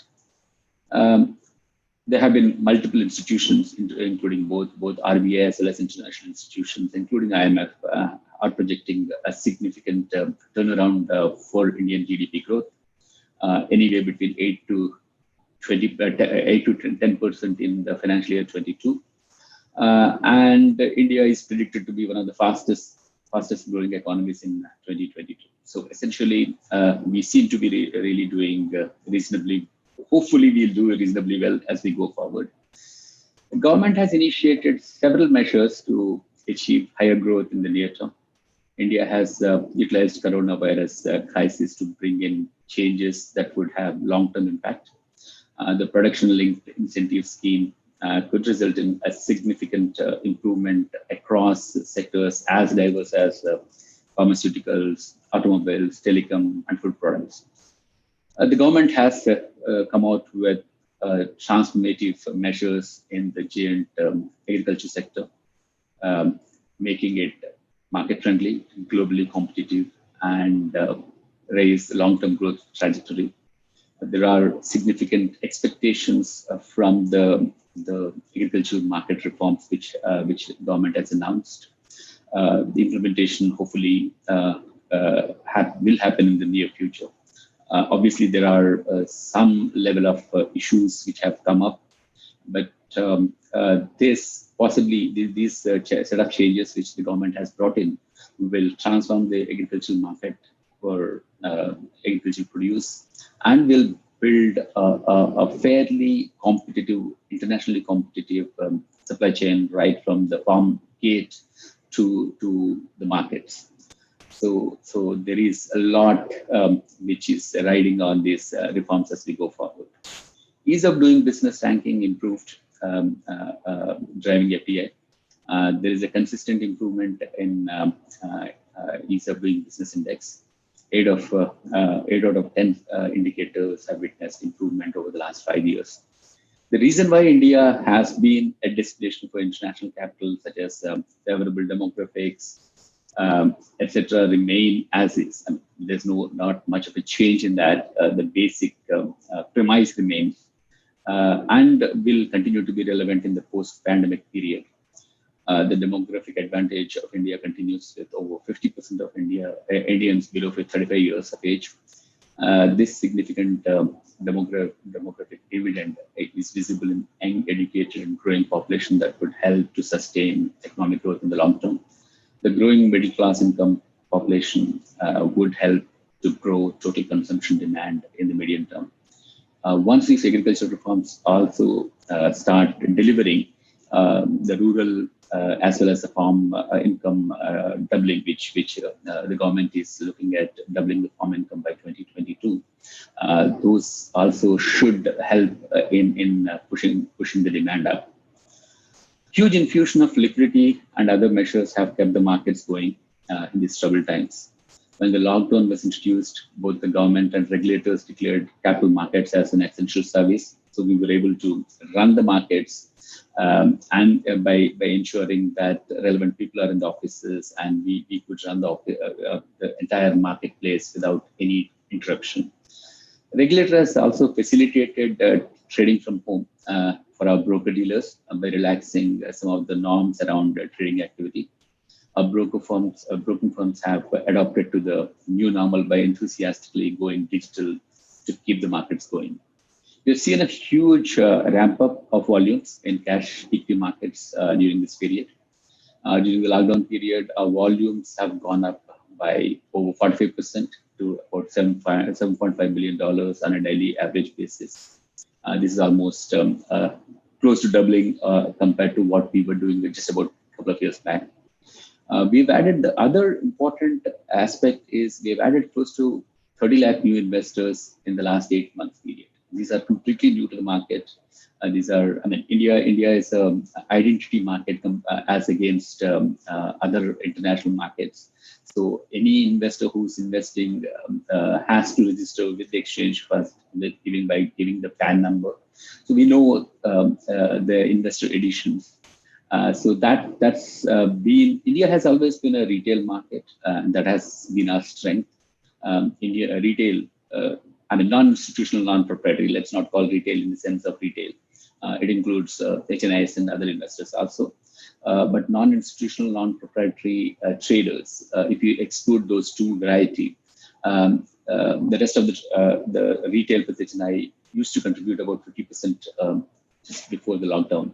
Now that number has gone to almost 60%. The other important and encouraging factor is almost 2/3 of new investors, that had 30 lakh number which I've mentioned. 2/3 are coming from cities and towns which are beyond top tier 1, tier 2 cities. The breadth of participation has increased dramatically during this period. It looks like the extension of work from home is invest from home. This is borne out by the fact that contribution of mobile and internet trading during the lockdown period has gone up from about 25% to 37%. So significant chunk of investment is happening using, basically investors are taking control of their order flow. They're using mobile and internet, and not really technically passing an order to the broker. Obviously, orders go through a brokerage firm, but investors are actually placing those orders and trying to control the order flow. That's a fantastic news. Mobile-based investing has gone up to close to about 25% now. That's really showing that investors are adopting digital. The reason why our brokerage firms have been able to add 30 lakh new investors is because they were able to actually completely digitize their onboarding processes. There's no touch involved. So that's a phenomenal change which has happened, and that has contributed to the phenomenal increase in numbers. This increase is on back of continued flow into money into the mutual funds. Though initial period of lockdowns have seen some slowdown, but the numbers are still strong, and we are seeing significant investment happening in mutual fund through the mutual fund route using systematic investment plans. The growth in retail participation has been achieved based on sustained campaign of investor awareness, education, and empowerment. Anvisha has mentioned about the platform for investor education, which we have collaborated with IIM Bangalore, and a significant amount of effort is happening. In fact, during the pandemic period, we have completely moved to digital. We would have conducted close to over 2,000 investor awareness programs using webinars and stuff like that, completely electronic media. NSE has been at the forefront of taking equity markets to the investors, both by way of knowledge and technology. And there has been an explosion of activity in fintech space, leading to a series of innovations in parsing available information, analytics, and tools that are empowering investors to take control of their investments and order flow like never before. So earlier, while significant amount of information was available, investors were not able to really take benefit of that information because they were overwhelmed in a way by the kind of information which has been reaching them. So that in a way has changed fairly significantly. The fintech revolution, in a way, it has helped a lot of investors to benefit from the tools which fintech world has been. Sorry, I'm trying to plug in my laptop to a power source. I think I'm running out of.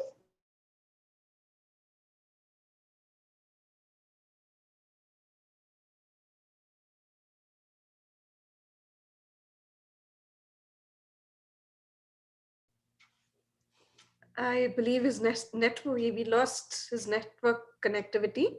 Yeah, it's. I'll just have a word with him. So. Yeah.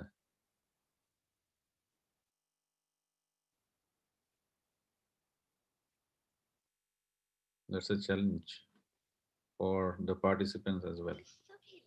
Yes, sir. It's very unfortunate.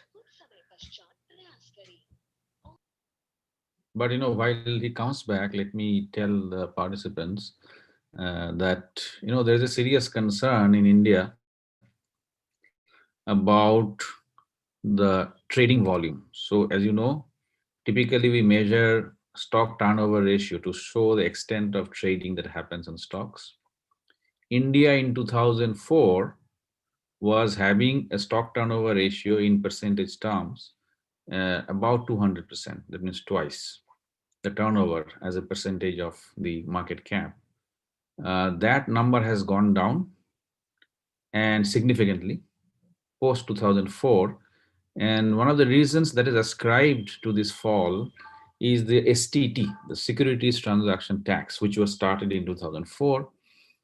And in 2018, at that time when the STT was introduced, there was no long-term capital gain tax. So government said, okay, there's one tax, but not the second tax. But now in 2018, government reintroduced LTCG without withdrawing the STT. So there's a kind of double taxation, and that led to, this is experts are saying, a decline in the stock turnover ratio. Now, what is the impact? So World Bank comes up with a indicator called Financial Development Index, where the India has slipped over the years. And I think the 2018 report shows India is about 58th or so position. And one of the major reasons for the slip is this lower stock turnover ratio. In fact, the stock turnover ratio in that Financial Development Index, FDI, has a weightage of close to 16%, 16 if I'm not wrong. One of the major, there are so many 20 plus indicators, but stock turnover ratio is major. Just one indicator contributes to about 16% of the total index value. So if you slip in that indicator, your total HDI goes down. And people are saying there are several reasons for this lower stock turnover ratio, the declining stock turnover ratio since the introduction of STT. Apart from taxes, there are several other reasons that people say, including the number of the floating stocks. So the floating stock percentage is lesser in India because of promoter holding and so on. That's one reason. Second reason people say is, too much concentration on few stocks. So of the total volume of trading that happens in the market on any day, the top 100 stocks in NSE will do the maximum trading, and rest of the stocks, they hardly trade. But what the World Bank calculates this stock turnover ratio is for the market as a whole. So they take the entire market cap in the denominator, and the numerator is the trading volume of the stocks which are traded. So if only 100 stocks are traded, that creates problem, because anytime an IPO happens, a new company joins the market, your market cap goes up. So the denominator go up. But there would be no trading in many stocks. That's an issue. And people are grappling with how to improve this indicator, because it has an effect on the FDI, meaning not the FDI in the sense of foreign direct investment, but the index. And the policymakers, including the Ministry of Finance, is really concerned. And they are trying to take steps. Maybe we can see something in this year's budget. We don't know. Some steps to improve this stock turnover ratio. Some immediate steps, some medium term, some maybe long term steps. So we thought that we'll get some light, but there's a problem with the speaker from NSE, and Anish is talking to that person, connectivity issue. There's a question from Dr. Senthil Kumar. Is there an index measure for the fintech or blockchain development in India? I don't know of any such measure, but only thing I can tell you is globally, if you look at the global fintech market, China is about 70 to 75%. So they are the major player. But strangely enough, India is number 2 in terms of number of fintech players and the total volume that is being handled. China does a much better job. And today you saw during Raghu's presentation that what kind of AI and machine learning they have gone far ahead. Good or bad, I don't know. But fintech has a lot of promise, and India is in that sector is doing good. Maybe the second player in the world. Okay, so I think we will not be having a speaker from NSE. He may be having some serious internet issue. Anusha, yeah, you were on mute. I tried contacting him. There is some technical issue from his side, I believe. Okay. We can just check. Yeah, we'll wrap it up then. It's already 7. Sir, we can do that. Whether Professor Ashok? Yes, sir. He has returned, sir.